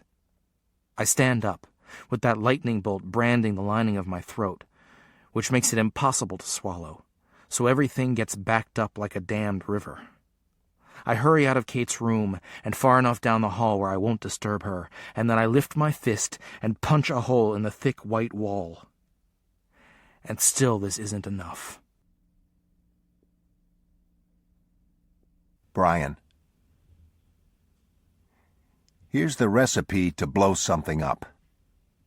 A Pyrex bowl, potassium chloride, found at health food stores as a salt substitute, a hydrometer, bleach.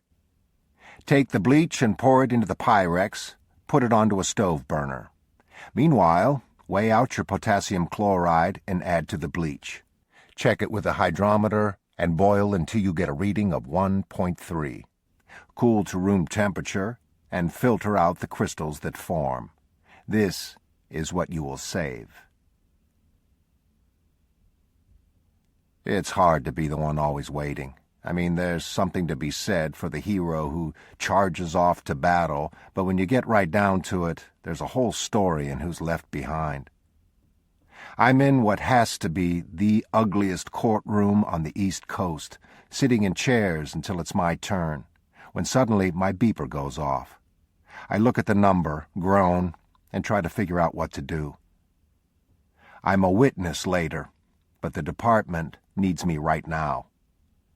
It takes a few talking heads, but I get permission from the judge to remove myself from the premises. I leave through the front door, and immediately I'm assailed with questions and cameras and lights. It's everything I can do not to punch these vultures who want to rip apart the bleached bones of my family. When I couldn't find Anna the morning of the hearing, I headed home. I looked in all her usual haunts, the kitchen, the bedroom, the hammock out back, but she wasn't there. As a last resort, I climbed the garage stairs to the apartment Jesse uses. He wasn't home either, although by now this is hardly a surprise. There was a time when Jesse disappointed me regularly. Eventually, I told myself not to expect anything from him, and as a result, it's gotten easier for me to take what comes. I knocked on the door and yelled for Anna, for Jesse, but no one answered. Although there was a key to this apartment on my own set, I stopped short of letting myself inside. Turning on the stairs, I knocked over the red recycling bin I personally empty every Tuesday, since God forbid Jesse can remember to drag it out to the curb himself. A 10-pin of beer bottles, lucent green, tumbled out. An empty jug of laundry detergent, an olive jar, a gallon container from orange juice. I put everything back in except for the orange juice container, which I've told Jesse isn't recyclable and which he puts in the bin nonetheless every damn week. The difference between these fires and the other ones was that now the stakes have been ratcheted up a notch. Instead of an abandoned warehouse or a shack at the side of the water, it's an elementary school. This being summer, no one was on the premises when the fire was started, but there's no question in my mind it was due to unnatural causes. When I get there, the engines are just loading up after salvage and overhaul. Polly comes over to me right away. "How's Kate?" "She's okay," I tell him, and I nod toward the mess. "What'd you find?" "He'd pretty much managed to gut the whole north side of the facility." Polly says, "You doing a walk-through?" "Yeah." The fire began in the teacher's lounge. The char patterns point like an arrow to the origin. A collection of synthetic stuffing that hasn't burned clean through is still visible. Whoever set this was smart enough to light his fire in the middle of a pile of couch cushions and stacks of paper. I can still smell the accelerant. This time it was as simple as gasoline. Bits of glass from the exploded Molotov cocktail litter the ashes. I wander to the far side of the building, peer through a broken window. The guys must have vented the fire here. "You think we'll catch this little fuck cap?" asks Caesar, coming into the room, still in his turnout gear, with a smudge across his left cheek. He looks down at the debris in the fire line. Then he bends down, and with a heavy glove, picks up a cigarette butt. "Unbelievable. The secretary's desk melted down to a puddle, but a goddamn tobacco stick survives." I take it out of his hands and turn it over in my palm. "That's because it wasn't here when the fire started. Someone had a nice smoke while he watched this, and then he walked away." I tip it onto the side to where the yellow meets the filter, and read the brand. Polly sticks his head in the shattered window, looking for Caesar. "We're heading back. Get on the truck." Then he turns to me. "Hey, just so you know, we didn't break this one." "I wasn't going to make you pay for it, Polly." "No, I mean, we vented the roof. This was already broken when we got here." He and Caesar leave, and a few moments later, I hear the heavy drag of the engine pulling away. It could have been a stray baseball, or a frisbee. But even in the summertime, janitors monitor public property. A broken window is too much of a hazard to be left alone. It would have been taped up or boarded. Unless the same guy who started the fire knew where to bring in oxygen so that the flames would race through the wind tunnel created by that vacuum. I look down at the cigarette in my hand and crush it. You need 56 grams of these reserved crystals. Mix with distilled water, heat to a boil, and cool again, saving the crystals, pure potassium chlorate. Grind these to the consistency of face powder and heat gently to dry. Melt 5 parts Vaseline with 5 parts wax. Dissolve in gasoline and pour this liquid into 90 parts potassium chlorate crystals in a plastic bowl. Knead. Allow the gasoline to evaporate. Mold into a cube and dip in wax to make it waterproof. This explosive requires a blasting cap of at least a grade A3. When Jesse opens the door to his apartment, I'm waiting on the couch. "What are you doing here?" he asks. "What are you doing here?" "I live here," Jesse says. "Remember?" "Do you? Or are you using this as a place to hide?" He takes out a cigarette from a pack in his front pocket and lights up. Merritt's. I don't know what the fuck you're talking about. Why aren't you in court? How come there's muriatic acid under your sink? I ask, considering that we don't have a pool. Hello? Is this like the Inquisition? He scowls. I used it when I was working with those tile layers last summer. You can clean up grout with it. To tell you the truth, I didn't even know I still had it. Then you probably wouldn't know, Jess, that when you put it into a bottle with a piece of aluminum foil with a rag stuffed into the top, it blows up pretty damn well. He goes very still. Are you accusing me of something? Because if you are, just say it, you bastard. I get up from the couch. Okay. I want to know if you scored the bottles before you made the cocktails so they'd break easier. I want to know if you realized how close that homeless guy was to dying when you set the warehouse on fire for kicks. Reaching behind me, I lift the empty Clorox container from his recycle bin. I want to know why the hell this is in your trash when you don't do your own laundry, and God knows you don't clean, yet there's an elementary school 6 miles from here that's been gutted with an explosive made of bleach and brake fluid. I have him by the shoulders now, and although Jesse could break away if he really tried, he lets me shake him until his head snaps back. Jesus Christ, Jesse! He stares at me, his face blank. Are you about done? I let him go and he backs away, teeth bared. Then tell me I'm wrong, I challenge. I'll tell you more than that, he yells. I mean, I totally understand that you've spent your life believing that everything that's wrong in the universe all traces back to me, but newsflash, Dad, this time you're totally off base. Slowly I take something out of my pocket and press it into Jesse's hand. The Merritt cigarette butt settles in the hollow of his palm. Then you shouldn't have left your calling card. There's a point when a structure fire is raging out of control that you simply have to give it the distance to burn itself out, so you move back to safety, to a hill out of the wind, and you watch the building eat itself alive. Jesse's hand comes up trembling, and the cigarette rolls to the floor at our feet. He covers his face, presses his thumbs to the corners of his eyes. I couldn't save her. The words are ripped from his center. He hunches his shoulders, sliding backward into the body of a boy. Who did you tell? He's asking, I realize, whether the police will be coming after him, whether I've spoken to Sarah about this. He's asking to be punished. So I do what I know will destroy him.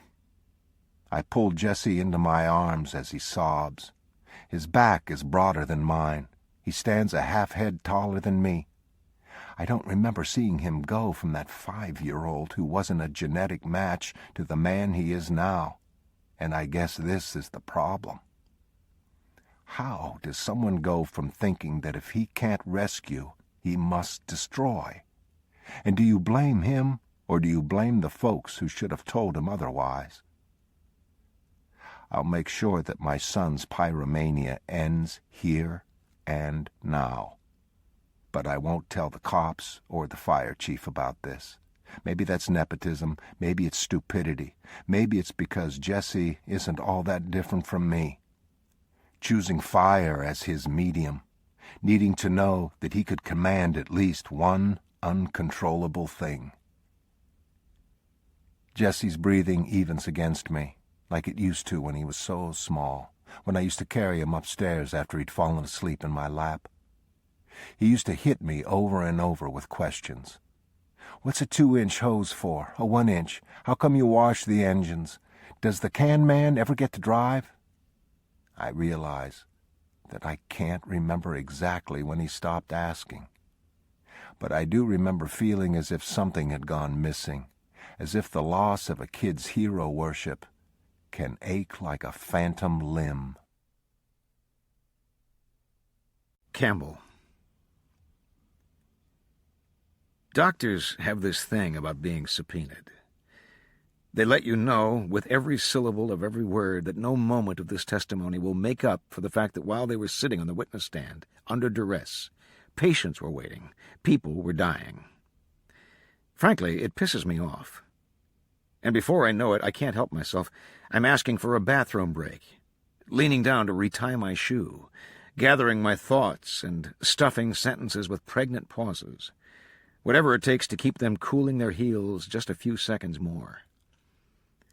Dr. Chance is no exception to the rule. From the onset, he's anxious to leave.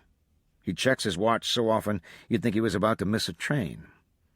The difference this time around is that Sarah Fitzgerald is just as anxious to get him out of the courtroom, because the patient who is waiting, the person who is dying, is Kate. But beside me, Anna's body throws heat. I get up, continue my questioning. Slowly.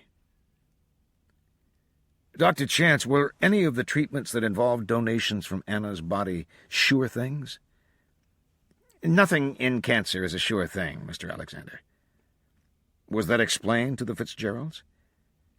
We carefully explain the risks of every procedure, because once you begin treatments, you compromise other bodily systems. What we wind up doing for one treatment successfully may come back to haunt you the next time around. He smiles at Sarah. That said, Kate's an incredible young woman. She wasn't expected to live past age 5, and here she is at 16. Thanks to her sister, I point out. Dr. Chance nods. Not many patients have both the strength of body and the good fortune to have a perfectly matched donor available to them. I stand up, my hands in my pockets. Can you tell the court how the Fitzgeralds came to consult Providence Hospital's pre-implantation genetic diagnosis team to conceive Anna? After their son was tested and found to be an unsuitable donor for Kate, I told the Fitzgeralds about another family I'd worked with. They'd tested all the patient's siblings, and none qualified. But then the mother got pregnant during the course of treatment, and that child happened to be a perfect match. Did you tell the Fitzgeralds to conceive a genetically programmed child to serve as a donor for Kate? Absolutely not, Chance says, affronted.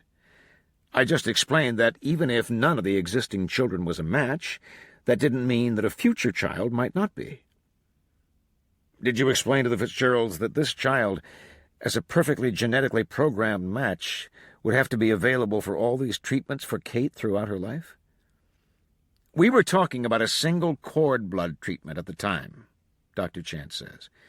Subsequent donations came about because Kate didn't respond to the first one, and because they offered more promising results. So if tomorrow scientists were to come up with a procedure that would cure Kate's cancer if Anna only cut off her head and gave it to her sister, would you recommend that? Obviously not.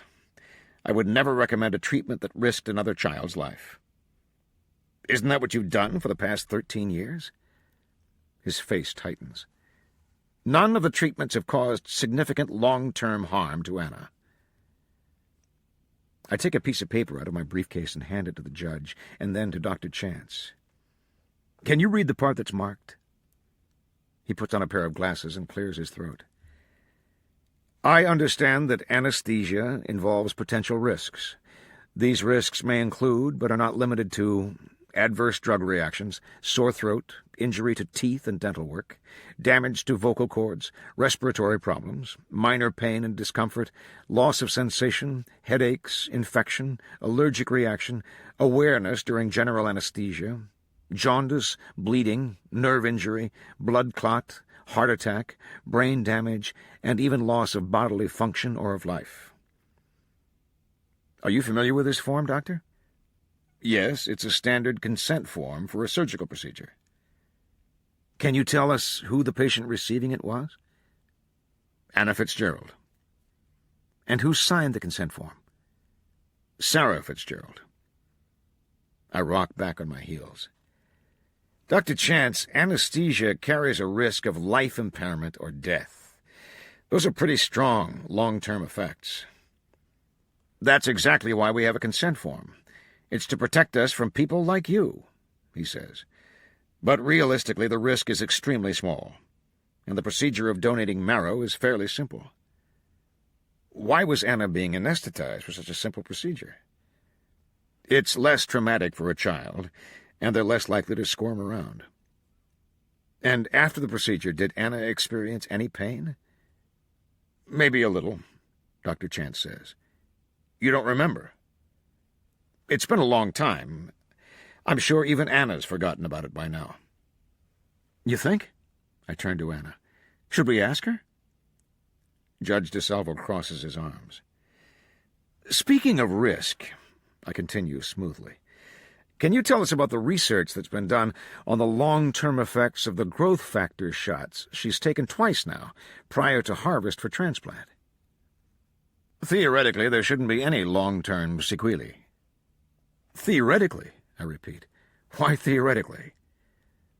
Because the research has been done on lab animals, Dr. Chance admits. Effects on humans are still being tracked. How comforting. He shrugs. The FDA doesn't approve drugs that have the potential to wreak havoc.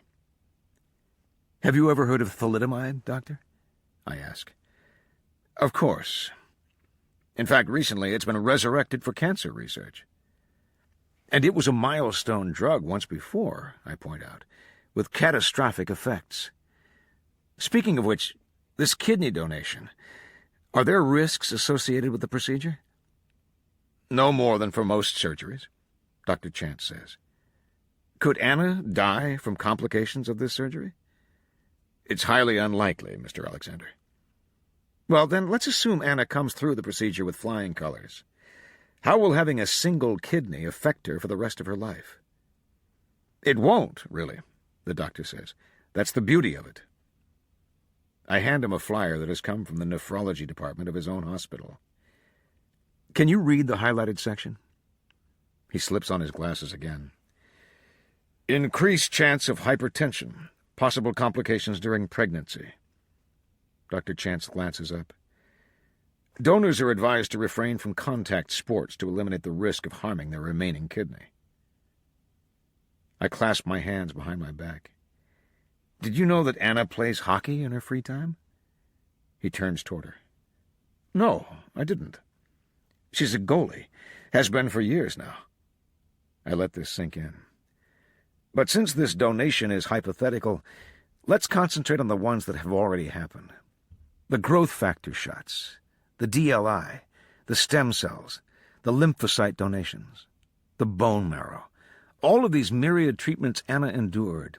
In your expert opinion, Doctor, are you saying that Anna has not undergone any significant medical harm from these procedures? Significant? He hesitates. No, she has not.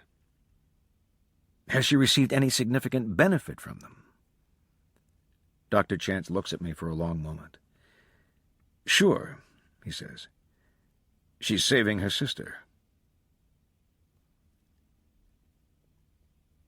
Anna and I are eating lunch upstairs at the courthouse when Julia walks in. Is this a private party? Anna waves her inside, and Julia sits down without so much as a glance toward me.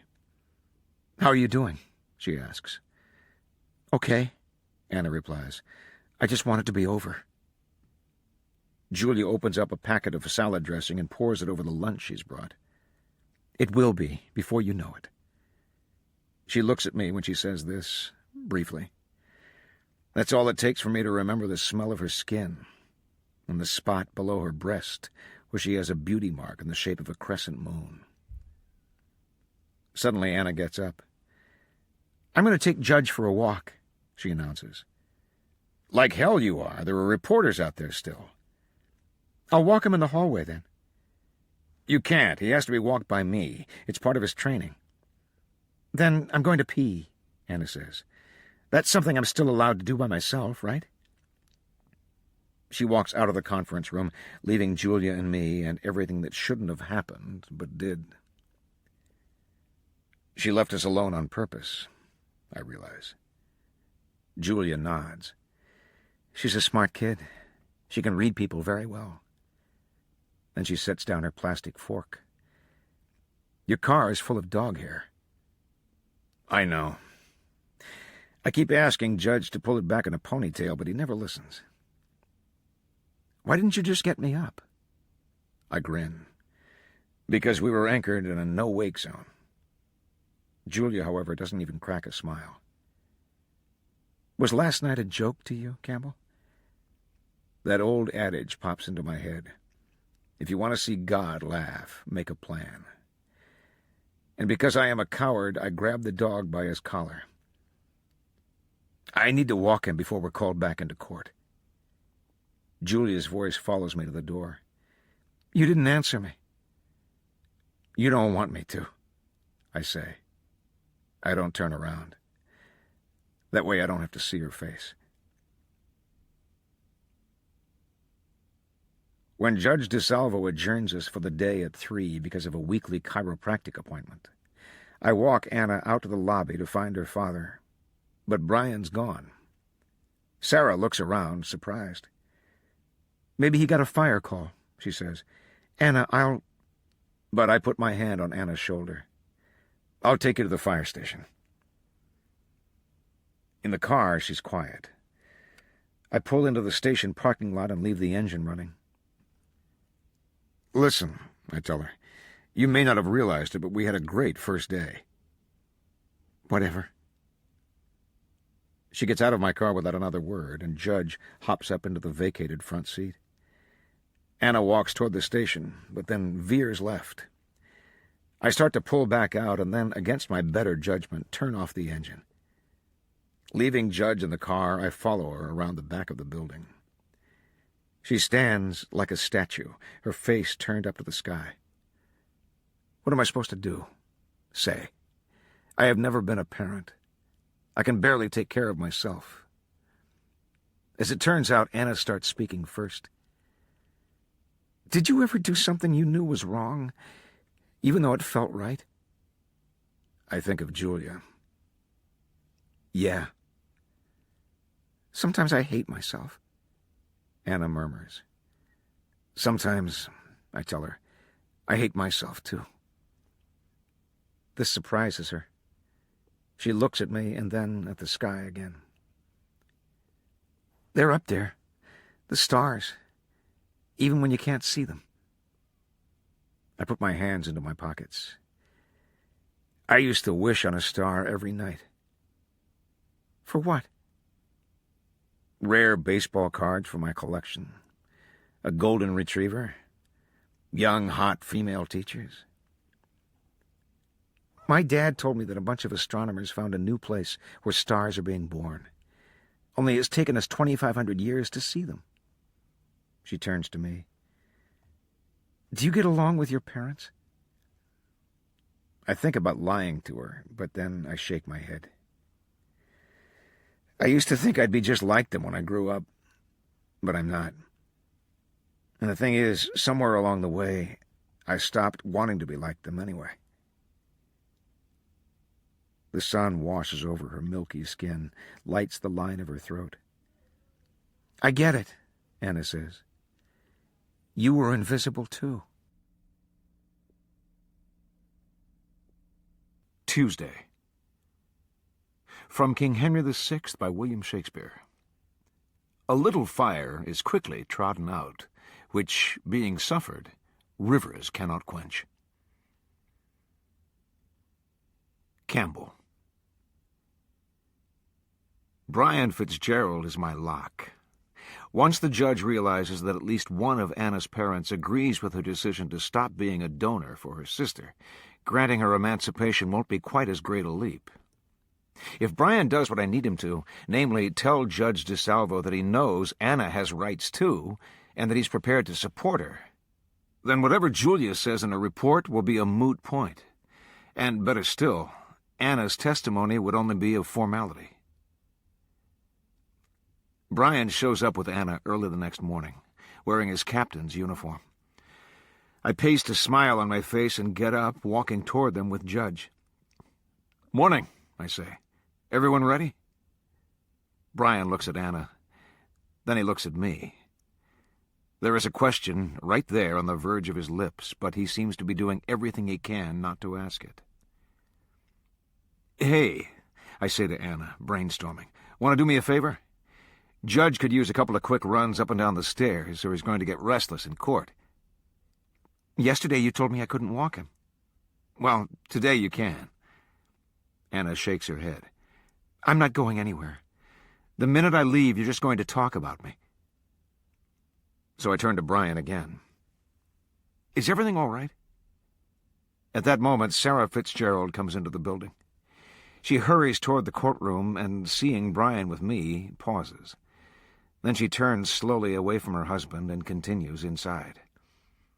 Brian Fitzgerald's eyes follow his wife even after the doors close behind her. We're fine, he says, an answer not meant for me. Mr. Fitzgerald, were there times that you disagreed with your wife about having Anna participate in medical treatments for Kate's benefit? Yes. The doctor said that it was only cord blood we needed for Kate. They'd be taking part of the umbilicus that usually gets thrown out after giving birth. It wasn't anything that the baby was ever going to miss, and it certainly wasn't going to hurt her. He meets Anna's eyes, gives her a smile. And it worked for a little while, too. Kate went into remission. But in 1996, she relapsed again. The doctors wanted Anna to donate some lymphocytes. It wasn't going to be a cure, but it would hold Kate over for a while. I tried to draw him along. You and your wife didn't see eye to eye over this treatment. I didn't know if it was such a great idea. This time Anna was going to know what was happening, and she wasn't going to like it. What did your wife say to make you change your mind? That if we didn't draw blood from Anna this time, we'd need marrow soon anyway. How did you feel about that? Brian shakes his head, clearly uncomfortable. You don't know what it's like, he says quietly, until your child is dying. You find yourself saying things and doing things you don't want to do or say, and you think it's something you have a choice about, but then you get up a little closer to it and you see you had it all wrong. He looks up at Anna, who is so still beside me, I think she has forgotten to breathe. I didn't want to do that to Anna, but I couldn't lose Kate. Did you have to use Anna's bone marrow eventually? Yes. Mr. Fitzgerald is a certified EMT. Would you ever perform a procedure on a patient who didn't present with any physical problems? Of course not.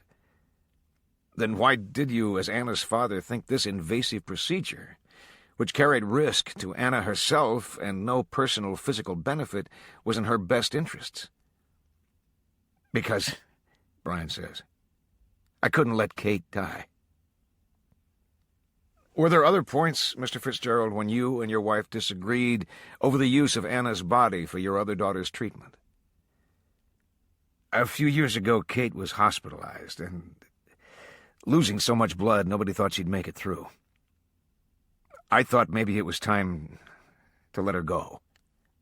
Sarah didn't. What happened? The doctors gave her arsenic, and it kicked in, putting Kate into remission for a year.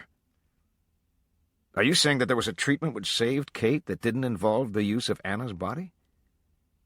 Brian shakes his head. I'm saying I was so sure Kate was going to die. But Sarah, she didn't give up on Kate, and she came back fighting. He looks over at his wife. And now Kate's kidneys are giving out. I don't want to see her suffering. But at the same time, I don't want to make the same mistake twice. I don't want to tell myself it's over when it doesn't have to be. Brian has become an emotional avalanche, headed right for the glass house I have been meticulously crafting. I need to reel him in. Mr. Fitzgerald, did you know your daughter was going to file a lawsuit against you and your wife? No. When she did you speak to Anna about it? Yes. Based on that conversation, Mr. Fitzgerald, what did you do?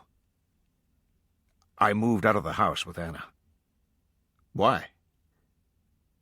At the time, I believed Anna had the right to think this decision out, which wasn't something she'd be able to do living in our house. After having moved out with Anna, after having spoken to her at great lengths about why she's initiated this lawsuit. Do you agree with your wife's request to have Anna continue to be a donor for Kate? The answer we have rehearsed is no. This is the crux of my case. Brian leans forward to reply. Yes, I do, he says. Mr. Fitzgerald, in your opinion, I begin, and then I realize what he's just done. Excuse me? I still wish Anna would donate a kidney, Brian admits. Staring at this witness who has just completely fucked me over, I scramble for footing. If Brian won't support Anna's decision to stop being a donor, then the judge will find it harder to rule in favor of emancipation. At the same time, I'm patently aware of the smallest sound that has escaped from Anna, the quiet break of soul that comes when you realize that what looked like a rainbow was actually only a trick of the light. Mr. Fitzgerald, you're willing to have Anna undergo major surgery and the loss of an organ to benefit Kate? It's a curious thing watching a strong man fall to pieces. Can you tell me what the right answer is here? Brian asks, his voice raw. Because I don't know where to look for it. I know what's right. I know what's fair. But neither of those apply here. I can sit and I can think about it. And I can tell you what should be and what ought to be. I can even tell you there's got to be a better solution. But it's been 13 years, Mr. Alexander, and I still haven't found it. He slowly sinks forward, too big in that tiny space, until his forehead rests on the cool bar of wood that borders the witness stand. Judge DeSalvo calls for a 10-minute recess before Sarah Fitzgerald will begin her cross-examination so that the witness can have a few moments to himself. Anna and I go downstairs to the vending machines, where you can spend $1 on weak tea and weaker soup. She sits with her heels caught on the rungs of a stool, and when I hand her her cup of hot chocolate, she sets it down on the table without drinking. I've never seen my dad cry, she says. My mom, she would lose it all the time over Kate, but Dad, well, if he fell apart, he made sure to do it where we weren't watching. Anna, do you think I did that to him? She asks, turning to me. Do you think I shouldn't have asked him to come here today? The judge would have asked him to testify even if you didn't. I shake my head. Anna, you're going to have to do it yourself. She looks up at me, wary. Do what? Testify. Anna blinks at me. Are you kidding? I thought that the judge would clearly rule in your favor if he saw that your father was willing to support your choices. But unfortunately, that's not what just happened. And I have no idea what Julia's going to say, but even if she comes down on your side, Judge DeSalvo will still need to be convinced that you're mature enough to make these choices on your own, independent of your parents. You mean I have to get up there? Like a witness? I have always known that at some point Anna would have to take the stand. In a case about emancipation of a minor, it stands to reason that a judge would want to hear from the minor herself. Anna might be acting skittish about testifying, but I believe that subconsciously it's what she really wants to do. Why else go to the trouble of instigating a lawsuit, if not to make sure that you finally get to speak your mind? You told me yesterday I wouldn't have to testify, Anna says, getting agitated. I was wrong.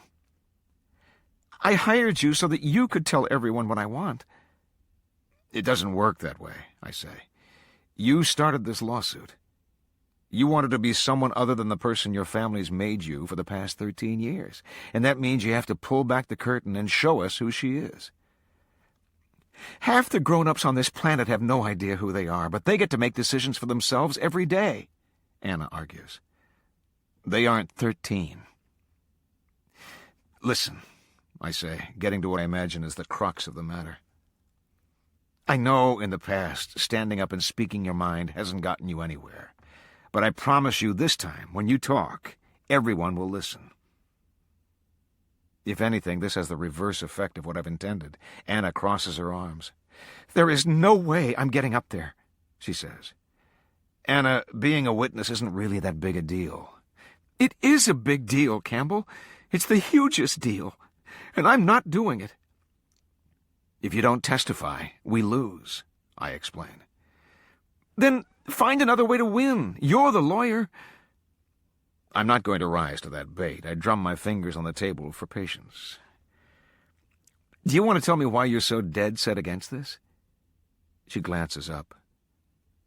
"No." "No, you're not doing it, or no, you won't tell me?"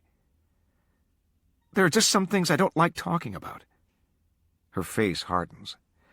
"I thought you, of all people, would be able to understand that." She knows exactly what buttons to push. "Sleep on it," I suggest tightly. "I'm not going to change my mind." I stand up and dump my full cup of coffee into the trash. "Well then," I tell her, "don't expect me to be able to change your life." Sarah, present day. There is a curious thing that happens with the passage of time, a calcification of character. See, if the light hits Brian's face the right way, I can still see the pale blue hue of his eyes that has always made me think of an island ocean I had yet to swim in. Beneath the fine lines of his smile, there is the cleft of his chin, the first feature I looked for in the faces of my newborn children. There is his resolve, his quiet will, and a steady peace with himself that I have always wished would rub off on me. These are the base elements that made me fall in love with my husband. If there are times I do not recognize him now, maybe this isn't a drawback. Change isn't always for the worst. The shell that forms around a piece of sand looks to some people like an irritation, and to others like a pearl. Brian's eyes dart from Anna, who is picking at a scab on her thumb, to me. He watches me like a mouse watches a hawk. There is something about this that makes me ache. Is this really what he thinks of me? Does everyone? I wish there was not a courtroom between us. I wish I could walk up to him. "Listen," I would say, "this is not how I thought our lives would go, and maybe we can't find our way out of this alley, but there is no one I'd rather be lost with. Listen," I'd say, "maybe I was wrong." "Mrs. Fitzgerald," Judge DeSalvo asks, "do you have any questions for the witness?" It is, I realize, a good term for a spouse. What else does a husband or a wife do but attest to each other's errors in judgment? I get up slowly from my seat. "Hello, Brian," I say, and my voice is not nearly as steady as I would have hoped. "Sarah," he answers. Following that exchange, I have no idea what to say. A memory washes over me. We had wanted to get away, but couldn't decide where to go, so we got into the car and drove, and every half hour we'd let one of the kids pick an exit, or tell us to turn right or left. We wound up in Seal Cove, Maine, and then stopped, because Jesse's next direction would have landed us in the Atlantic. We rented a cabin with no heat, no electricity, and our 3 kids afraid of the dark. I do not realize I have been speaking out loud until Brian answers. "I know," he says. "We put so many candles on that floor I thought for sure we'd burn the place down. It rained for 5 days. And on the 6th day, when the weather cleared, the greenheads were so bad we couldn't even stand to be outside." And then Jesse got poison ivy and his eyes swelled shut. "Excuse me," Campbell Alexander interrupts. "Sustained," Judge DeSalvo says. "Where is this going, counselor?" We hadn't been going anywhere, and the place we wound up was awful, and still, I wouldn't have traded that week for the world. When you don't know where you're headed, you find places no one else would ever think to explore. "When Kate wasn't sick," Brian says slowly, carefully, "we've had some great times." Don't you think Anna would miss those if Kate were gone? Campbell is out of his seat just as I'd expect. "Objection!" The judge holds up his hand and nods to Brian for his answer. "We all will," he says. And in that moment, the strangest thing happens. Brian and I, facing each other and poles apart, flip like magnets sometimes can. And instead of pushing each other away, we suddenly seem to be on the same side. We are young and pulse to pulse for the first time. We are old and wondering how we have walked this enormous distance in so short a period of time. We are watching fireworks on television on a dozen New Year's Eves. 3 sleeping children wedged between us in our bed, pressed so tight that I can feel Brian's pride even though we two are not touching. Suddenly it does not matter that he has moved out with Anna, that he has questioned some of the decisions about Kate. He did what he thought was right, just the same as me, and I can't fault him for it. Life sometimes gets so bogged down in details you forget you're living it. There is always another appointment to be met, another bill to pay, another symptom presenting, another uneventful day to be notched onto the wooden wall. We have synchronized our watches, studied our calendars, existed in minutes, and completely forgotten to step back and see what we've accomplished. If we lost Kate today, we will have had her for 16 years, and no one can take that away. And ages from now, when it is hard to bring back the picture of her face when she laughed, or the feel of her hand inside mine, or the perfect pitch of her voice, I will have Brian to say, "Don't you remember? It was like this." The judge's voice breaks into my reverie. "Mrs. Fitzgerald, are you finished?"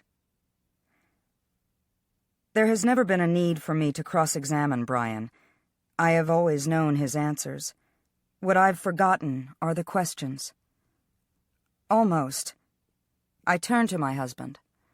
"Brian," I ask, "when are you coming home?"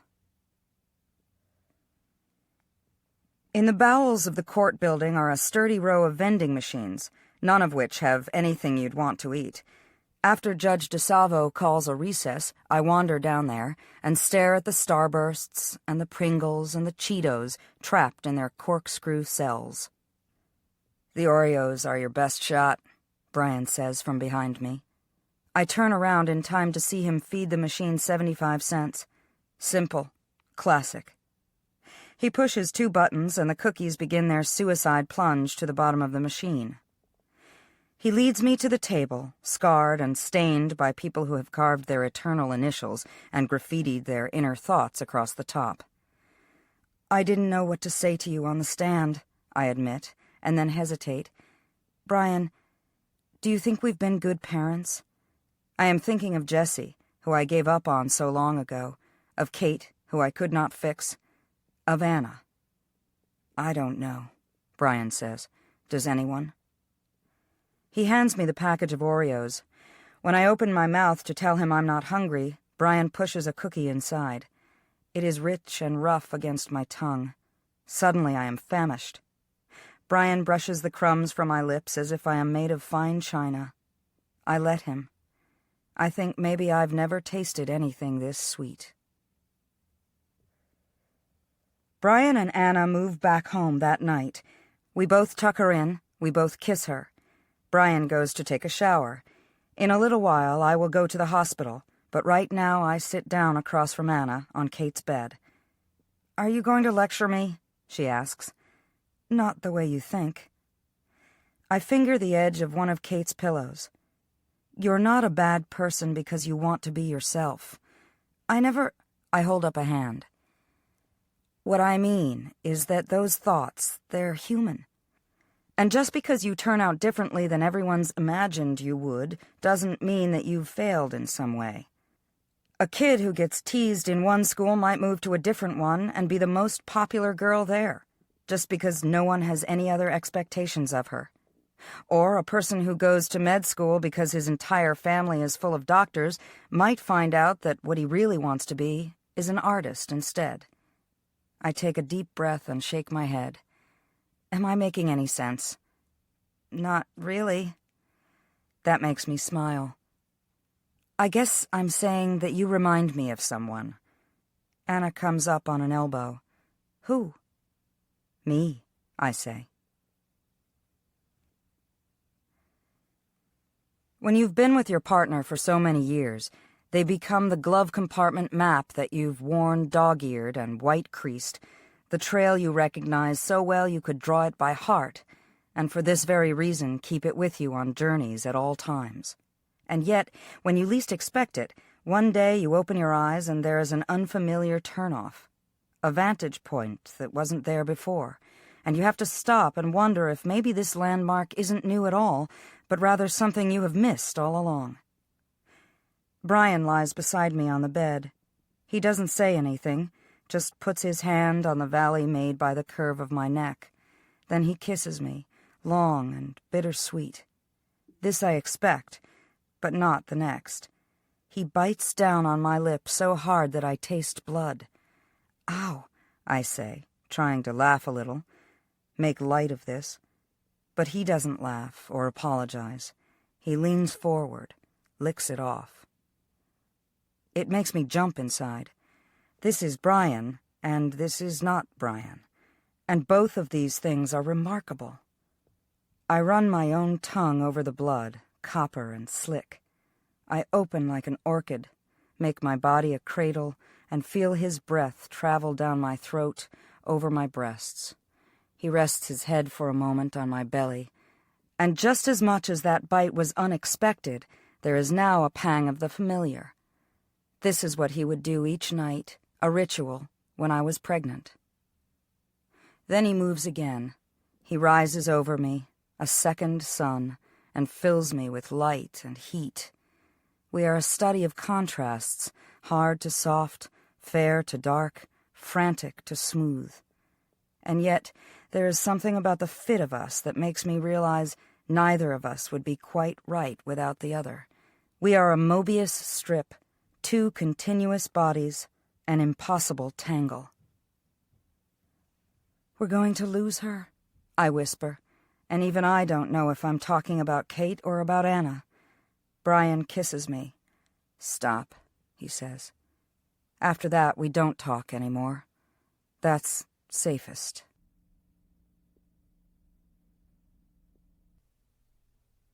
Wednesday. From Paradise Lost, by John Milton. Yet from those flames no light, but rather darkness visible.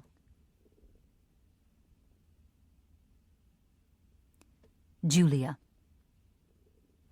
Izzy is sitting in the living room when I come back from my morning run. "You okay?" she asks. "Yeah." I unlace my sneakers, wipe the sweat off my forehead. "Why?" "Because normal people don't go jogging at 4:30 a.m. "Well, I had some energy to burn off." I go into the kitchen, but the Braun coffee maker I've programmed to have my hazelnut ready at this very moment hasn't done its job. I check Eva's plug and press some of her buttons, but the whole LED display is shot. "Damn it," I say, yanking the cord out of the wall. "This isn't old enough to be broken." Izzy comes up beside me and fiddles with the system. "Is she under warranty?" "I don't know. I don't care. All I know is when you pay for something that's supposed to give you a cup of coffee, you deserve to get your fucking cup of coffee." I slam down the empty glass carafe so hard it breaks in the sink. Then I slide down against the cabinets and start to cry. Izzy kneels down next to me. "What did he do?" "The same exact thing is," I sob. "I am so damn stupid." She puts her arms around me. "Boiling oil?" she suggests. "Botulism? Castration? You pick." This makes me smile a little. "You do it, too." "Only because you'd do it right back for me." I lean against my sister's shoulder. "I thought lightning wasn't supposed to strike in the same place twice." "Sure it does," Izzy tells me. "But only if you're too dumb to move." The first person to greet me at court the next morning isn't a person at all, but Judge, the dog.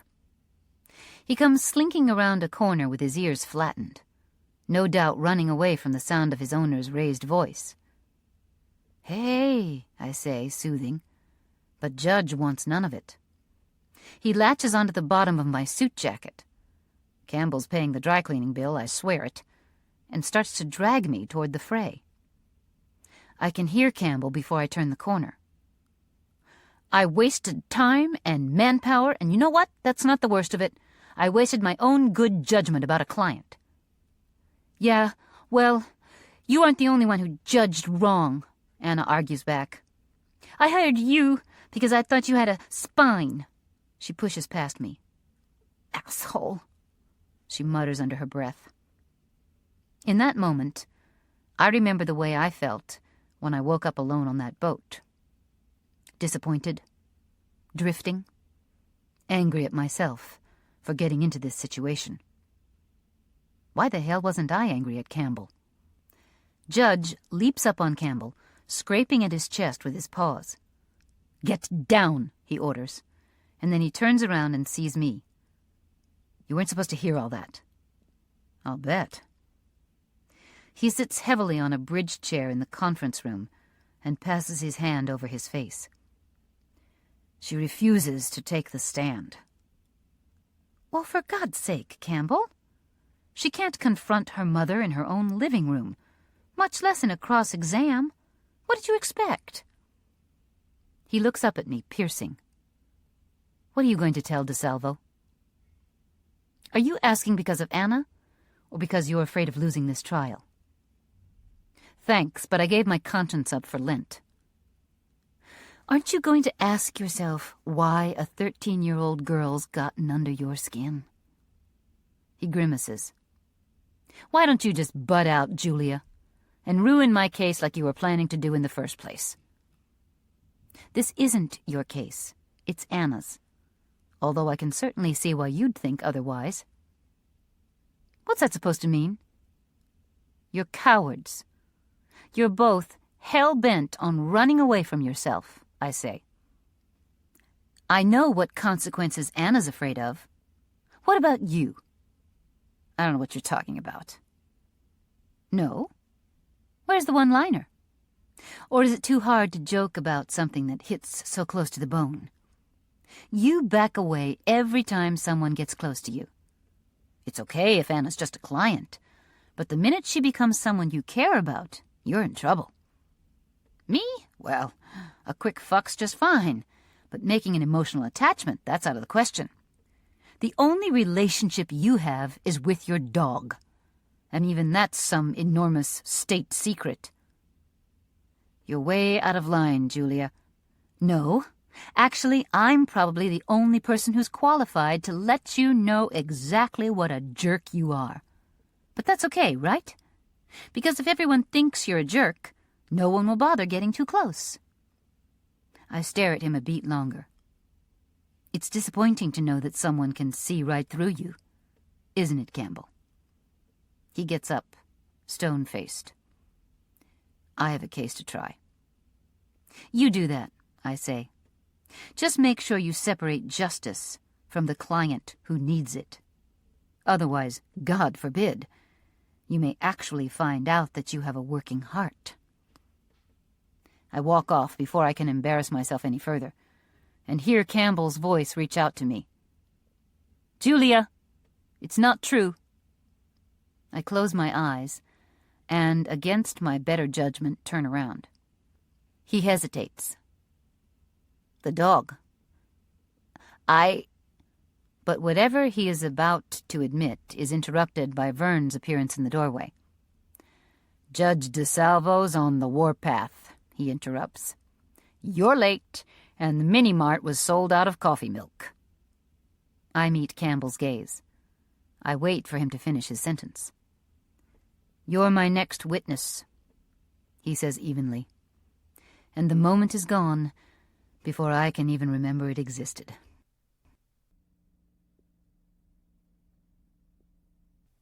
Campbell.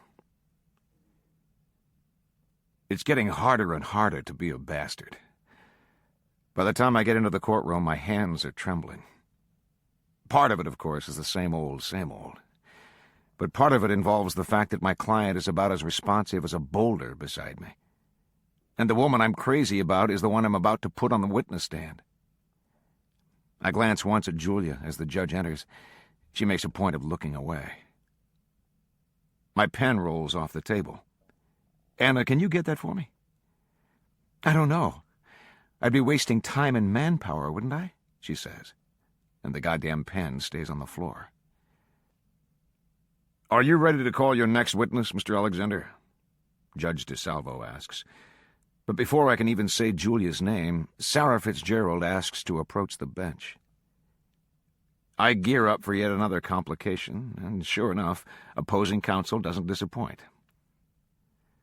The psychiatrist that I've asked to call as a witness has an appointment at the hospital this afternoon. Would it be all right with the court if we took her testimony out of order? Mr. Alexander? I shrug. It's just a stay of execution for me, when you get right down to it. So I sit down beside Anna and watch a small, dark woman with a bun twisted 10 degrees too tight for her face take the stand. Please state your name and address for the record, Sarah begins. Dr. Beata No, the psychiatrist says. 1250 Oric Way, Woonsocket. Dr. No? I look around the courtroom, but apparently I'm the only James Bond fan. I take out a legal pad and write a note to Anna. If she married Dr. Chance, she'd be Dr. No Chance. A smile twitches at the corner of Anna's mouth. She picks up the pen that dropped and writes back. If she got a divorce and then married Mr. Buster, she'd be Dr. No Chance Buster. We both start to laugh, and Judge DeSalvo clears his throat and looks at us. Sorry, Your Honor, I say. Anna passes me another note. I'm still mad at you. Sarah walks toward her witness. Can you tell us, Doctor, the nature of your practice? I'm a child psychiatrist. How did you first meet my children? Dr. No glances at Anna. About 7 years ago, you brought in your son Jesse because of some behavioral problems. Since then, I've met with all the children over various occasions to talk about different issues that have come up. Doctor, I called you last week and asked you to prepare a report, giving your expert opinion about psychological harm Anna might suffer if her sister dies. Yes. In fact, I did a little research. There was a similar case in Maryland in which a girl was asked to be a donor for her twin. The psychiatrist who examined the twins found they had such a strong identification with each other that if the expected successful results were achieved, it would be of immense benefit to the donor. She looks at Anna. In my opinion, you're looking at a very similar set of circumstances here. Anna and Kate are very close, and not just genetically. They live together. They hang out together. They have literally spent their entire lives together.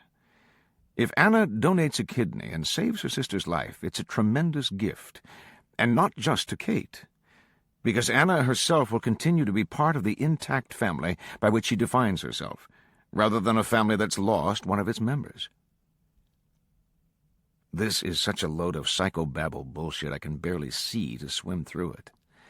But to my shock, the judge seems to be taking this with great sincerity. Julia, too, has her head tilted and a tiny frown line between her brows. Am I the only person in the room with a functioning brain? Moreover, Dr. No continues, there are several studies that indicate children who serve as donors have higher self-esteem and feel more important within the family structure. They consider themselves superheroes because they can do the one thing no one else can.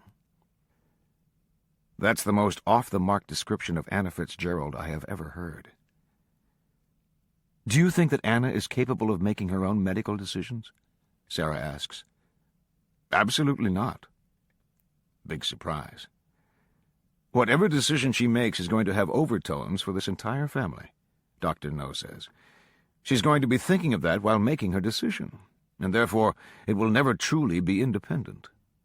Plus, she's only 13 years old. Developmentally, her brain isn't wired yet to look that far ahead, so any decision will be made on her immediate future rather than the long term. Dr. No, the judge interrupts. What would you recommend in this case? Anna needs the guidance of someone with more life experience, someone who has her best interests in mind. I'm happy to work with the family, but the parents need to be the parents here, because the children can't be. When Sarah turns the witness over to me, I go in for the kill. You're asking us to believe that donating a kidney will net Anna all these fabulous psychological perks. That's correct, Dr. No says. Doesn't it stand to reason, then, that if she donates that same kidney, and her sister dies as a result of the operation, then Anna will suffer significant psychological trauma? I believe her parents will help her reason through that. What about the fact that Anna's saying she doesn't want to be a donor anymore? I point out. Isn't that important? Absolutely. But, like I said, Anna's current state of mind is driven by the short-term consequences. She doesn't understand how this decision is really going to play out. Who does? I ask. Mrs. Fitzgerald may not be 13, but she lives each day waiting for the other shoe to drop in terms of Kate's health, don't you think? Grudgingly, the psychiatrist nods. You might say she defines her own ability to be a good mother by keeping Kate healthy. In fact, if her actions keep Kate alive, she herself benefits psychologically. Of course. Mrs. Fitzgerald would be better off in a family that included Kate. Why, I'd even go so far as to say that the choices she makes in her life are not at all independent, but rather colored by issues concerning Kate's health care. Probably. Then, by your own reasoning, I finish, isn't it true that Sarah Fitzgerald looks, feels, and acts like a donor for Kate? Well, except she's not offering her own bone marrow and blood, just Anna's. Mr. Alexander, the judge warns. And if Sarah fits the psychological profile of a closely related donor personality who can't make independent decisions, then why is she any more capable of making this choice than Anna? From the corner of my eye, I can see Sarah's stunned face. I can hear the judge banging his gavel. You're right, Dr. No. Parents need to be parents, I say. But sometimes that isn't good enough. Julia. Judge DeSalvo calls for a 10-minute break. I put down my knapsack, a Guatemalan weave, and start washing my hands when the door to one of the bathroom stalls opens. Anna comes out, hesitating for just a moment. Then she turns on the tap beside me. Hey, I say. Anna goes to dry her hands under the blower. The air doesn't feed out, not reading the sensor of her palm for some reason. She waves her fingers beneath the machine again, then stares at them, as if trying to make sure that she's not invisible. She bangs on the metal. When I lean over and wave a hand beneath it, hot air breathes into my palm. We share this small warmth, hobos around a kettle-bellied fire. Campbell tells me you don't want to testify. I don't really want to talk about it, Anna says. Well, sometimes, to get what you want the most, you have to do what you want the least. She leans against the bathroom wall and crosses her arms. Who died and made you Confucius? Anna turns away, then reaches down to pick up my knapsack for me. I like this. All the colors. I take it and slip it over my shoulder. I saw old women weaving them when I was in South America. It takes 20 spools of thread to make this pattern. Truths like that, Anna says. Or it's what I think she says. But by then, she has left the room. I am watching Campbell's hands. They move around a lot while he's talking. He almost seems to use them to punctuate whatever he's saying. But they're trembling a little, too. And I attribute this to the fact that he doesn't know what I'm going to say. As the guardian ad litem, he asks, what are your recommendations in this case? I take a deep breath and look at Anna. What I see here is a young woman who has spent her life feeling an enormous responsibility for her sister's well-being. In fact, she knows she was brought into this world to carry that responsibility. I glance at Sarah, sitting at her table. I think that this family, when they conceived Anna, had the best of intentions. They wanted to save their older daughter. They believed Anna would be a welcome addition to the family, not just because of what she would provide genetically, but also because they wanted to love her and watch her grow up well. Then I turned to Campbell. I also understand completely how, in this family, it became critical to do anything that was humanly possible to save Kate. When you love someone, you'll do anything you can to keep them with you. As a little girl, I used to wake up in the middle of the night, remembering my wildest dreams. I was flying. I was locked in a chocolate factory. I was queen of a Caribbean isle. I would wake with the smell of frangipani in my hair, or clouds caught in the hem of my nightgown, until I realized that I was somewhere different. And no matter how hard I tried, I might fall asleep again, but I could not will myself back into the fabric of that dream I'd been having. Once, during the night Campbell and I spent together, I woke up in his arms to find him still sleeping.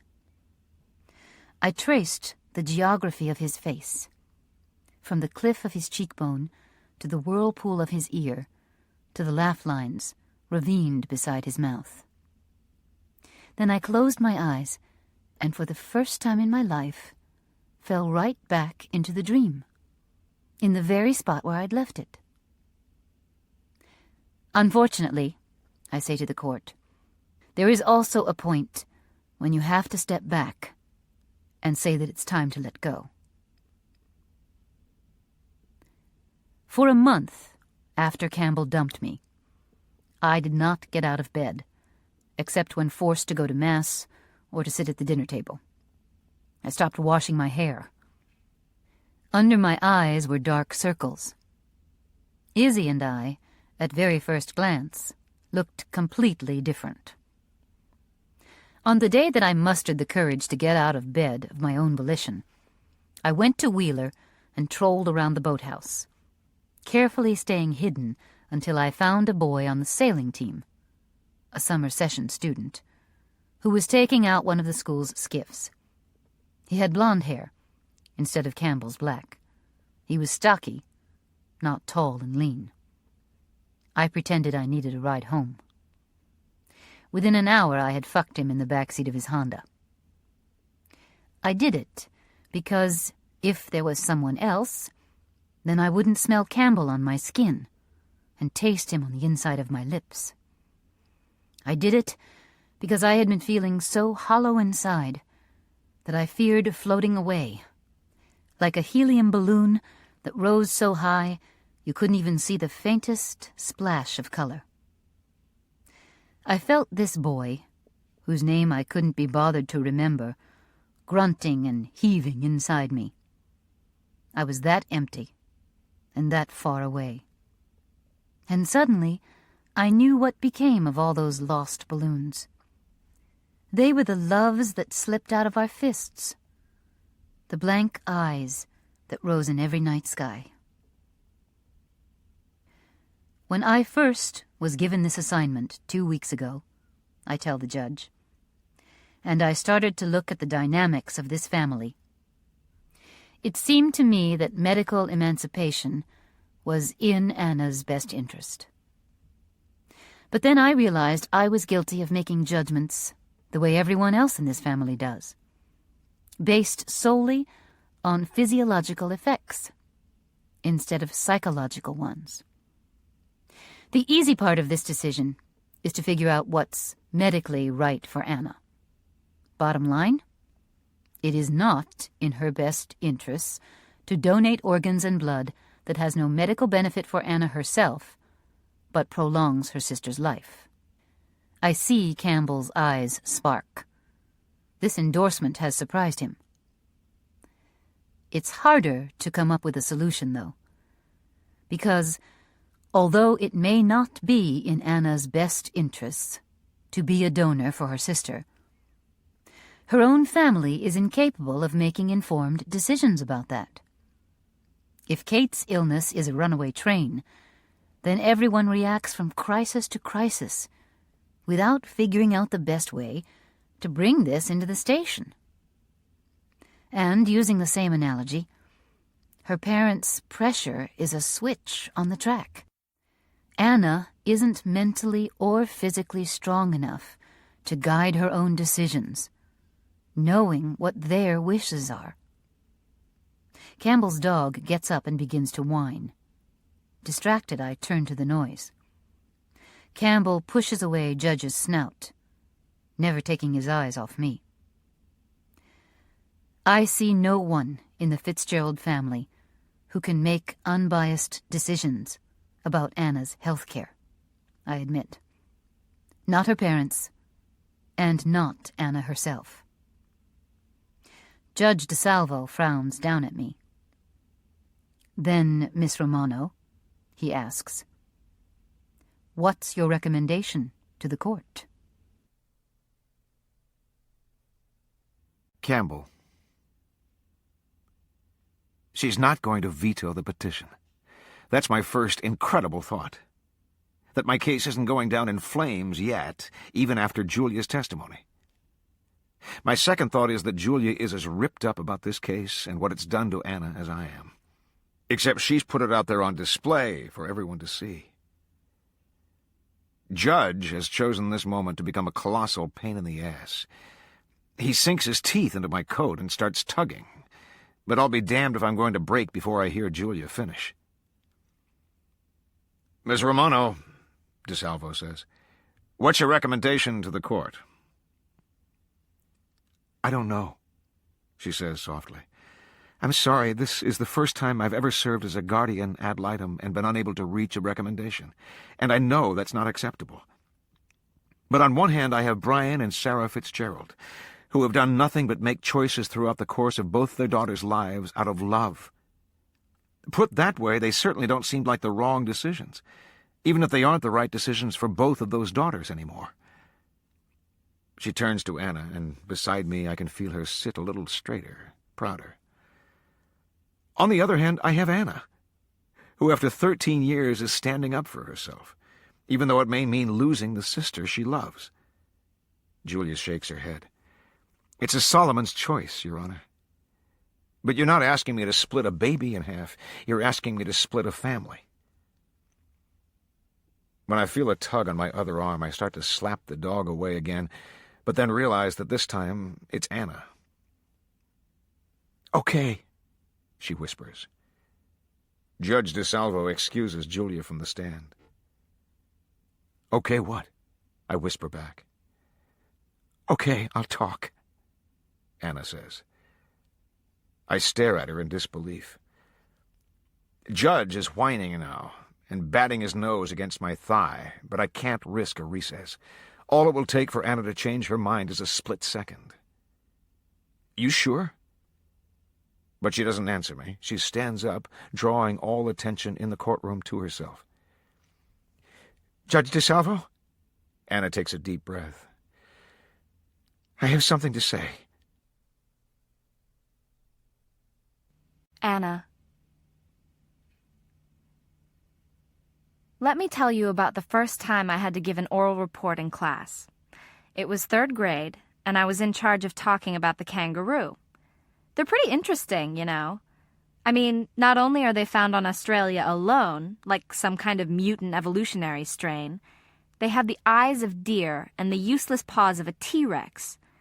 But the most fascinating thing about them is the pouch, of course.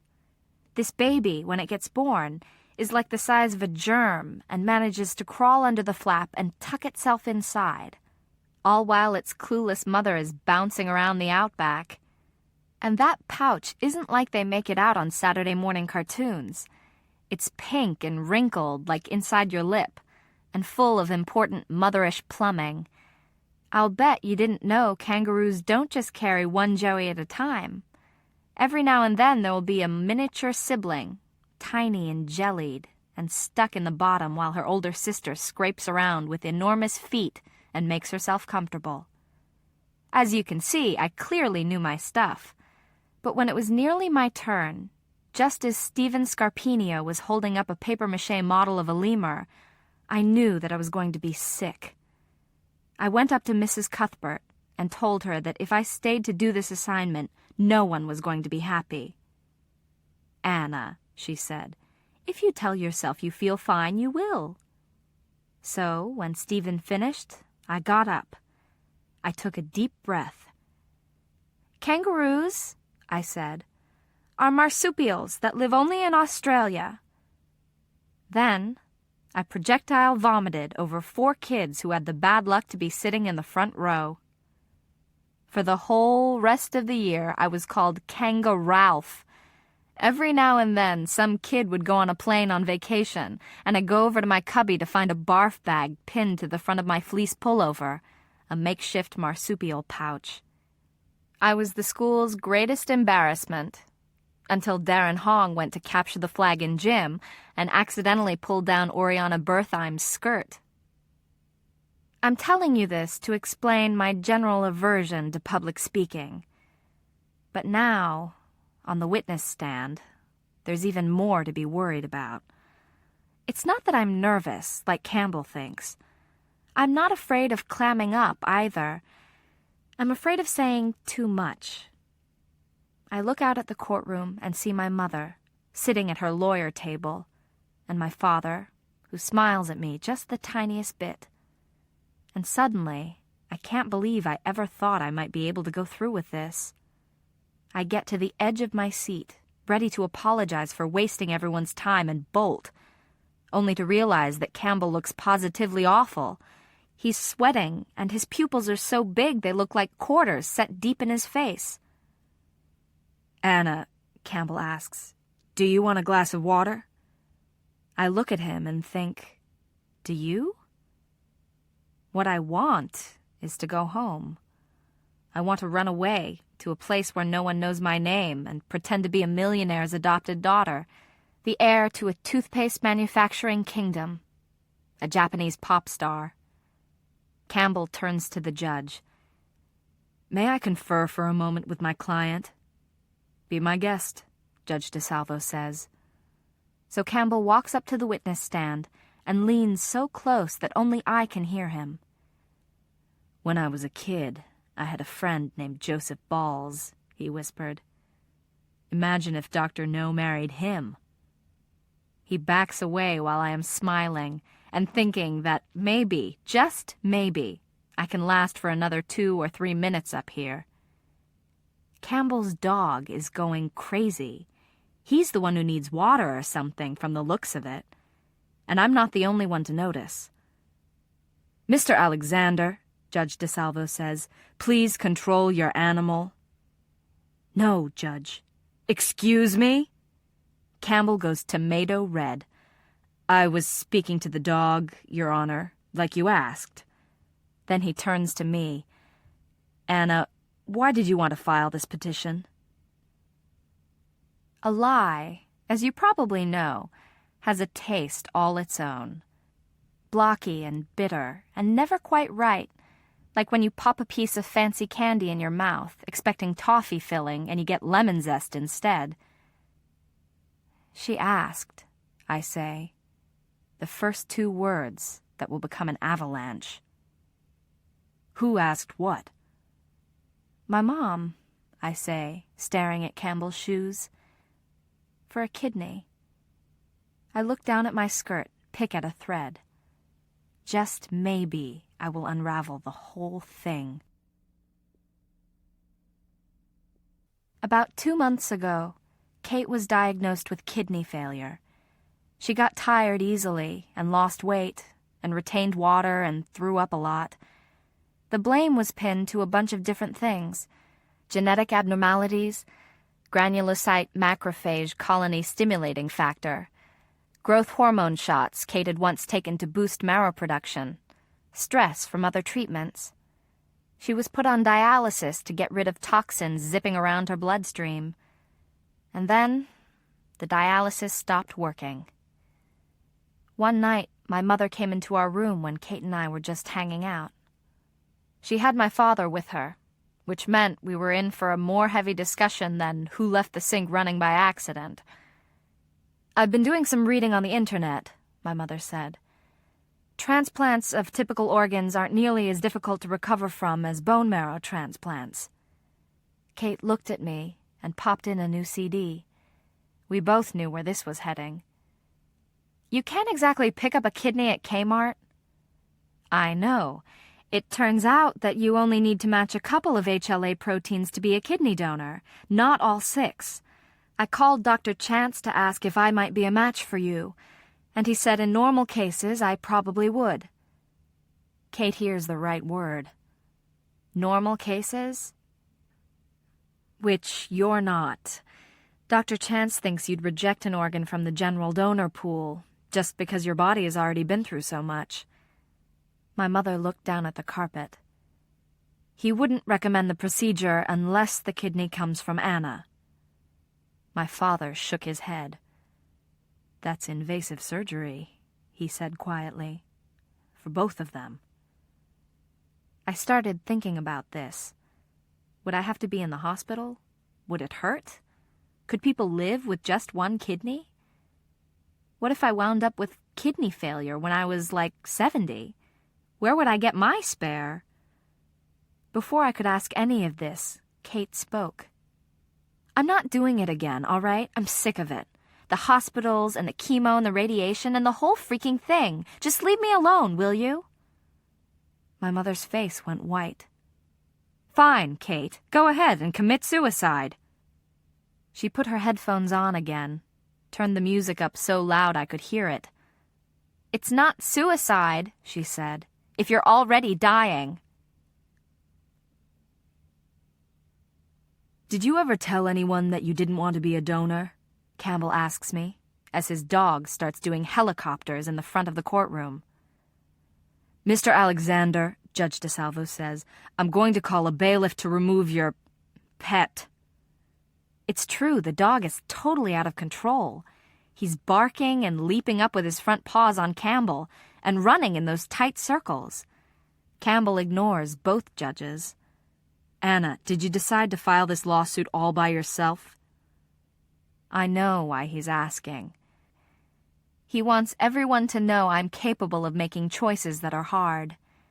And I even have my lie, quivering like a snake it is, caught between my teeth. But what I mean to say isn't quite what slips out. I was kind of convinced by someone. This is, of course, news to my parents, whose eyes hammer onto me. It's news to Julia, who actually makes a small sound. And it's news to Campbell, who runs a hand down his face in defeat. This is exactly why it's better to stay silent. There is less of a chance of screwing up your life and everyone else's. "Anna," Campbell says, "who convinced you?" I am small in this seat, in this state, on this lonely planet. I fold my hands together, holding between them the only emotion I've managed to keep from slipping away. Regret. Kate. The entire courtroom goes silent. Before I can say anything else, the lightning bolt I have been expecting strikes. I cringe, but it turns out that the crash I've heard isn't the earth opening up to swallow me whole. It's Campbell, who's fallen to the floor, while his dog stands nearby with a very human look on his face that says, "I told you so." Brian. If you travel in space for 3 years and come back, 400 years will have passed on Earth. I'm only an armchair astronomer, but I have the odd sense that I've returned from a journey to a world where nothing quite makes sense. I thought I'd been listening to Jesse, but it turns out I haven't been listening to him at all. I have listened carefully to Anna, and yet it seems there's a piece missing. I try to work through the few things she's said, tracing them and trying to make sense of them the way the Greeks somehow found 5 points in the sky and decided it looked like a woman's body. Then it hits me. I'm looking in the wrong place. The Aboriginal people of Australia, for example, look between the constellations of the Greeks and the Romans into the black wash of sky and find an emu hiding under the Southern Cross where there are no stars. There are just as many stories to be told in the dark spots as there are in the bright ones. Or this is what I'm thinking anyway, when my daughter's lawyer falls to the floor in the throes of an epileptic seizure. Airway, breathing, circulation. Airway, for someone having a grand mal seizure, is the biggie. I jump over the gate of the gallery and have to fight the dog out of the way. He's come to stand over Campbell Alexander's twitching body like a sentry. The attorney enters the tonic phase with a cry, as air is forced out by the contraction of his breathing muscles. He lays rigid on the ground. Then the clonic phase starts, and his muscles fire randomly, repeatedly. I turn him on his side in case he vomits and start looking for something to stick between his jaws so that he won't bite off his own tongue. When the most amazing thing happens. That dog knocks over Alexander's briefcase and pulls out something that looks like a rubber bone but is actually a bite block, and drops it into my hand. Distantly, I'm aware of the judge sealing off the courtroom. I yell to Vern to call for an ambulance. Julia is at my side immediately. Is he all right? He's going to be fine. It's a seizure. She looks like she's on the verge of tears. Can't you do something? Wait, I say. She reaches for Campbell, but I draw her hand away. I don't understand why it happened. I don't know if Campbell does himself.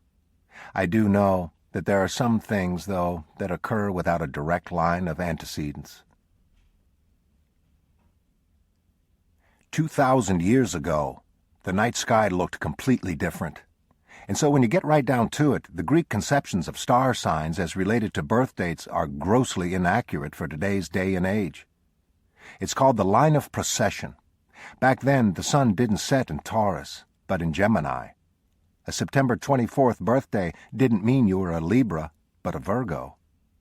And there was a 13th zodiac constellation, Ophiuchus, the serpent-bearer, which rose between Sagittarius and Scorpio for only 4 days.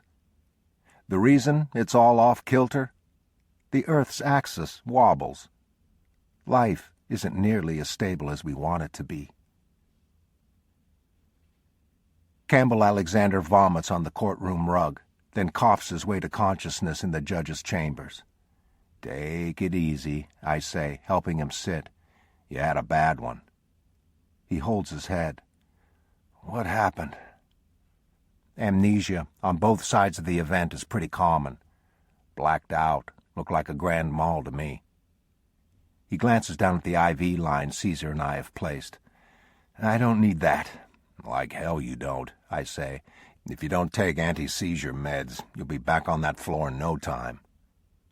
Relenting, he leans back against the couch and stares at the ceiling. How bad was it? Pretty bad, I admit. He pats Judge on the head. The dog's been inseparable. Good boy. Sorry I didn't listen. Then he looks down at his pants, wet and reeking, another common effect of a grand mal.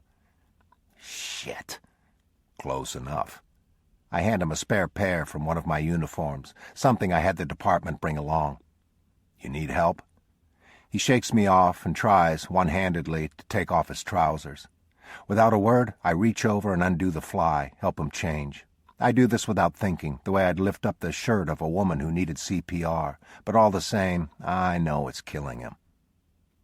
Thanks, he says, taking great care to zip his own fly. We sit for a second. Does the judge know? When I don't answer, Campbell buries his face in his hands. Christ! Right in front of everyone? How long have you hidden it? Since it started. I was 18. I got into a car crash, and they started up after that. Head trauma? He nods. That's what they said. I clasp my hands together between my knees. Anna was pretty freaked out. Campbell rubs his forehead. She was testifying. Yeah, I say. Yeah. He looks up at me. I have to get back in there. Not yet. At the sound of Julia's voice, we both turn. She stands in the doorway, staring at Campbell as if she has never seen him before, and I suppose, in all fairness, she hasn't. Not like this. I'll, go see if the boys have filed their report yet, I murmur, and I leave them. Things don't always look as they seem. Some stars, for example, look like bright pinholes. But when you get them pegged under a microscope, you find you're looking at a globular cluster, 1,000,000 stars that to us presents as a single entity. On a less dramatic note, there are triples, like Alpha Centauri, which up close turns out to be a double star and a red dwarf in close proximity. There's an indigenous tribe in Africa that tells of life coming from the second star in Alpha Centauri, the one no one can see without a high-powered observatory telescope. Come to think of it, the Greeks, the Aboriginals, and the Plains Indians all lived continents apart and all independently looked at the same septuplet knot of the Pleiades and believed them to be 7 young girls running away from something that threatened to hurt them. Make of it what you will. Campbell. The only thing comparable to the aftermath of a grand mal seizure is waking up on the pavement with a hangover from the mother of all frat parties and immediately being run over by a truck. On second thought, maybe a grand mal is worse. I'm covered in my own filth, hooked up to medicine and falling apart at the seams, when Julia walks toward me. "It's a seizure, dog," I say. "No kidding." Julia holds out her hand for Judge to sniff. She points to the couch beside me. "Can I sit down?"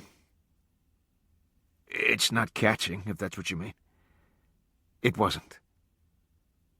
Julia comes close enough that I can feel the heat from her shoulder, inches away from mine. "Why didn't you tell me, Campbell?" "Christ, Julia, I didn't even tell my parents." I try to look over her shoulder into the hallway. "Where's Anna?" "How long has this been going on?"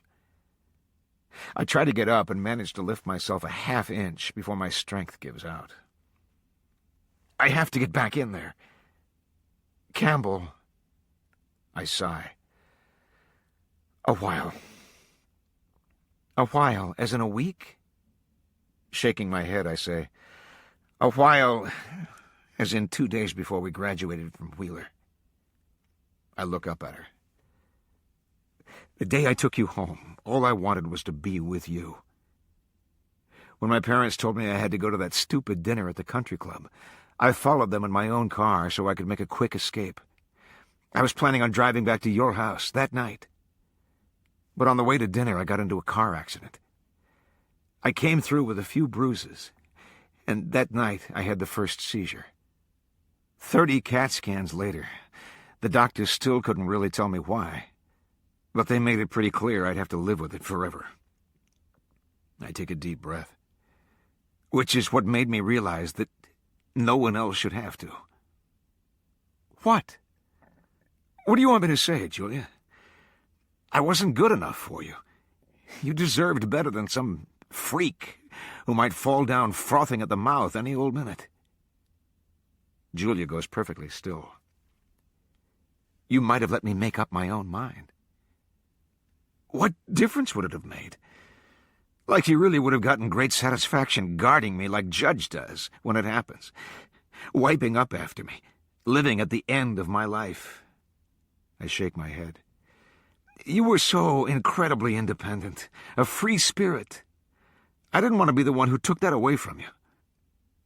"Well, if I'd had the choice, maybe I wouldn't have spent the past 15 years thinking there was something the matter with me." "You?" I start to laugh. "Look at you. You're a knockout. You're smarter than I am.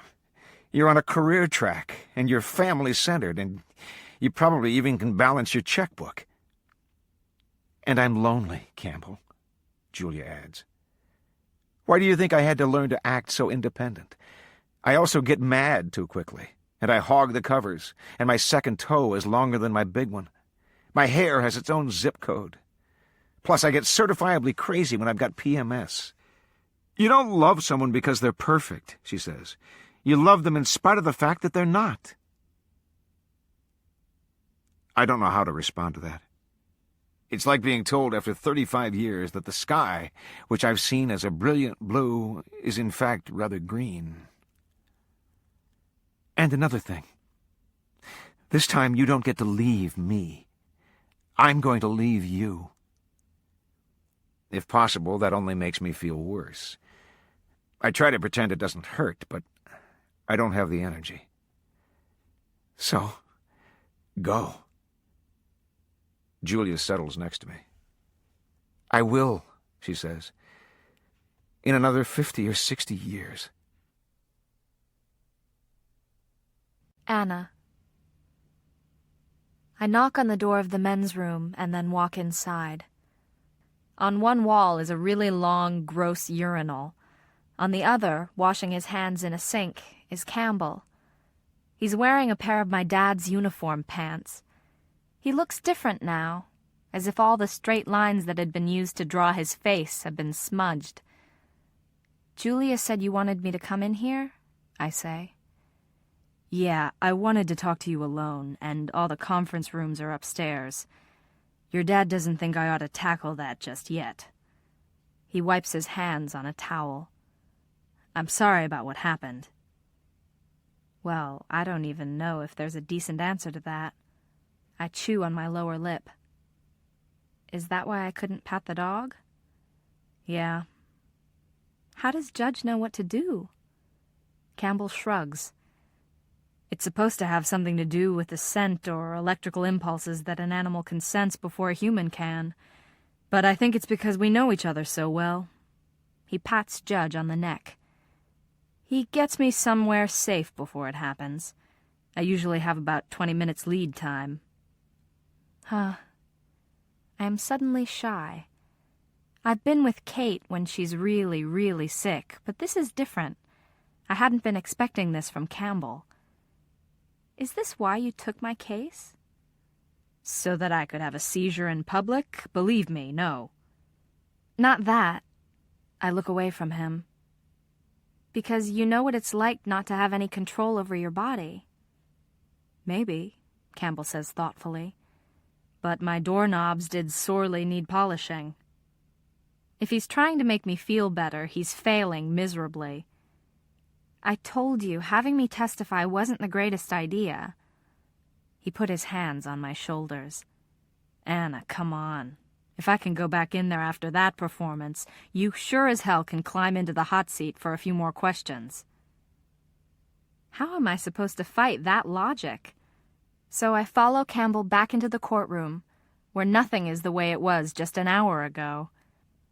With everyone watching him like he's a ticking bomb, Campbell walks up to the bench and turns to the court in general.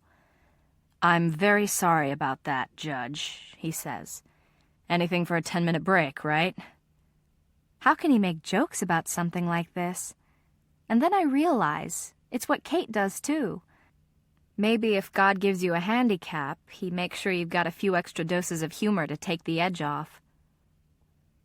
Why don't you take the rest of the day, Counselor? Judge DeSalvo offers. No, I'm all right, and I think it's important that we get to the bottom of this. He turns to the court reporter. Could you, refresh my memory? She reads back the transcript, and Campbell nods, but acts like he's hearing my words regurgitated for the first time. All right, Anna, you were saying Kate asked you to file this lawsuit for medical emancipation? Again, I squirm.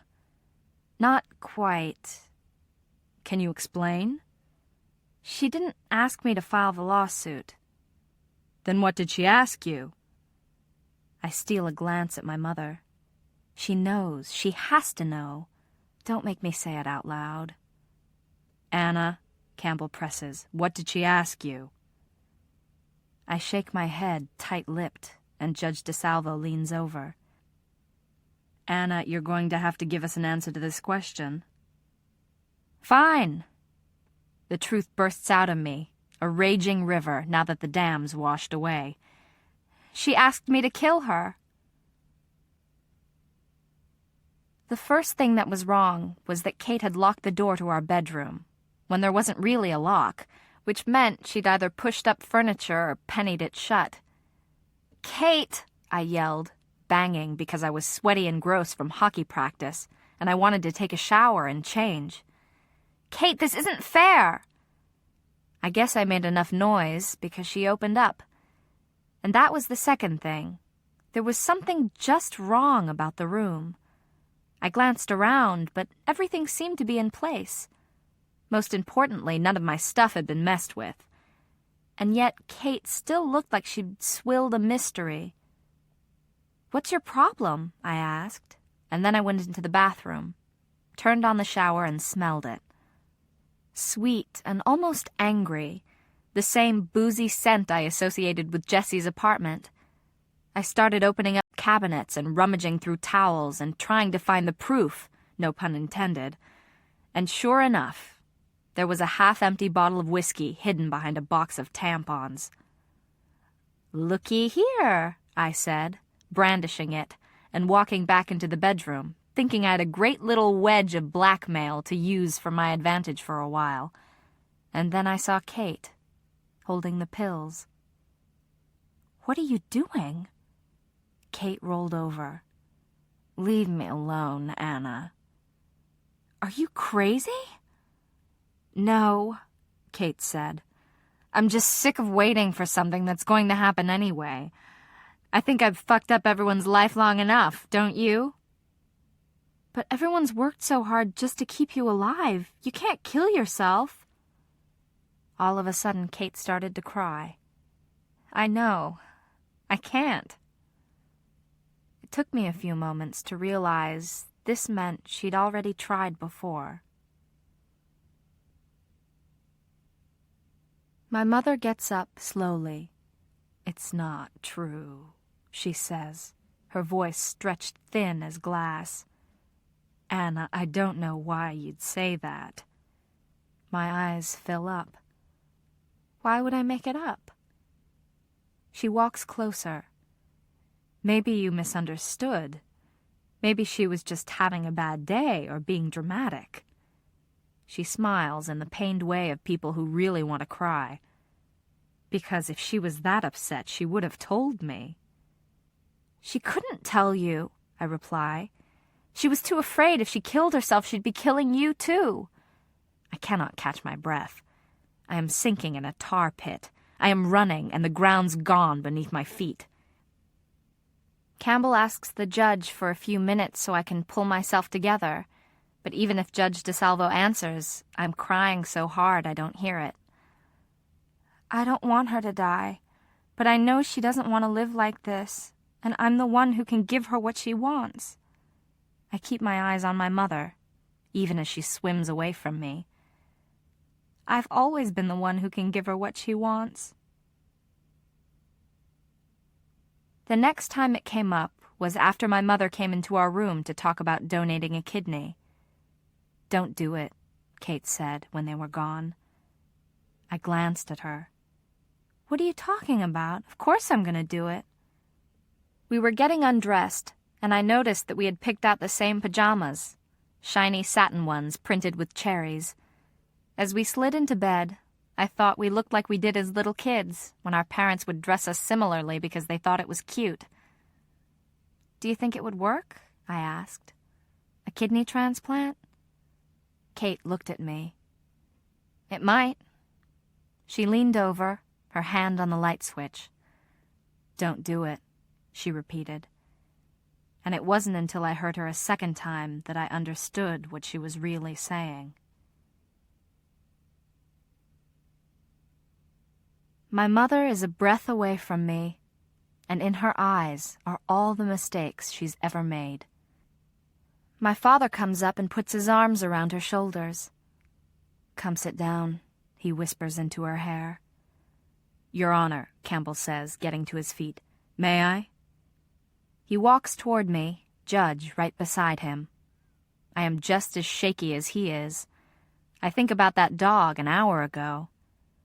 How did he know for sure what Campbell really needed, and when? Anna, do you love your sister? Of course. But you were willing to take an action that might kill her. Something flashes inside me. It was so she wouldn't have to go through this anymore. I thought that was what she wanted. He goes silent, and I realize at that moment he knows. Inside me, something breaks.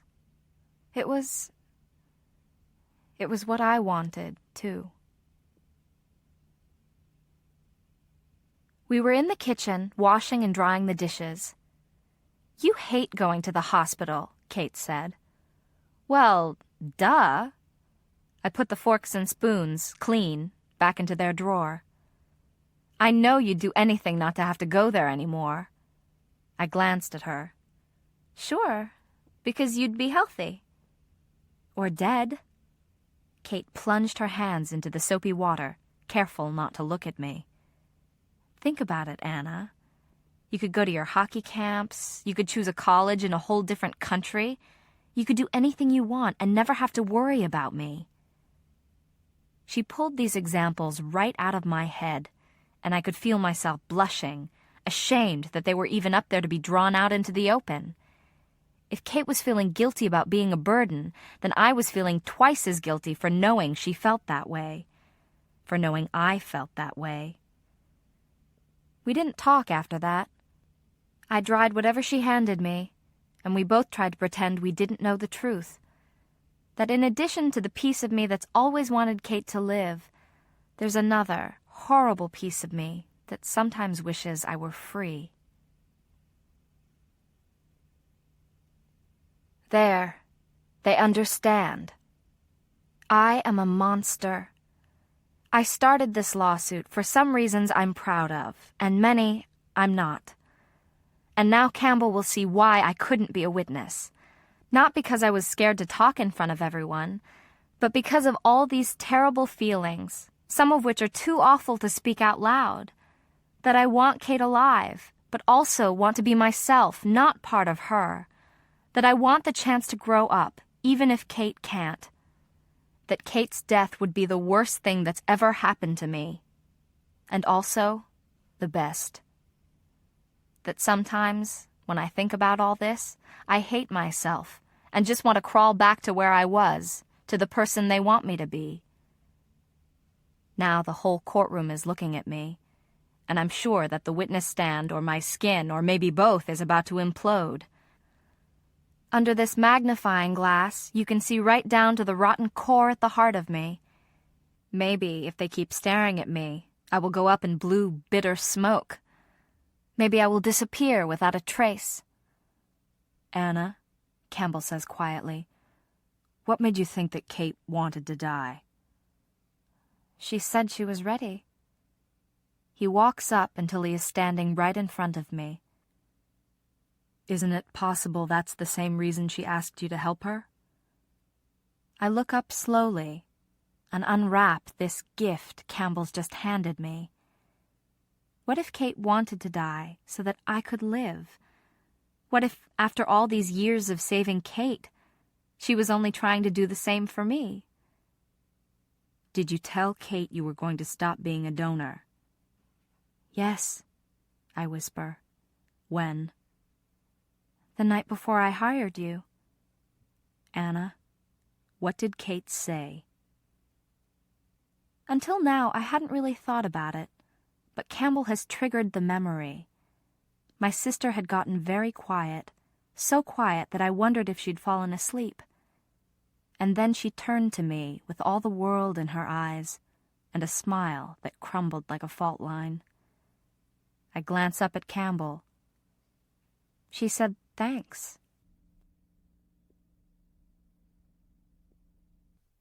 Sarah.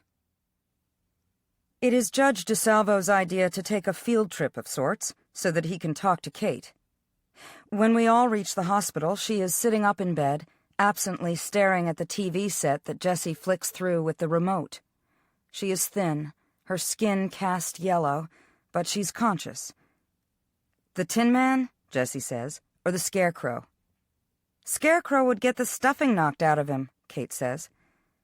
China from the WWF or the Crocodile Hunter? Jessie snorts. The croc dude. Everyone knows the WWF is fake. He glances at her. Gandhi or Martin Luther King Jr.? They wouldn't sign the waiver. We're talking celebrity boxing on Fox, babe, Jessie says. What makes you think they bother with a waiver? Kate grins. One of them would sit down in the ring, and the other wouldn't put his mouthguard in. This is the moment I walk inside. Hey, Mom, she asks, who'd win on hypothetical celebrity boxing, Marcia or Jan Brady? She notices then that I am not alone. As the whole crowd dribbles into the room, her eyes widen, and she pulls the covers up higher. She looks right at Anna, but her sister refuses to meet her eye. What's going on? The judge steps forward, takes my arm. I know you want to talk to her, Sarah, but I need to talk to her. He walks forward, extending his hand. Hi, Kate. I'm Judge DeSalvo. I was wondering if I could maybe speak to you for a few minutes? Alone? He adds, and one by one, everyone else leaves the room. I am the last to go. I watch Kate lean back against the pillows, suddenly exhausted again. I had a feeling you'd come, she tells the judge. Why? Because, Kate says, it always comes back to me. About 5 years ago, a new family bought the house across the street and knocked it down, wanting to rebuild something different. A single bulldozer and a half-dozen waste bins were all it took. In less than a morning, this structure, which we'd seen every time we walked outside, was reduced to a pile of rubble. You'd think a house would last forever. But the truth is, a strong wind or a wrecking ball can devastate it. The family inside is not so different. Nowadays, I can hardly remember what that old house looked like. I walk out the front door and never recall the stretch of months that the gaping lot stood out, conspicuous in its absence, like a lost tooth. It took some time, you know, but the new owners, they did rebuild. When Judge DeSalvo comes outside, grim and troubled, Campbell, Brian, and I get to our feet. Tomorrow, he says, closing's at 9 a.m. With a nod to Vern to follow, he walks down the hallway. Come on, Julia tells Campbell. You're at the mercy of my chaperonage. That's not a real word. But instead of following her, he walks toward me. Sarah, he says simply, I'm sorry. He gives me one more gift. You'll take Anna home? The minute they leave, Anna turns to me. I really need to see Kate. I slide an arm around her. Of course you can. We go inside, just our family, and Anna sits down on the edge of Kate's bed. Hey, Kate murmurs, her eyes opening. Anna shakes her head. It takes a moment for her to find the right words. I tried, she says finally, her voice catching like cotton on thorns, as Kate squeezes her hand. Jessie sits down on the other side, the three of them in one spot.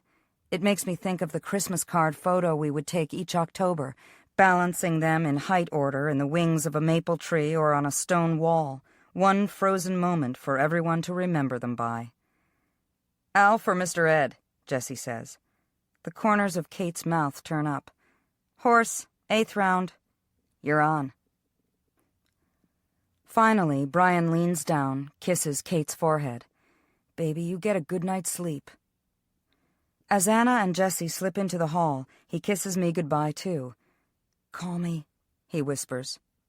And then, when they are all gone, I sit down beside my daughter.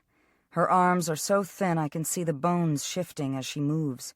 Her eyes seem older than mine. I guess you have questions, Kate says. Maybe later, I answer, surprising myself. I climb up onto the bed and fold her into my embrace. I realize then that we never have children. We receive them. And sometimes it's not for quite as long as we would have expected or hoped. But it is still far better than never having had those children at all. Kate, I confess, I'm so sorry. She pushes back from me until she can look me in the eye. Don't be, she says fiercely, because I'm not. She tries to smile. Tries so damn hard. It was a good one, Mom, wasn't it? I bite my lip, feel the heaviness of tears. It was the best, I answer. Thursday. From Romeo and Juliet by William Shakespeare. One fire burns out another's burning. One pain is lessened by another's anguish. Campbell. It's raining.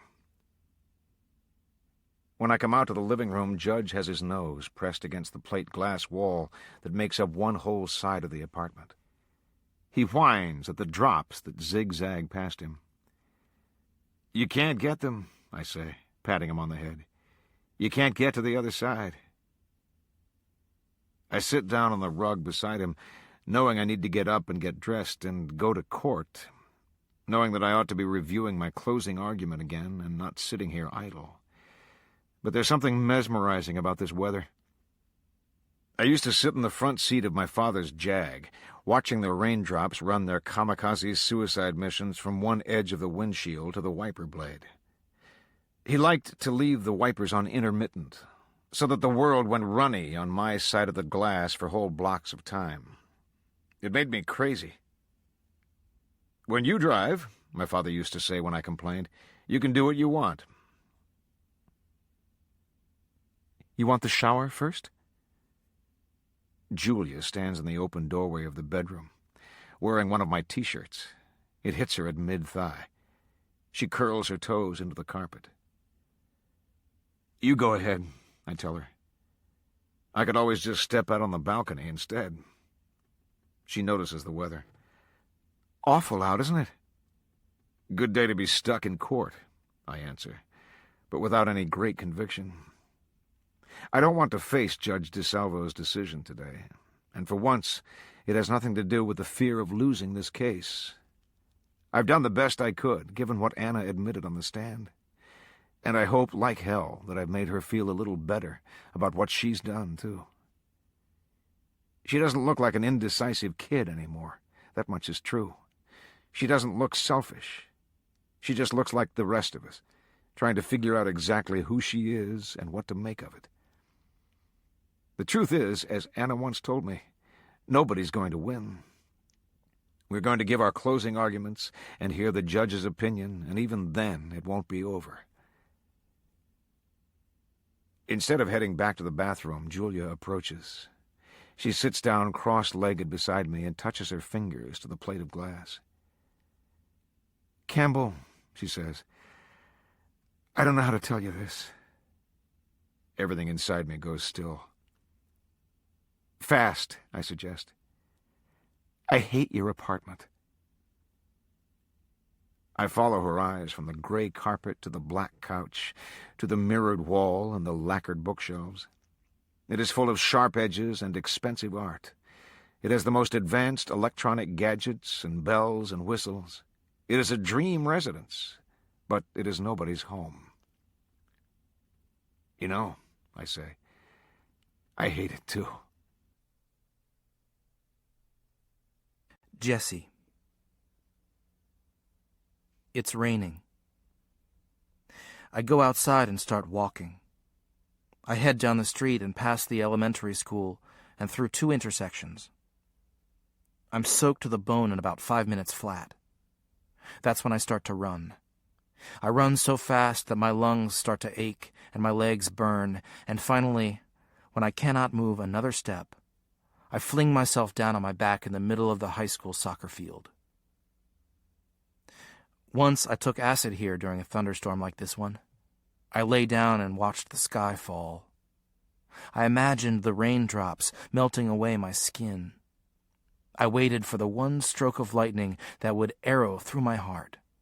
and make me feel 100% alive for the first time in my whole sorry existence. The lightning, it had its chance, and it didn't come that day. It doesn't come this morning either. So I get up, wipe my hair out of my eyes, and try to come up with a better plan. Anna. It's raining. The kind of rain that comes down so heavy it sounds like the shower's running, even when you've turned it off. The kind of rain that makes you think of dams and flash floods, arcs. The kind of rain that tells you to crawl back into bed, where the sheets haven't lost your body heat, to pretend that the clock is 5 minutes earlier than it really is. Ask any kid who's made it past the 4th grade, and they can tell you, water never stops moving. Rain falls, and it runs down a mountain into a river. The river finds its way to an ocean. It evaporates like a soul into the clouds. And then, like everything else, it starts all over again. Brian. It's raining. Like the day Anna was born, New Year's Eve, and way too warm for that time of year.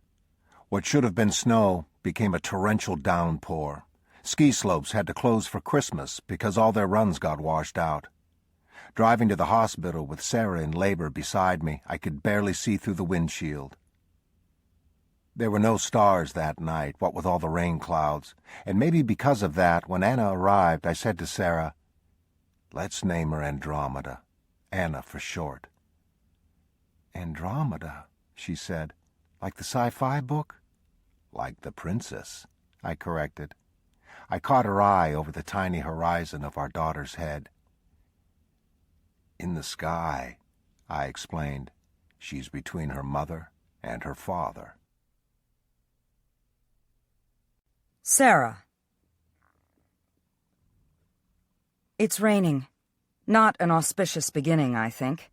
I shuffle my index cards on the table, trying to look more skilled than I actually am. Who was I kidding? I am no lawyer, no professional. I've been nothing more than a mother, and I have not even done a very square job of that. "Mrs. Fitzgerald?" the judge prompts. I take a deep breath, stare down at the gibberish in front of me, and grab the whole sheaf of index cards. Standing up, I clear my throat and start to read out loud. "In this country, we have a long legal history of allowing parents to make decisions for their children. It's part of what the courts have always found to be the constitutional right to privacy. And given all the evidence this court has heard..." Suddenly, there is a crash of lightning, and I drop all my notes onto the floor. Kneeling, I scramble to pick them up, but of course now they are out of order. I try to rearrange what I have in front of me, but nothing makes sense. Oh, hell, it's not what I need to say anyway. "Your Honor," I ask, "can I start over?" When he nods, I turn my back on him and walk toward my daughter, who is sitting beside Campbell. "Anna," I tell her, "I love you. I loved you before I ever saw you, and I will love you long after I'm not here to say it. And I know that because I'm a parent, I'm supposed to have all the answers, but I don't. I wonder every single day if I'm doing the right thing. I wonder if I know my children the way I think I do. I wonder if I lose my perspective in being your mother because I'm so busy being Kate's." I take a few steps forward. I know I jump at every sliver of possibility that might cure Kate, but it's all I know how to do. And even if you don't agree with me, even if Kate doesn't agree with me, I want to be the one who says, "I told you so." 10 years from now, I want to see your children on your lap and in your arms, because that's when you'll understand. I have a sister, so I know. That relationship, it's all about fairness. You want your sibling to have exactly what you have. The same amount of toys, the same number of meatballs on your spaghetti, the same share of love. But being a mother is completely different. You want your child to have more than you ever did. You want to build a fire underneath her and watch her soar. It's bigger than words. I touch my chest, and it still all manages to fit very neatly inside here. I turned to Judge DeSalvo. I didn't want to come to court, but I had to. The way the law works, if a petitioner takes action, even if that's your own child, you must have a reaction. And so I was forced to explain, eloquently, why I believe that I know better than Anna what is best for her. When you get down to it, though, explaining what you believe isn't all that easy. If you say that you believe something to be true, you might mean one of two things: that you're still weighing the alternatives, or that you accept it as a fact. I don't logically see how one single word can have contradictory definitions, but emotionally, I completely understand. Because there are times I think what I'm doing is right, and there are other times I second-guess myself every step of the way. Even if the court found in my favor today, I couldn't force Anna to donate a kidney. No one could. But would I beg her? Would I want to, even if I restrained myself? I don't know. Not even after speaking to Kate, and after hearing from Anna. I am not sure what to believe. I never was. I know, indisputably, only two things: that this lawsuit was never really about donating a kidney, but about having choices, and that nobody ever really makes decisions entirely by themselves, not even if a judge gives them the right to do so. Finally, I faced Campbell. A long time ago, I used to be a lawyer, but I'm not one anymore. I'm a mother, and what I've done for the past 18 years in that capacity is harder than anything I ever had to do in a courtroom. At the beginning of this hearing, Mr. Alexander, you said that none of us is obligated to go into a fire and save someone else from a burning building. But that all changes if you're a parent and the person in that burning building is your child. If that's the case, not only would everyone understand if you ran in to get your child, they'd practically expect it of you. I take a deep breath. In my life, though, that building was on fire. One of my children was in it, and the only opportunity to save her was to send in my other child, because she was the only one who knew the way. Did I know I was taking a risk? Of course. Did I realize it meant maybe losing both of them? Yes. Did I understand that maybe it wasn't fair to ask her to do it? Absolutely. But I also knew that it was the only chance I had to keep both of them. Was it legal? Was it moral? Was it crazy or foolish or cruel? I don't know. But I do know it was right. Finished, I sit down at my table. The rain beats against the windows to my right. I wonder if it will ever let up. Campbell. I get to my feet, look at my note cards, and, like Sarah, toss them into the trash. Like Mrs. Fitzgerald just said, this case isn't about Anna donating a kidney. It isn't about her donating a skin cell, a single blood cell, a rope of DNA. It's about a girl who was on the cusp of becoming someone. A girl who was 13, which is hard and painful and beautiful and difficult and exhilarating. A girl who may not know what she wants right now, and she may not know who she is right now, but who deserves the chance to find out. And in 10 years from now, in my opinion, I think she's going to be pretty amazing. I walk toward the bench. We know that the Fitzgeralds were asked to do the impossible. Make informed healthcare decisions for two of their children who had opposing medical interests. And if we, like the Fitzgeralds, don't know what the right decision is, then the person who has to have the final say is the person whose body it is, even if that's a 13-year-old.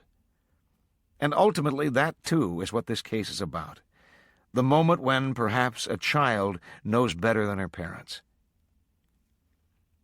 I know that when Anna made the choice to file this lawsuit, she did not do it for all the self-centered reasons you might expect of a 13-year-old.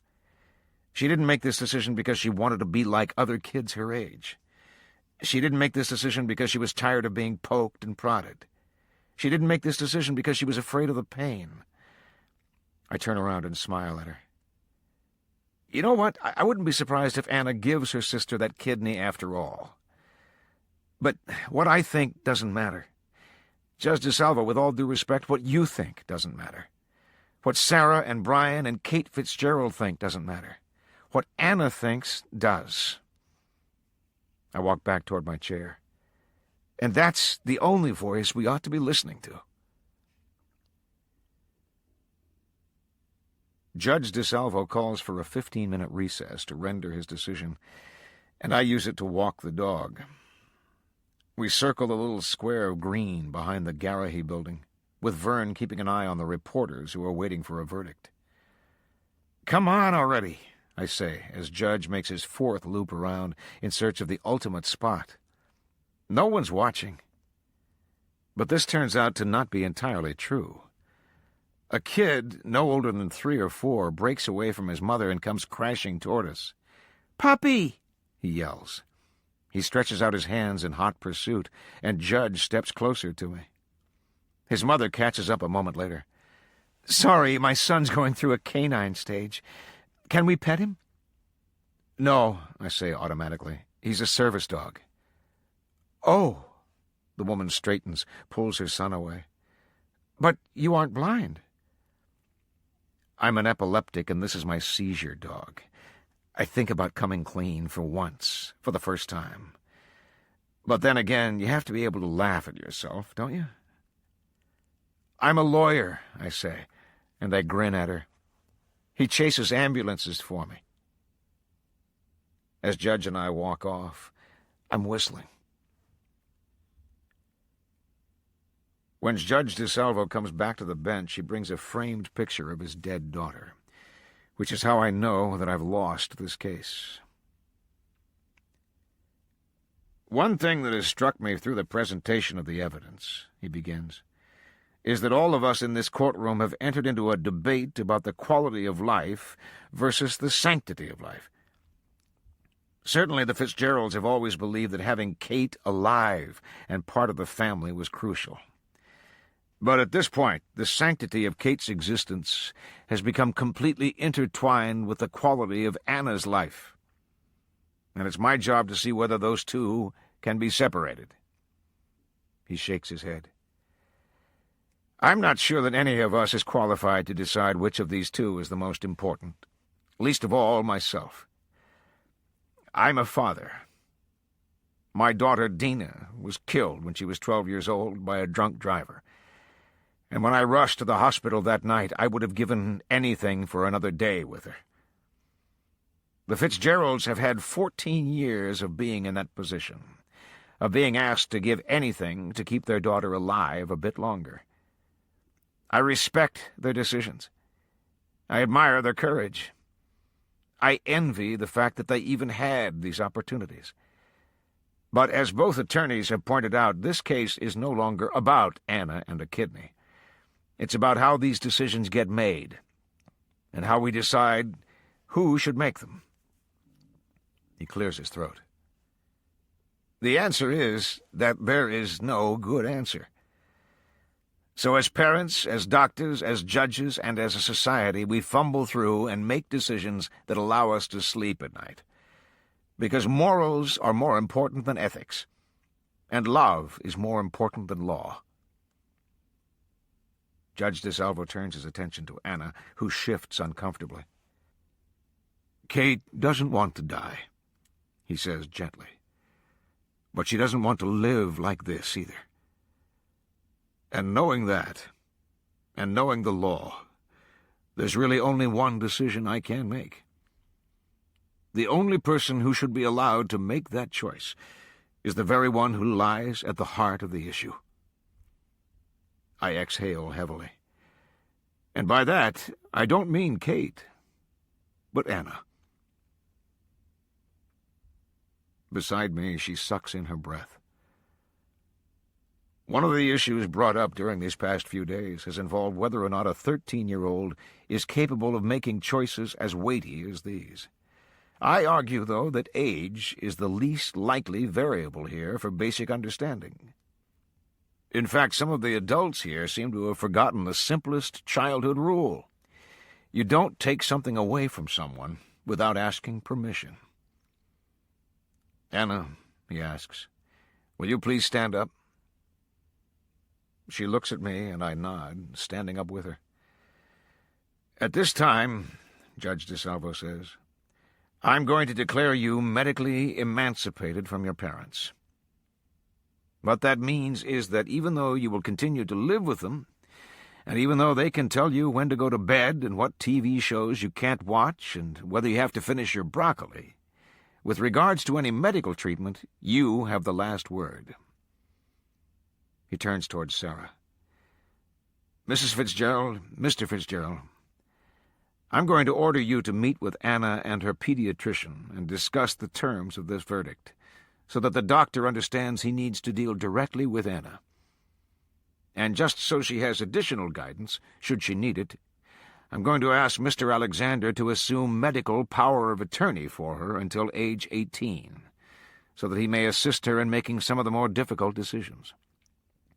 I'm not in any way suggesting that these decisions should not be made in conjunction with her parents, but I am finding that the final decision will rest with Anna alone." The judge pins his gaze on me. "Mr. Alexander, will you accept this responsibility?"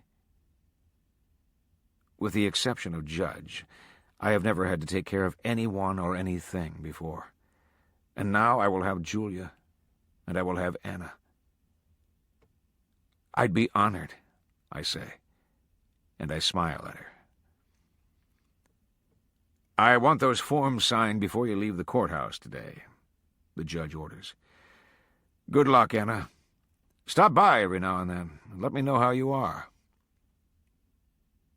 He bangs his gavel, and we rise as he leaves the courtroom. "Anna," I say, when she remains still and shocked beside me, "you did it." Julia reaches us first and leans over the gallery railing to hug Anna. "You were very brave." Over Anna's shoulder she grins at me. "And so were you." But then Anna steps away and finds herself facing her parents. There is a foot between them, and a universe of time and comfort. It isn't until that moment that I realize I have begun already to think of Anna as older than her biological age. Yet here she is, unsure and unable to make eye contact. "Hey," Brian says, bridging the gap, pulling his daughter into a rough embrace. "It's okay." And then Sarah slips into this huddle, her arms coming around both of them, all their shoulders forming the wide wall of a team that has to reinvent the very game they play. Anna. Visibility sucks. The rain, if possible, is coming down even harder. I have this brief vision of it pummeling the car so hard it crunches like an empty Coke can, and just like that, it's harder for me to breathe. It takes a second for me to realize that this has nothing to do with the shitty weather or latent claustrophobia, but with the fact that my throat is only half as wide as usual, tears hardening it like an artery, so that everything I do and say involves twice as much work. I have been medically emancipated for a whole half hour now. Campbell says the rain is a blessing. It kept the reporters away. Maybe they will find me at the hospital, and maybe they won't. But by then, I will be with my family, and it won't really matter. My parents left before us. We had to fill out the stupid paperwork. Campbell offered to drop me off when we were through, which is nice, considering I know he wants nothing more than to hook up with Julia, which they seem to think is some tremendous mystery, but so isn't. I wonder what Judge does when it's the two of them. I wonder if he feels left out. "Campbell," I ask out of nowhere, "what do you think I should do?" He doesn't pretend not to know what I'm talking about. "I just fought very hard at a trial for your right to choose, so I'm not going to tell you what I think." Great, I say, settling deep into my seat. I don't even know who I really am. I know who you are. You're the premier doorknob caddy in all of Providence Plantations. You've got a wise mouth, and you pick the crackers out of the Chex Mix, and you hate math, and... It's kind of cool, watching Campbell try to fill in the blanks. You like boys? He finishes, but that one's a question. Some of them are okay, I admit, but they probably all grow up to be like you. He smiles. God forbid. What are you going to do next? Campbell shrugs. I may actually have to take on a paying case. So you can continue to support Julia in the style to which she's accustomed? Yeah, he laughs. Something like that.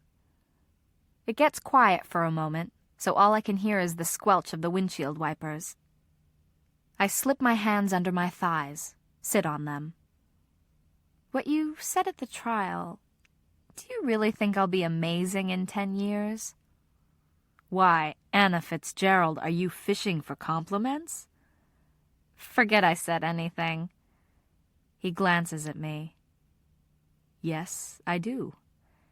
I imagine you'll be breaking guys' hearts, or painting in Montmartre, or flying fighter jets, or hiking through undiscovered countries. He pauses. Maybe all of the above. There was a time when, like Kate, I wanted to be a ballerina. But since then, I've gone through 1,000 different stages. I wanted to be an astronaut. I wanted to be a paleontologist. I wanted to be a backup singer for Aretha Franklin, a member of the cabinet, a Yellowstone National Park ranger. Now, based on the day, I sometimes want to be a microsurgeon, a poet, a ghost hunter. Only one thing's a constant. 10 years from now, I say, I'd like to be Kate's sister. Brian. My beeper goes off just as Kate starts another course of dialysis. An MVA, 2 cars, with PI, a motor vehicle accident with injuries. They need me, I tell Sarah. You'll be okay? The ambulance is headed to the corner of Eddy and Fountain, a bad intersection to begin with, rendered worse by this weather. By the time I arrive, the cops have blocked off the area. It's a T-bone. The 2 vehicles rammed together by sheer force into a conglomerate of twisted steel. The truck made out better. The smaller BMW is literally bent like a smile around its front end. I get out of the car and into the pouring rain, find the first policeman I can. 3 injured, he says. 1's already en route. I find Red working the jaws of life trying to cut through the driver's side of the second car to get to the victims. What have you got? I shout over the sirens. First driver went through the windshield, he yells back. Caesar took her in the ambulance. The second ambulance is on its way. There are 2 people in here from what I can see, but both doors are accordions. Let me see if I can crawl over the top of the truck. I start to work my way up the slick metal and shattered glass. My foot goes through a hole I couldn't see in the flatbed, and I curse and try to get myself untangled. With careful movements, I pull myself into the pleated cab of the truck, maneuver myself forward. The driver must have flown out the windshield over the height of the little BMW. The entire front end of the Ford 150 has plowed through the sports car's passenger side as if it were made of paper. I have to crawl out what was the window of the truck because the engine is between me and whoever's inside the BMW. But if I twist myself a certain way, there's a tiny space where I can nearly fit myself, one that puts me up against the tempered glass, spider web shattered, stained red with blood. And just as Red forces the driver's side door free with the jaws, and a dog comes whimpering out, I realize that the face pressed up against the other side of the broken window is Anna's. "Get them out!" I yell. "Get them out, now!" I don't know how I forced myself back out of this snarled skeleton to knock Red out of the way, how I unhook Campbell Alexander from his seatbelt and drag him to lay in the street with the rain pelting around him, how I reach inside to where my daughter is still and wide-eyed, strapped into her belt the way she's supposed to be, and Jesus, God, no. Paulie comes out of nowhere and lays his hands on her, and before I know what I'm doing, I deck him, sending him sprawling. "Fuck, Brian," he says, holding his jaw. "It's Anna, Paulie. It's Anna." When they understand, they try to hold me back and do this work for me, but it's my baby, and I'm having none of it. I get her onto a backboard and strap her down, then load her onto the ambulance. I tip back the bottom of her chin, ready to intubate, but see the little scar she got from falling on Jesse's ice skate and fall apart. Red moves me aside and does it instead, then takes her pulse. "It's weak, Cap," he says, "but it's there." He puts in an IV line while I pick up the radio and call in our ETA. 13-year-old female, MVA, severe closed head injury. When the cardiac monitor blanks out, I drop the receiver and start CPR. "Get the paddles," I order, and I pull open Anna's shirt, cut through the lace of the bra she wanted so badly but doesn't need. Red shocks her and gets the pulse back. Bradycardia with ventricular escape beats. We bag her and put in an IV. Polly screams into the loading zone for ambulances and throws open the back doors. On the trailer, Anna is immobile. Red grabs my arm hard. "Don't think about it," he says, and he takes the head of Anna's stretcher and rushes her into the ER. They won't let me into the trauma room. A flock of firefighters dribble in for support. One of them goes up to get Sarah, who arrives frantic. "Where is she? What happened?" "A car accident," I manage. I didn't know who it was until I got there. My eyes fill up. Do I tell her that she's not breathing independently? Do I tell her that the EKG flatlined? Do I tell her that I've spent the past few minutes questioning every single thing I did on that call, from the way I crawled over the truck to the moment I pulled her from the wreckage, certain that my emotion compromised what should have been done, what could have been done? At that moment I hear Campbell Alexander and the sound of something being thrown against a wall. "God damn it!" he says. "Just tell me whether or not she was brought here." He bursts out of the doorway of another trauma room, his arm in a cast, his clothes bloodied. The dog, limping, is at his side. Immediately, Campbell's eyes home in on mine. "Where's Anna?" he asks. I don't answer, because what the hell can I say? And that's all it takes for him to understand. "Oh, Jesus," he whispers. "Oh, God, no."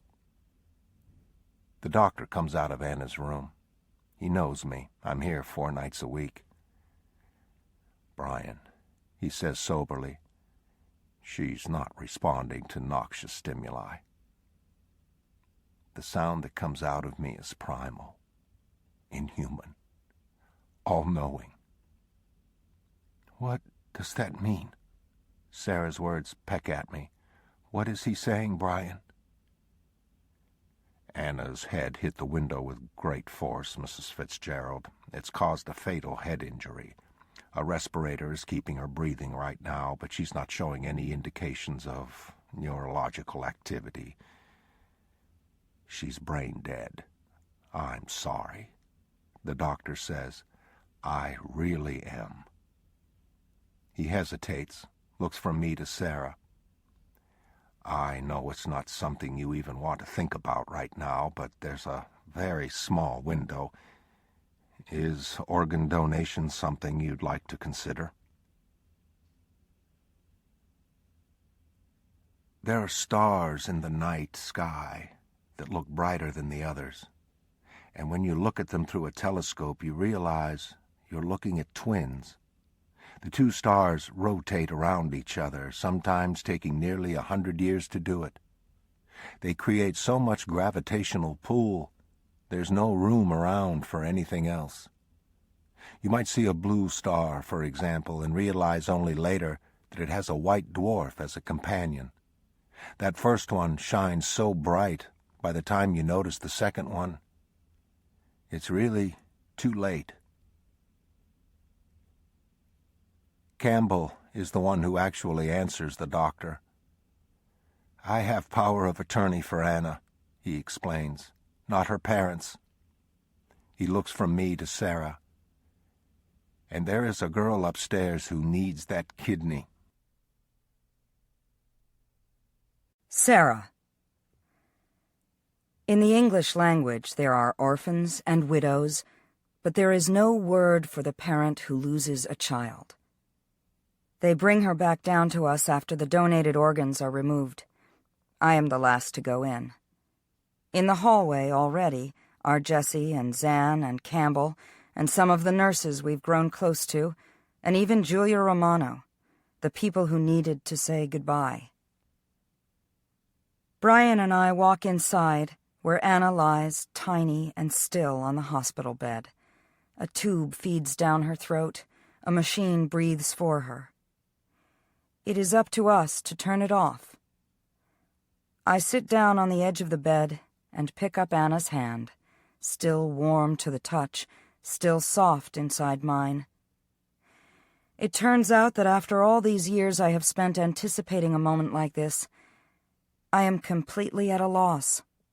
Like coloring the sky in with a crayon, there is no language for grief this big. I can't do this, I whisper. Brian comes up behind me. Sweetheart, she's not here. It's the machine keeping her body alive. What makes Anna Anna is already gone. I turn, bury my face against his chest. But she wasn't supposed to, I sob.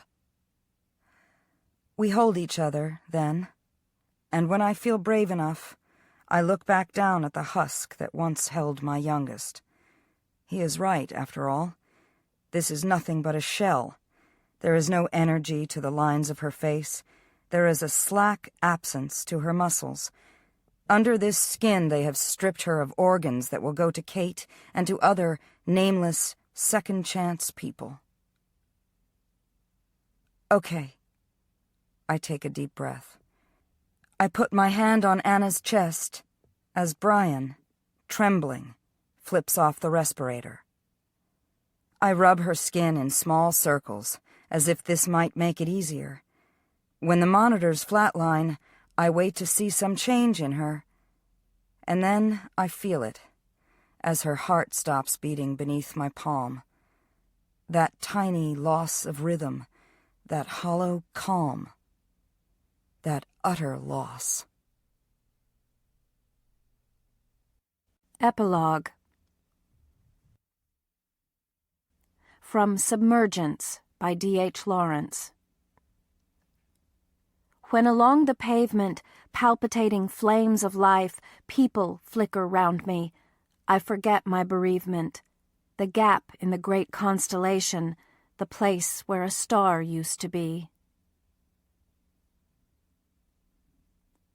Kate, 2010. There should be a statute of limitation on grief. A rule book that says it is all right to wake up crying, but only for a month. That after 42 days you will no longer turn with your heart racing, certain you have heard her call out your name. That there will be no fine imposed if you feel the need to clean out her desk, take down her artwork from the refrigerator, turn over a school portrait as you pass, if only because it cuts you fresh again to see it. That it is okay to measure the time she has been gone the way we once measured her birthdays.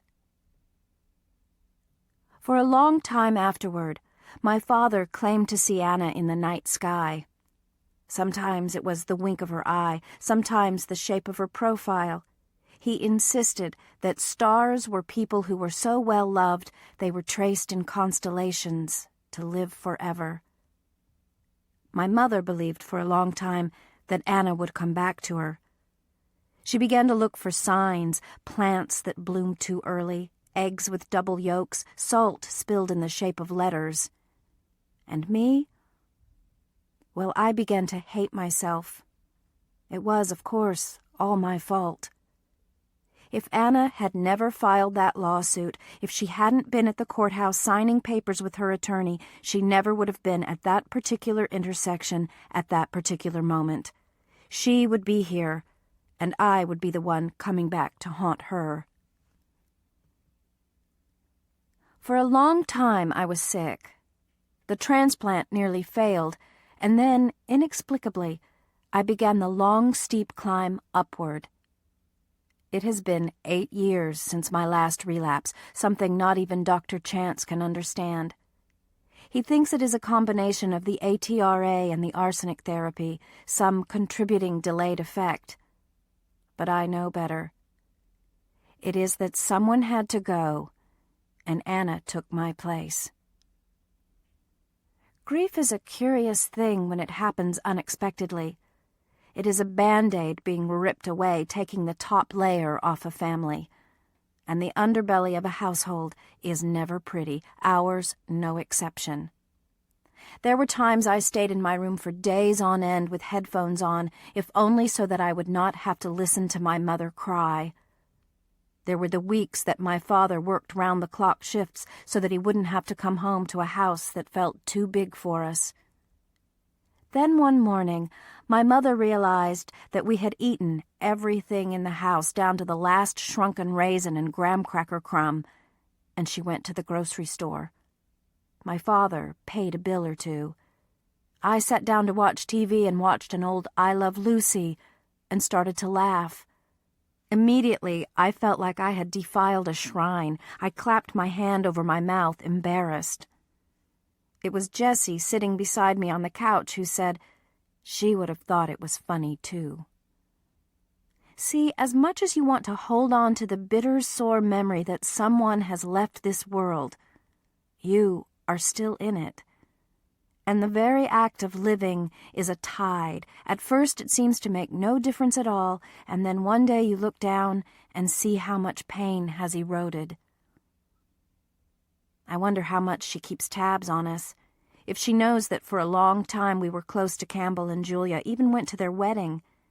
If she understands that the reason we don't see them anymore is because it just plain hurt too much, because even when we didn't talk about Anna, she lingered in the spaces between the words, like the smell of something burning. I wonder if she was at Jessie's graduation from the police academy, if she knows that he won a citation from the mayor last year for his role in a drug bust. I wonder if she knew that Daddy fell deep into a bottle after she left and had to claw his way out. I wonder if she knows that now I teach children how to dance, that every time I see two little girls at the bar sinking into pliés, I think of us. She still takes me by surprise.